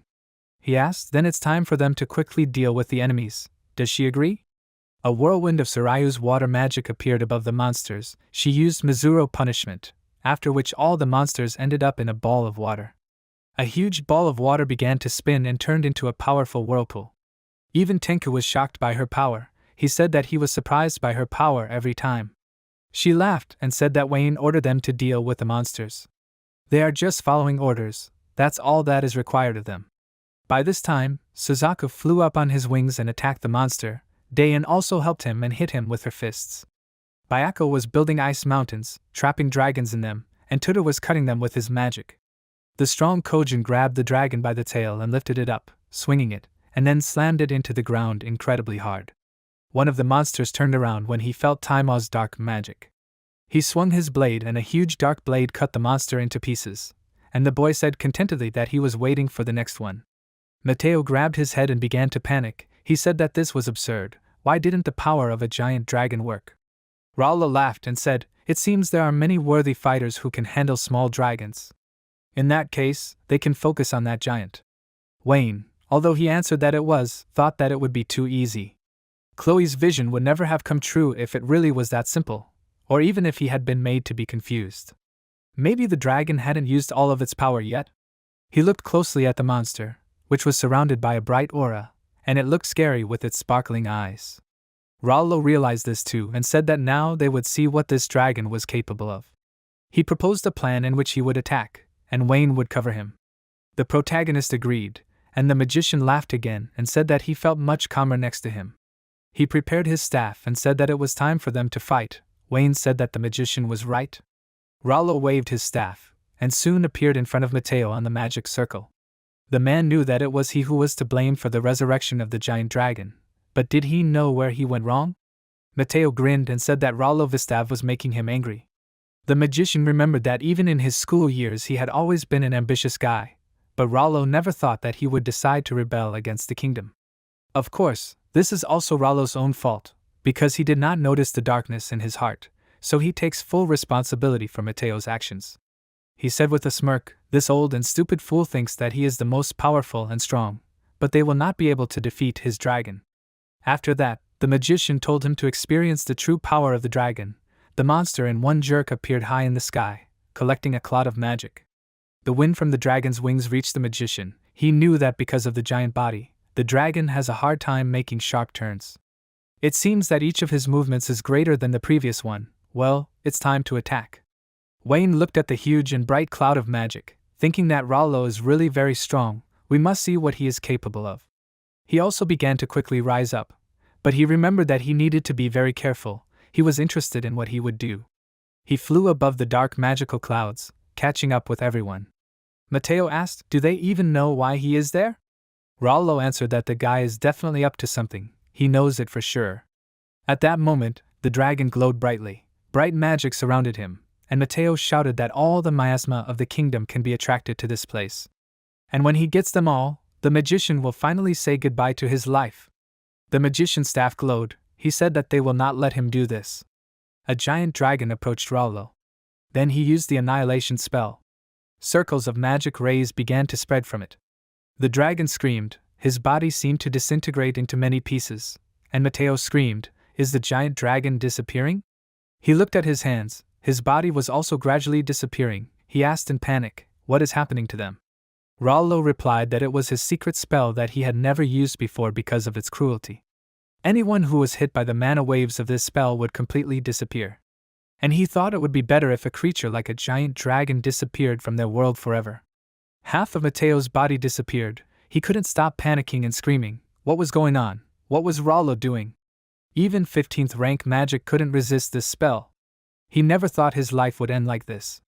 Soon, Rallo was all alone in the sky above the thick clouds. He said that in his opinion, this was the end. However, Wayne couldn't believe it. Then what was in Chloe's vision if Rallo could handle it alone? Suddenly, something began to form from the clouds. Wayne tensed up and looked at it. A dragon emerged from the particles of the magic cloud, screaming furiously. Rallo sighed. It seems his age is leaving its effects. In front of them was a giant dragon of even greater size, and the magician also noticed that the creature's mana had become stronger. This must be the monster's true form, but if it keeps coming back, he is ready to kill it only once, as long as it takes. The magician pointed the glowing staff at it and used annihilation again. The waves of his magic spread quickly, but suddenly they crashed into the shield created by the dragon's magic. The waves of magic reflected and flew straight at the shocked Rallo. Wayne managed to cover it with himself and put up a barrier. Rallo said, no, a simple barrier will not help with this. The protagonist realized that this is a spell that can break through any defense, then he should listen to the magician. Wayne threw a wave of talismans at the barrier, which broke the barrier. He ordered the spell to cancel. The barrier shattered into fragments, and Rallo was surprised that this spell could be cancelled. The protagonist asked, as the teacher thinks, he did a great job of his role as a protector, right? He laughed and replied that it was wonderful, and now he proposes to switch roles. He will be responsible for security. He is ashamed to admit it, but for him the dragon is too strong an opponent. He said that he trusts the fate of this land to Wayne. The protagonist replied that he will not let him down. Wayne asked, then can he count on the great magician to prevent the destruction of Alcer? Rallo answered, of course, he will make his best protection spell so that he can safely fight at full strength. He cast the spell Impenetrable Dome, and they are enveloped in a bright barrier. He said that he closed them and the dragon in this barrier. The protection should hold back attacks from both sides. Wayne thanked the magician, and then said that it was time for him to get down to business. The monster flew up above the protagonist, and he grabbed his magic sword. Wayne said that now they are alone with the giant dragon, and therefore they will end its existence forever. At this time, one of the knights was seriously injured and was lying there clutching his bloody shoulder. Genba put her hands on it, used healing magic, and the knight's shoulder began to shine. When she finished, the boy was completely healthy. He was surprised that the pain had disappeared and asked, is she a saint? Genba thought she had been called a saint before, maybe she really was? Then she said with a smile that she really was a saint. Then the boy sat up and thanked the holy maiden. Suddenly, Taima's dark aura appeared behind her. He said that Genba should not waste time there to treat each wounded person. Those dragons they were trying to deal with were under some kind of magic spell. They keep resurrecting again and again. They must continue to fight to reduce the number of casualties in the capital to a minimum. This was Wayne's order, so she should try to speed up the healing of the fighters. Genba said enthusiastically that she understood this. Kijin continued to destroy the dragons. She attacked them with fury and screaming.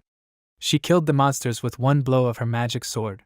However, all their wounds were immediately healed by magic and the monsters were resurrected. Kijin said that it was quite annoying when the enemy could not die. She was just tired of thinking about it.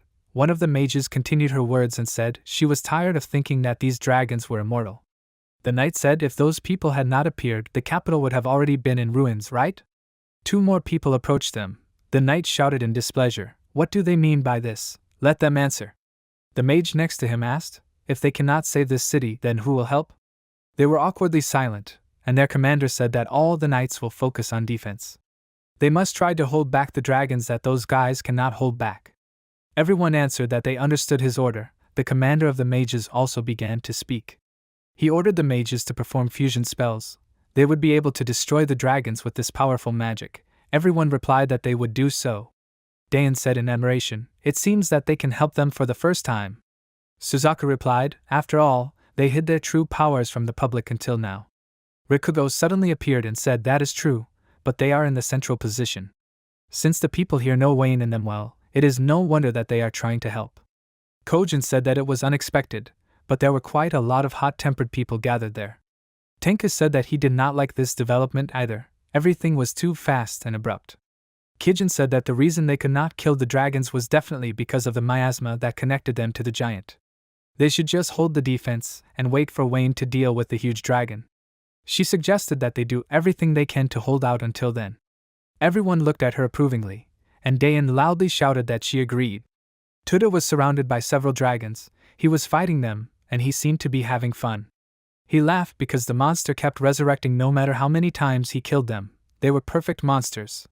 He happily punched 2 dragons at once and kicked the third one into the ground. Tenka looked at him in confusion and said that that guy was fighting so hard when they just realized that this fight was pointless. He was just exhausting himself even more. Bayako looked down in disappointment and said that it was sad but he was hopeless. They should leave this to Bayako himself. Even if the dragons were immortal, they could at least just freeze them. He sat down on the ground and used Ice Stream, after which an avalanche of snow and ice fell on the monsters. One was there and surprised Tuda. Dayan laughed, saying that he froze him too. Rikugo said that it was true, and this magic is quite effective against immortal monsters. Soon cracks appeared on the ice near Tuda. It was as if he blew up a glacier and jumped out of it. The guy screamed, "What is this stupid fool, Bayako, doing?" He replied that the guy was frozen. He can consider this a test of endurance. An angry Tuda grabbed the guy by the clothes and screamed, "Why is he, a scoundrel, telling him what to do? Bayako wants him to beat him up before dealing with the dragons?" Suzaku became worried and tried to ask Tuda to calm down. However, a threatening aura appeared from Bayako. He seriously said that he will fight the guy if he wants. Now Tenku also began to worry, telling him not to provoke Tuda. The girls were watching their quarrel. Tenku laughed and said that Tuda was acting like a problem child, and Soraya asked her to repeat these words. Kijin at this time tiredly covered her face with her hand and mentally said that she would be very grateful if Wayne destroyed the giant dragon as quickly as possible. If it dragged on, she was not sure that they would be able to maintain the defense in the same state. He replied that he would try to do everything faster. He really hoped that this was an opponent with whom he had great freedom of action. Right in front of him, the dragon prepared to attack with its magic from its mouth. Rollo shouted excitedly for Wayne to watch out. The monster's attack was close. A powerful beam of energy flew out of the dragon's mouth, but the protagonist created a spiritual mirror. This object reflected a bright beam of magic that flew at the dragon, but did not cause any harm. Wayne thought, the giant dragon reflects magical attacks and absorbs physical ones. What is happening to it? These are very interesting abilities. But most of all, he is interested in what will happen to the Onmyo-jutsu. He prepared a talisman, because he needs to check it.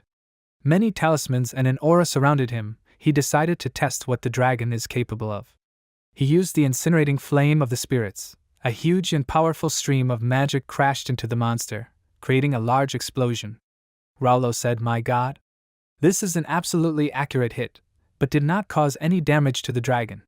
Then Wayne used spiritual vision. Immediately on the dragon's body he saw several bright marks. He realized that it seemed that the Onmyo-jutsu was the only thing that could destroy the monster. If the awakened from the distant past had a power other than magic, he can understand how he managed to seal the giant dragon. A magic circle appeared under the dragon, and the monster itself continued to glow with an aura. Wayne used the spells Deer Dust and Black Flame Fusion. A series of huge fiery explosions fell on the dragon. Rollo was very surprised that Wayne created a space that strengthens his spells. Inside the space, he combined several powerful spells. This is very interesting. When the explosion stopped, through the clouds and smoke, a dragon was visible, which was completely healthy. Rollo sadly said that there was no use for magic. This dragon is a terrible creature with incredibly strong defense. However, the protagonist assumed that it would be so. the spells he cast on the monster were not aimed at destroying it. He made a measured attack across the dragon's body to try to identify its weak point. He used spiritual vision again. There he saw an enlarged mark. The stomach received the most damage. This must be the dragon's weak point. However, the time had come to attack the dragon. 3 fireballs appeared above it, from which powerful streams of magic fell on Wayne. The protagonist quickly created a barrier that did not let the attack through. He asked, "The dragon does not plan to just stand still and let itself be attacked, right?" At that moment, right in front of his face, a huge monster's mouth opened. When the jaws slammed shut, Wayne managed to jump up. The monster immediately created its clones, which screamed loudly and approached the protagonist. He began to fight them, cutting them with just one swing of the blade. Each dragon created magic balls that could emit magic. They all began to attack together, and Wayne swung his sword, not missing a single attack. Rollo watched him and said that Wayne was only able to defend himself. The giant dragon was too strong for him. He was unable to repel several dragon attacks, and they hit the houses of the city's residents. At that moment, Bayako and Tuda continued their fight. Bayako flew back from Tuda's blow, but looked at him very calmly. However, Tuda was angry and shouted for him to die, then swung his leg with a stream of fire. His flame strikes attacked the dragons flying towards Bayako. He kicked another dragon, throwing it up, and said that such weak attacks won't do anything to it. Suzuka said that Bayako was pretty good. He was fighting well against Tuda. Dane shouted that she thought so. Bayako knew how to deal with Tuda well. Rikugo said that in that case, they might be able to control the situation. Kijin said that she thought so too, and Rikugo hoped that Wayne would be fine. The girl said that he was still not as strong as he was in his past life. So, in the unlikely event, he might lose to a giant dragon. But Rikugo shouldn't worry, they should know how strong Wayne really is. He wanted to say something, but Kijin said that they should just do as they were told. Still, Wayne is the strongest exorcist in history, having mastered all 5 elements of yin and yang. At this time, the protagonist told the dragon that he was already bored with such attacks. He thought it was time to strike back. He was enveloped in a terrifying dark aura. He used Kagetsuchi of fire. His talisman exuded dark magic, turning into a powerful explosion of fire, from which the dragon received at least pain. Rollo was amazed by his magic. Now he understood what Wayne's real power is. He does not think that even a giant dragon can resist this. However, a monster flew up from the dark smoke. Rollo asked why the magic did not work. Wayne thought he saw that the spell did little damage, but it was not enough. The dragon was too strong. The monster raised its head up and opened its mouth, from which came out a huge ball of dark magic. Rollo became nervous, saying that there was an incredible amount of mana in that place. Even his barrier could not block it. But Wayne said that he must surpass the dragon's power. Immediately after his words, the dragon released a fast and powerful beam of magic from a huge ball. The protagonist sent his own stream of magic towards him, which he made with the help of Kagetsuchi of fire. Their attacks combined, creating a giant and incredibly powerful explosion, which also created a bright flash. Their combination of energies was so bright that it seemed gigantic even from the ground. Sophie said that these explosions were terrible. Wayne must destroy this dragon high in the sky. Princess Chloe was also worried about Wayne, but Sophie was sure that he was fine. She did not believe that he could lose. Chloe asked if she thought he could withstand a giant dragon. He had never fought this monster before. But Sophie answered with a smile that he would succeed. Chloe laughed and asked, she must have a lot of faith in him, huh? She looked at the bright explosion and said that Sophie can understand. After that, she turned to Wayne and asked, he plans to save the city, right? Wayne said that the barrier was destroyed. It was an incredibly strong explosion. They can only see the remains of the protective dome. But he understood that thanks to Rollo's protection, they managed to avoid casualties during the attacks. He is glad that the magician is helping him. The dragon again glowed brightly and began to form a ball of magic. Rollo said that the monster was going to attack again, but he will not be able to block another shockwave like that. He asked, can Kijin hear him? She asked in surprise, what can she do for Wayne?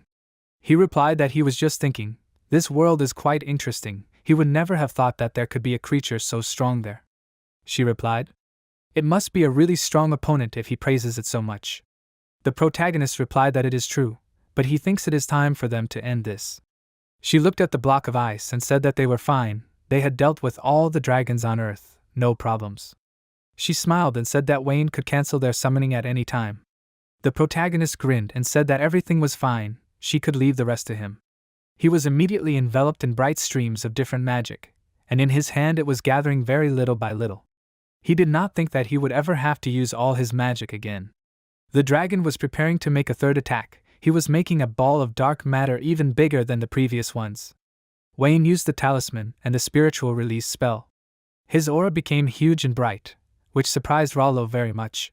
He thought how his magic power had grown even several dozen times. Did Princess Chloe know? Wayne prepared his glowing sword for battle, and the dragon made the ball of magic more and more powerful.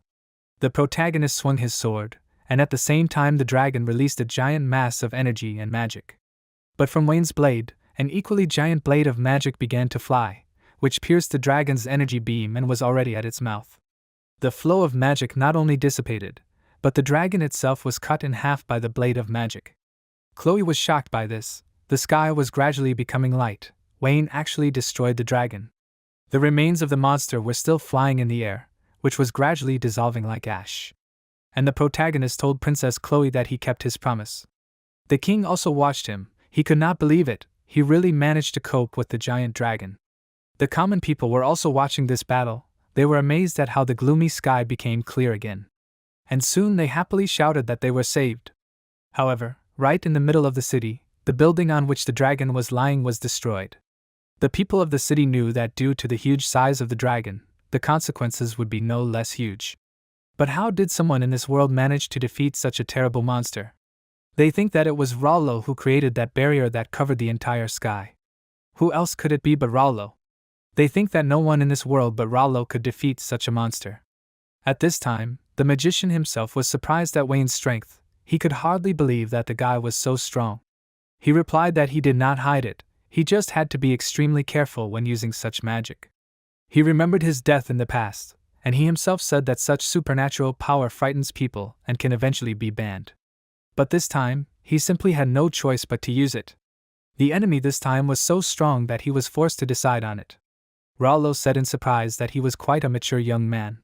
The protagonist said that now he asked to forgive him, but he had to go. Rollo stopped him and said that this land was saved only thanks to him. And as a person who truly loves his country, he wants to express his deep gratitude to him. He is very grateful. Wayne did not say anything, he just smiled goodbye and immediately disappeared. Rollo said that his hero probably has a lot of things to do, but he would like to refrain from such a force inside his academy. He needs to think of something. The protagonist ended up on the ground. Sophie ran up and asked if he was okay. Was he injured? The protagonist replied that he was okay, and Chloe immediately thanked him. She is very happy and grateful that he protected her beloved country, and Wayne replied that he was glad to help. Suddenly a salamander appeared on his shoulder. He said that he couldn't believe it, but he actually defeated a giant dragon. He was amazing. Sophie asked, but didn't the great spirits faint a second ago? They were all together now. Undine said that they woke up right after Wayne destroyed the dragon. And thanks to their hero defeating the monster, they no longer need to seal it themselves. They were all very grateful to him, but Wayne said that it was nothing special. He just took responsibility for freeing the dragon from the seal. After saying this, the salamander said that he would be loyal to the main character for the rest of his life. He laughed and said that was an exaggeration. At that moment, Sadie woke up. He said that they should not say that Wayne Granato and the 4 great spirits actually defeated the giant dragon. They answered that it was exactly like that, and Sadie was surprised that he actually did it. He would never have thought that all their hard efforts to resurrect the giant dragon would end in its defeat. Was the monster strong? Wayne was surprised by his question and answered that he had to use all his strength to defeat it. Sadie laughed and said that Wayne really fought with all his strength, that's all. He wanted to ask him. After the destruction of the giant dragon, reconstruction work on the capital began immediately. Some buildings were seriously damaged, but thanks to the 12 heavenly generals, all the damage was minimized. And all of Wayne's servants helped the city residents. The capital was already celebrating the victory. Everyone was drinking and rejoicing that the country was saved. After some time, Wayne worked hard, and Kijin came to him and said that he had a guest waiting for him in the reception room. He asked who it was, but then went to the meeting himself. Chloe was already waiting for him. She apologized for such a late visit. The protagonist asked her why she came to him. She replied that he was awarded a medal for bravery. She came to personally give him an invitation to the medal ceremony. He asked, "Isn't it a great honor? Are they sure he deserves a medal?" from her. The main hero was honored, but he could not accept it. After all, he did not save this city for the award. But the princess did not give up, saying that he was the only person who could turn her vision upside down. She will make him accept this gift by force if necessary. Chloe came closer and then kissed the surprised Wayne. When she pulled away, he did not know what to say. The princess began to leave, saying that was all she wanted to do. They will see each other at the award ceremony. Wayne asked if he could walk her back, but the princess refused, since she would have security with her. She blushed and said shyly that it was her first kiss so he would know. She wished him good night and closed the door. The protagonist was left alone and said in confusion that it was a reckless gift. Another day, Wayne was already standing in the hall at the award ceremony. The military said that they thanked Wayne Granato for destroying the giant dragon. In honor of this, they awarded him the Dragon Lord Medal. The protagonist bowed and said that it was a great honor for him. After the ceremony, he was in his office. Kijin said that such ceremonies are very exhausting. He did a good job. Wayne tiredly rubbed his neck and thanked her, but maybe it was better to refuse then, if they really thought so? Well, after all, this is one of his duties as an aristocrat. Kijin said that people will finally be able to calm down after the hero who defeated the giant dragon receives his well-deserved medal.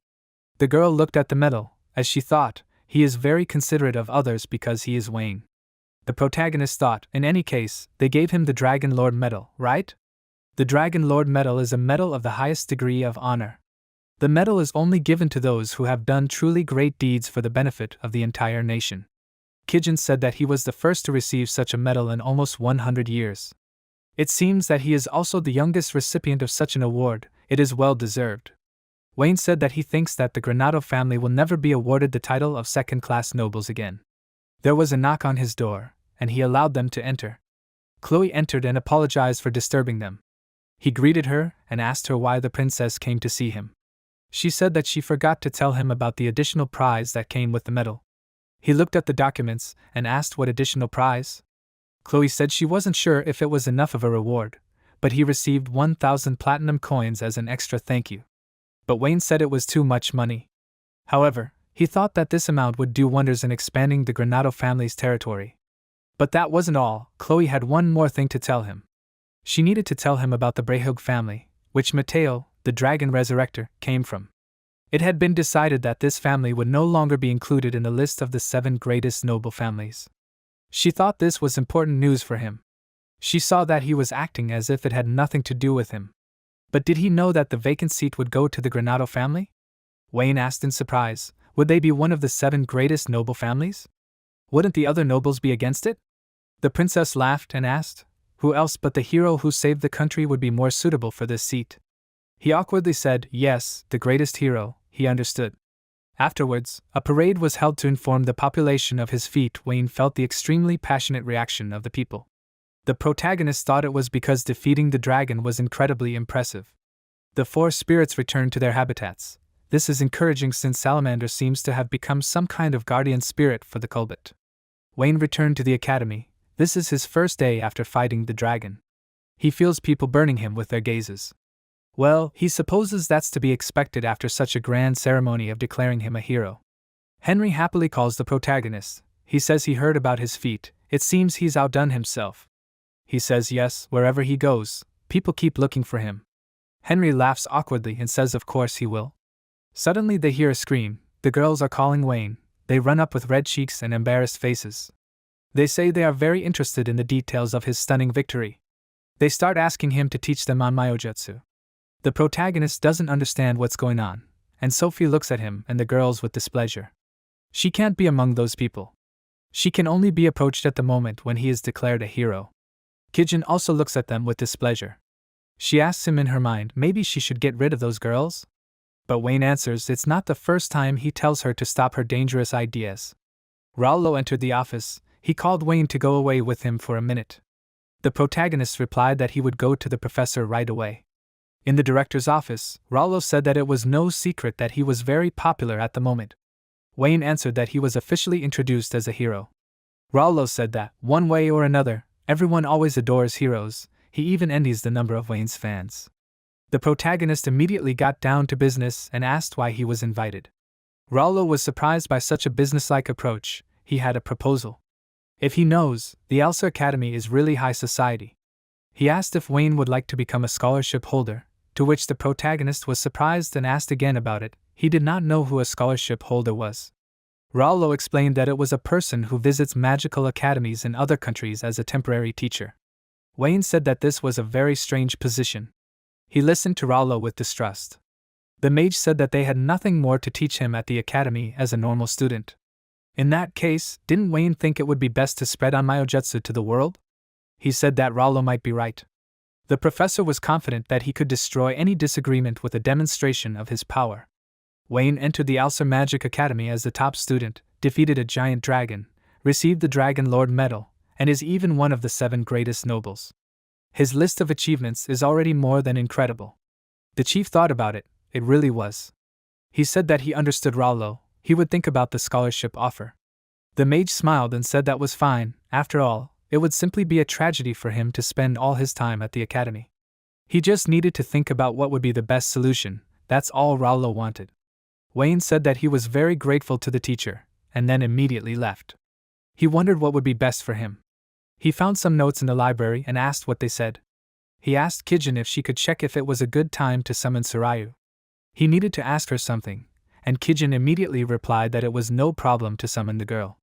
He thanked her, and immediately summoned the Shikigami Surayu. A beautiful girl appeared and greeted him, asking how she could help him. Wayne replied that he was looking through her sales report. It seemed that potion sales were especially high. Could she tell him more? She happily said that she would tell him everything. Surprisingly, Wayne noticed it. But he was right, potions are selling incredibly well now. The main customers are adventurers who use them to heal wounds after fighting monsters. The protagonist realized that she was talking about adventurers. Soraya said that the quality of their potions is not the best after all. Most likely, the reason for such a huge demand is because of the large number of monsters that appeared recently. Wayne said that he wanted to see one of the potions. Could Soraya prepare a batch for him? She replied that some of the potions were stored in the castle warehouse, so the protagonist decided to go look there. He looked closely at the potion and said, "So that's what it looks like, there is no smell." He tasted the potion and said that it was sour, but still, it does not interfere with drinking. However, it is not as effective as spiritual medicine, right?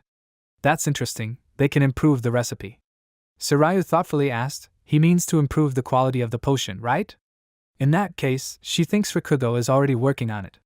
The protagonist said that she is right, but he feels like he does not know anything about potion making. He hoped that they could find him a good partner. Now that he thinks about it, the perfect candidate for the position was found. Sirius said happily, if they could create a top-quality potion, they could monopolize it.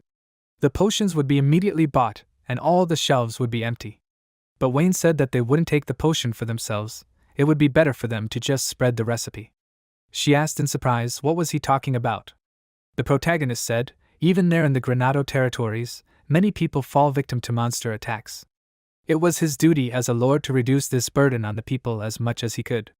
He must put people's lives above immediate gains. This is what his father, the previous head of the Granado family, would have wanted. He would like to honor this wish. Sirius said happily, she thought this was a wonderful attitude. He must put people's lives above immediate gain. This is what his father, the previous head of the Granado family, would have wanted. He would like to honor this wish. Soraya said happily, she thought it was a wonderful attitude. He thanked her for her cooperation, as he looked forward to continuing her wonderful work. After that, he visited the Ulster prison, asking the guard if he could see Nelson Hayward. The head of the Magical Society Lunadioria said, it seems that Wayne Granato is a great celebrity and authority in their day. But why did he come? The protagonist handed him a potion and told him to look at this ordinary potion sold in the city. He wanted to hear the opinion of the man who invented Makia, a drug that increases mana. What should he do to improve the quality of this potion? He asked displeasedly, why would he tell him this? The protagonist said maybe the mage just doesn't understand potions. Nelson indignantly said that Wayne shouldn't try to look like a fool. Who does he think the mage is? In general, there are only 2 ways to improve the effectiveness of a magical medicine. The first is to use the highest quality ingredients for the potion. The second way is to reduce the waste released from the raw materials along with the active ingredients. He created Makia using both of these methods. Wayne asked. Then it should be quite easy for him to improve the recipe for potions, right? Nelson said that he needed time for research. He completed work on Makia only after a decade of analysis and experiments. The protagonist knew that he was not mistaken about the mage. He had a suggestion. Nelson was surprised, and Wayne asked why he didn't serve out the rest of his sentence working for Granato. Nelson said that the protagonist had changed him, so he wanted to atone for his crimes. But did Wayne seriously think that a person like him could sacrifice goodness to this world? The protagonist simply wanted the mage to improve the recipe for the potion. The amount that was in his warehouse in Ulster was sorely lacking after the attacks of monsters. Because of this, many people died, but Nelson could imagine if they could improve the quality of the potions. This would definitely contribute to reducing the number of deaths and the number of monsters. The mage said that the protagonist was right, but all the potions that were currently produced were completely owned by the McClures, one of the 7 greatest aristocratic families. If such a small and weak noble family as Granato tried to enter the market, they would simply be crushed by a stronger family. Wayne said, "Everything is clear. Nelson does not know yet, but Granato are now in the ranks of the 7 greatest families." The magician could not believe it and asked what nonsense he was talking about. The protagonist answered that it happened after he was awarded the Medal of the Dragon Lord. It seems to be expected. That's how he became a great aristocrat. Nelson now understood everything. It still surprises him, but since they are still talking about Wayne, he can somehow accept this fact. Wayne thanked him with doubt and asked, "So what did Nelson decide? He will work with Granato." The magician answered that he would like to ask something, and Wayne resolved the question. The magician just wants to know what his goal is. Why does he need all this? The protagonist answered, he wants to create a people who can live in peace and prosperity. Wayne thought about it and remembered his friends. In the short time that he lived after reincarnation, he changed quite a lot. When he reincarnated for the first time, he just wanted to work as a normal person so that he would not be betrayed again and become the supreme overlord. But he made many new acquaintances, and then he finally experienced kindness and warmth from other people. And before he felt it, he really cared about these people. Now he no longer wants to be just a ruler, he wants to make them happy. Yet this goal has become the main one for him on his life's path. Nelson said that he understood him. So this is Wayne Granato's great ambition? The magician would be happy to cooperate with him. Did he agree? Wayne shook his hand and smiled, thanking him. He was looking forward to the opportunity to work with him. After a while, the carriage drove through a huge square. Nelson got out. Wayne thanked him for coming such a long way from the capital. They were happy to welcome him. The magician thanked him and asked who was standing next to him. Rikugo greeted him. He said that he would help the magician in his research, and he was also happy to work with him. Nelson replied that his desire was mutual, and Wayne said that perhaps he was rushing things, but they could go to the lab right now. The mage remarked that they had a beautiful village, and Wayne laughed and said that he knew it. Did the mage really like it? Nelson said that there was a lot of open space and everything was surrounded by nature. It was a perfect place for research. The protagonist said that he also had hot springs on his territory. It was just wonderful when you can take a dip in it after a day of work. Nelson said that it sounded amazing. When they arrived, the guys said that maybe there wasn't much space and good equipment, but it was their lab. The mage said that the house was pretty nice. It reminded him of the past. Plus, the forest was right nearby. It would be convenient to collect ingredients. But he was a little wary of the fact that he didn't sense any monsters nearby. The protagonist replied that it was because his subordinates enjoyed exterminating the local monsters too much, so now they were afraid to approach. Rikugo was uneasy, and Nelson said that he understood everything. They entered the house. The mage said that before they began their research, he wanted to hear what exactly their main goal was. How badly did he want to improve the quality of the potions? Wayne wants the new potions to be at least twice as effective as the current ones. Nelson asked doubtfully, is he serious? The protagonist said that he is. He wants to distribute the highest quality potions at an affordable price. That's why he asked him to help him make them. Nelson thought that this job has become truly worthwhile now. Rikugo said that Wayne can actually create something called a spiritual medicine with Anmyo-jutsu, which already meets these requirements. The magician was surprised that a person could make something with such requirements. The ingredients are the same as for normal potions, medicinal herbs and a magic herb. But since it requires the use of Anmyo-jutsu, the spiritual medicine cannot be mass-produced. So they want to find another way to improve the quality of the dungeons. Nelson said that he understood everything. He promises that he will fulfill their wishes. Wayne said that he has high hopes for the magician, it is better not to let him down. Rikugo suggested that they try their best and do their best. Nelson agreed, saying that the fact that they would be working together was quite encouraging, and then smiled. He walked out of the office and thought, thus their research had begun. Now, he wanted to know more about those adventurers. It wasn't that he was looking forward to it, but he should still visit the Adventurers Guild. He soon arrived at the Adventurers Guild. He disguised himself as an ordinary adventurer to feel on par with them. If they knew that he was one of the 7 great families of the aristocracy, they would obviously treat him specially. Now, he had to find out what was going on there. When he entered, he saw a large hall and many people. He looked around. It was unexpected that this was the Adventurers Guild. It was much livelier than he thought. Well, first he decided to register as an adventurer. Perhaps there was a registration desk there? The girl asked if he wanted to register as an adventurer. Wayne replied that he did, and then she asked him to fill out an application.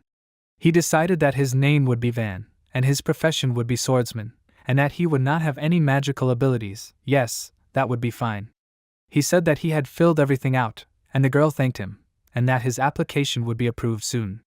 She said that everything was ready. Did Van plan to get a certificate to assign a title? He asked if he needed to pass some kind of exam for that. The girl replied that he was right. After receiving the certificate, he would be able to be awarded any title that suited him. He then asked what title he would be awarded if he failed the exam. The girl replied that he would be an F rank, and that was the rank she recommended starting with if he was unsure of his abilities. As far as Wayne remembered, most adventurers were D or C rank, so he would like to have a similar title too. And getting a certificate would just save time. The protagonist said that he would like to take the exam, then the girl said that getting a certificate costs 3 gold coins. Wayne liked the price. She said that the next exam will be in 3 days at the Alsa Arena. She asks not to forget to take the examinee's certificate with you. He took the envelope and said that he understood her. He thought the exam will be in 3 days. It seems that this happens with some periodicity. 3 days later, he came to the Alsa Arena. The girl met him and said that her name is Leona. She is an A-rank adventurer. Today she will be his examiner. She is glad to meet you. Wayne thought 5 people are taking the exam, including him. Leona said that the exam itself is a one-on-one duel with her. The result does not matter, she will judge their abilities by how they fight alone. The protagonist apologized and asked if he could clarify something. She allowed it, then he said that he thinks magicians and adventurers cannot fight on equal terms. This will prevent them from showing their best. Leona doesn't think so? She replied that all the examinees there are either adventurers or swordsmen. Some of them actually have magical abilities, but in the end, she will only judge them by their combat skills. Wayne asked, does this mean that each examinee will have their own unique exam? Leona said that was true, then the protagonist thought that this really makes the exam as fair as possible. The girl next to him asked if she could find out something too. Will they be able to get a rank if they defeat Leon? The girl was confused and said that it was very unlikely, but maybe they could get that rank if they defeat her. Tina happily said that was great, then she would defeat Leon. Wayne realized that she was definitely provoking the examiner. Was she doing it on purpose? Leona turned away and chuckled, telling the girl to do her best. Now it was time for them to begin the exam. Her first opponent would be Van. He readied his sword and remembered that he had already experienced the inability to control his strength during the entrance exam, but he would not let that happen again. Leona told him to show his best. He said that he understood her, but in reality, he decided to hold back as much as possible. They began to fight. He attacked first, and Leona easily blocked his blow and screamed, "What's going on? Is this all he can do?" He swung his sword and said that it was a little off, and then struck much harder, which she had to fight back. Leona thought that this guy was talented. If he found a worthy master, he would definitely become an incredibly strong fighter. At this time, Wayne thought, Leona said that she was an A rank, but she was not that strong. This was quite obvious, but Sophie was at least several times stronger. And yet in the guild, he wanted to be an ordinary swordsman, so it was high time for him to lose. He loosened his grip and Leona immediately knocked the sword out of his hands. She said that the result can't be changed. In general, he is just immature yet, but he has great potential. He needs to keep practicing and he will achieve everything. He thanked her modestly and thought to himself that everything is going as he planned. After that, Leona said that Tina will be next. The girl said with a smile that she is very excited. Leona asked, didn't she say that she will beat the examiner? She better try not to look too weak, okay? she said. Of course, she will make sure to beat Leon right there. Tina was clearly angry and Wayne looked at Tina's aura. She has much more mana than anyone he has met before. Her words were not just for fun. Why doesn't she show Wayne how good she really is? Leona readied her sword to attack and told Tina to attack. She seemed to treat it as a game, and replied that she would go first. Her eye flashed as she held her hand out. With her magic, she lifted a giant piece of earth up.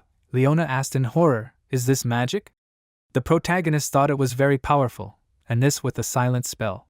Tina continued to laugh and asked, "The use of magic was not prohibited by the rules, was she right?" She threw a boulder at the instructor, who fell with a crash, but Leona was able to jump up and said that this would not stop her. She became more serious and began to attack, but Tina continued to wait for her with a smile. They crossed their swords with a loud sound, and there was a thirst for victory in their eyes. Leona jumped back and thought, this girl easily parried her blow. After that she tried another attack. Tina asked. So now she began to move even faster? She suddenly became furious, surrounding herself with a strong aura. Tina said that Leona had already shown her sword skills. The instructor was angry, she said. A newbie like her could figure out her techniques in one single duel. Isn't it funny? Tina swung her sword behind the instructor's back and asked if Leona was sure about it. At one point, her sword was near the girl's neck. She said slyly, "If Leona moves, she will hurt her." The instructor began to panic, and Tina asked, "Does that mean she won?" Leona threw the sword and said, "Yes, she gives up, Tina won." The girl began to rejoice like a little child and scream, "This means that she has moved up to rank A." Leona awkwardly scratched her head and said that Tina is quite skilled. She would never have thought that she would lose today. The girl embarrassedly thanked the instructor. Wayne thought, she owns first-class magic. She handles the sword at the level of Sophie. She looks quite capable. After a while, Leona said that the exam was over. The results would be delivered to the guild tomorrow. They would be able to see them there. Wayne was surprised that it was over so quickly. He just hoped that he would be assigned AD rank or AC rank. Tina caught up with him and asked. His name was Van, right? She wanted to talk to him, since he showed quite good swordsmanship during the exam. The protagonist thought that this girl was very energetic. He awkwardly said, although she praised his skills, he could not win like her. However, the girl asked, did he fight at full strength? Now Wayne looked at her seriously, noticing that she was observant. Tina approached him, and then said that his eyes and reaction speed were amazing. His swordsmanship deserved special praise. In her eyes, he looked like a pupa, ready to turn into a wonderful butterfly. He said that in fact it was not so, but he himself thought, in the end, after all, he was just holding back. But Tina approached him with a businesslike grin and said that her eyes were not for beauty, he would not deceive her. But Wayne thought that in fact her eyes had already been deceived by many things. Tina said that now it was time for them to move on to the main topic of conversation. He was surprised that this was not the end. The girl said that she was wondering if he would like to form a team with her. He said that he should think about it. She was an A-rank adventurer, which was far from average. Perhaps, if he was in a team with her, it would be more difficult for him to get information about adventurers. Wayne said that he was very sorry, but he had to refuse. To be honest, Tina was much higher than the level he would ever reach, but the girl said that she did not think so. He apologized, and she looked at him with displeasure.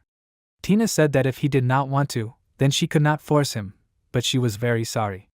She said goodbye with a smile and said that they would meet again. It was already night when Tina was at home. She tiredly lay down on the bed and sighed. She thought that Van was a good find. He was quite attractive and kind, and he also had talent. In the end, such power without a drop of mana is certainly unusual. Her original goal was Wayne Granato, but maybe that is not the case now. Well, first she needs to at least become an S-rank adventurer. From tomorrow, she will try hard and use all her strength. Tina hopes that she can find her prince soon. At the reception, the girl congratulated Wayne and said that he was awarded D rank. He thanked her. As planned, he received D rank. Tina happily shouted that she was A rank, and Wayne did not expect any other result from her. In any case, now he can enjoy the life of an adventurer while searching, but first he needs to create a team. He needs to look at the notice board, although he is a little embarrassed to look at the recruitment ads right in front of Tina's face. There are two types of notices on the board. The first is for finding a team, and the second is for quests, which is much bigger. Tina came up to him. She said, as expected, there are still no rank quests. He looked at her doubtfully and said, if this was an everyday problem, they would be living in a nightmare. But Tina indignantly said that she would be fine with this. Her problem is a world without incidents. He was surprised. What kind of nonsense was this girl talking? Did she just like fighting? Tina calmed down and asked what he would do next. Wayne replied that he would look after the teams that take D and C rank quests. She pointed to one of the notices and asked, "Isn't this one suitable?" He approached to take a closer look. It asked to kill 5 D rank wild boars. They wanted to create a team of 4 people, but they were short of 2. Tina happily said that there were exactly 2 of them. They were lucky. The protagonist asked, "Does she really want to take this quest with him?" Tina said that she really wanted to, but couldn't she? He said that he thought the difference in strength between A and D rank was too big for them to be allies. But he didn't have to worry about that, she just wanted to watch his techniques in person. He was confused and thought, she was such a straightforward and simple girl, his conscience wouldn't allow him to refuse. He suggested that they team up and carry out this order, but she should restrain herself, okay? Tina smiled and happily agreed. They arrived at the Asura forest, and were met by a guy and a girl. He said that his name was Elio, he was a D rank, and he hoped for cooperation. The girl said that her name was Laika, she was also a D rank, and was glad to meet them. Tina kindly said to take care of them.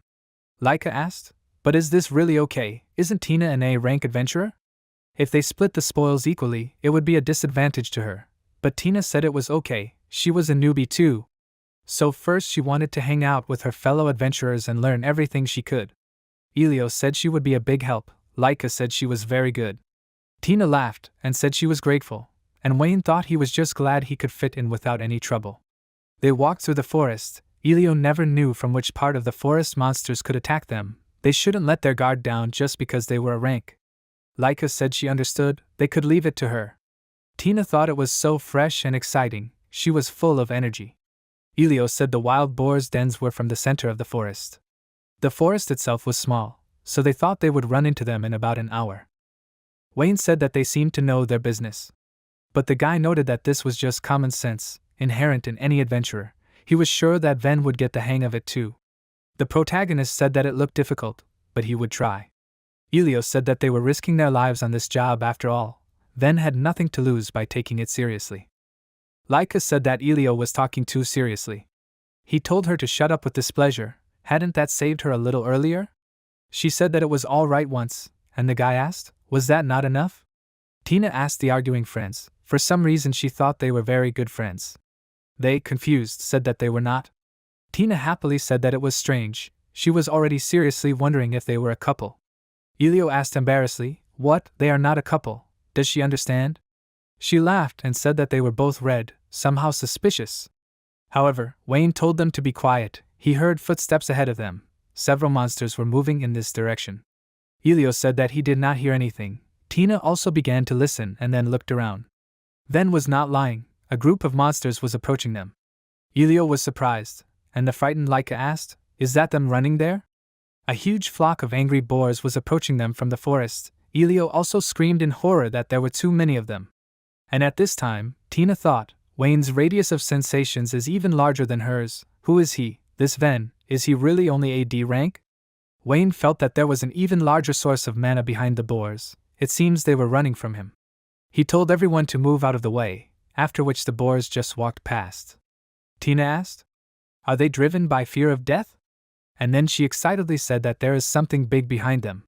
She apologized because he started to walk forward and Elio was worried and called her.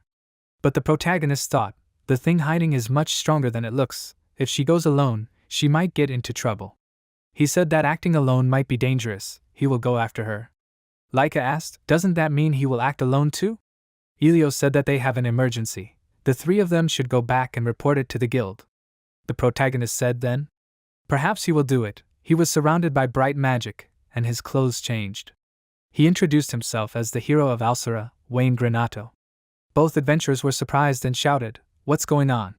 He explained that he was pretending to be a D-rank adventurer for reasons he couldn't tell them. But now that they know his identity, they will let him go, right? Elio answered positively, and then bowed and apologized for his rudeness.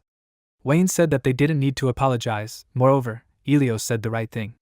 Besides, the guy is quite smart and makes decisions quickly. He said sheepishly that this was too much praise. Wayne looked into the forest. Wild boars ran away on the way back. It was too dangerous to send this couple along the way where they could meet a bunch of angry animals. He said that he would help them get out of the forest, and then use the talisman to create a teleport. All three of them glowed brightly. Elio asked what was going on. Laika said in shock that they were outside the forest in an instant. Wayne said that he would go after Tin now. He also asked to warn the other adventurers that the Asura forest was dangerous now, and it was better not to go there, to which they agreed. Suddenly, Kijin said that the salamander had a message. He was surprised and asked what was going on. Kijin said that it seemed that the monsters were going wild because of the huge dragon miasma. Wayne replied that he understood everything now, then we should sort it out. Kijin proudly said that he was very magnanimous. Wayne, amazing as always. He awkwardly said that he just happened to be nearby. But now he understood why the monsters looked stronger than usual. If Tina stumbled upon them, everything could end badly. At this time, she had already met a huge monster. She would never have thought that griffins lived in such forests. But this monster would be an excellent step to S rank. The griffin immediately began to flap its wings and attack. She managed to jump up. The monster is very fast. First she needs to limit its movement. She surrounded it with earthen walls with magic. How could he do that? Now the griffin has only one way out, and she will attack when he decides to act. But Tina did not expect that the monster would break her huge walls so easily, and they would fly apart into many stones. The griffin was already above and was about to attack, hitting her with a huge paw. She screamed, seriously, was that not enough? This griffin, isn't he too fast even for his kind? She fell to the ground and hit herself, because she could not dodge. A paw with huge claws was very close. Tina knew that she would not have time to create a protective barrier. But suddenly the air began to cut streams from the magic blade, surrounding the griffin. Wayne appeared in front of her, which surprised the girl very much. After his magical attacks, the griffin fell to the ground, and Wayne noticed that he had arrived on time. He asked how Tina was feeling. She blushed and said that she was fine. He extended his hand to her and replied, "Oh, I'm glad everything is fine." Tina asked, "Can she say something?" Wayne was wondering what she would say, and the girl grabbed his hand and blushed, but said that she loved him, which shocked the main character. She came closer and repeated that she fell in love with him at first sight. She was asking him to be her boyfriend. He asked her in confusion to stop. She can't just change the subject like that. Tina immediately said that's right. She thanks him for coming to save her right away, as soon as the situation got out of control. And yet, she begs him to date her, or better yet, marry her. But Wayne replied that that was not what he meant. Her declaration of love was very sudden. He does not even know what to answer. They do not know each other. The girl was embarrassed and said that he was right, and Wayne realized that she already knew him. But isn't it too early for her to talk about true love? Tina replied that it was not too early at all. She knew everything about him. This is Wayne Granato, the hero of Asura, right? He thought about it. There was something in it. Elio and Laika knew about him too. Then the girl said that she forgot to introduce herself. She is Tina Hazeldane. She asks to call her just Tina. Wayne thought, did she just reveal her last name to him? It seems to him, or he has heard it somewhere before. The main character replied that he thanks her, but they will talk later. He needs to deal with the dragon. Tina said that it was true, but she didn't know if she would ever see her hero again if she missed this opportunity now. He replied that she could just visit the lands of Granado. He didn't mind talking to her until she got bored. Tina asked in admiration, was that true? He replied that it was. He felt that their chance meeting was important, and she happily thanked him. Soon she brought the monster from the forest, and many adventurers immediately gathered around. They said that it was amazing, but still, Mr. Wayne was the one who defeated the dragon. How amazing he was. Tina awkwardly scratched the back of her head and apologized for going forward first. Indignant, Elio asked if she could do it again. She could think about what would have happened to all of them if Mr. Wayne had not appeared. Laika tried to calm him down, saying that the situation ended well anyway. And he shouldn't scold her. After all, Wayne saved them. He admitted with displeasure that Laika was right. Then Tina asked, by the way, where is Ven? She asked in surprise, but isn't he standing next to her? She was surprised, and then Wayne said that Ven was already him. Shocked, Tina screamed, what, is it Wayne? She blushed with shame and said, now it seems to her that she was too rude. But the protagonist said that this is not so at all. She asked why he hides his identity under the mask of an adventurer. He answered that he was interested in learning how they live. Just listening to stories about them is good, but he wanted to see for himself. He is glad that they gathered a squad. Although not for long, he was able to understand a lot during this time. He thanked Elio and Laika, who smiled in response. And Tina thought Wayne an aristocrat, but you can't tell by his behavior how mysterious he is. She is becoming more and more interested. She confidently decided to go to the Granado lands like that. This city is not very big, but it makes up for it with its liveliness, and it seems like the city is growing rapidly. This is to be expected from the territory of the family of the 7 great nobles. She ran forward, as she wanted to see Wayne at once. Soraya heard her and thought, is she going to go to Wayne? So, an A-rank adventurer is going to meet the master, and also it's a woman again. It's time to inform Kijin. Tina was already at the castle gate. She introduced herself to the guards and said that she needed to talk to Master Wayne. Could she meet him now? Kijin asked her to show her A-rank adventurer ID, and Tina happily showed her guild card. However, the girl said that she didn't have enough information to confirm this data. Instead, can Tina demonstrate her A-rank adventurer skills? She was surprised, but said that she could show it. Kijin immediately invited her to enter the arena and fight, to which Tina agreed. Kijin decided that she should check if Tina was worthy of facing Mr. Wayne.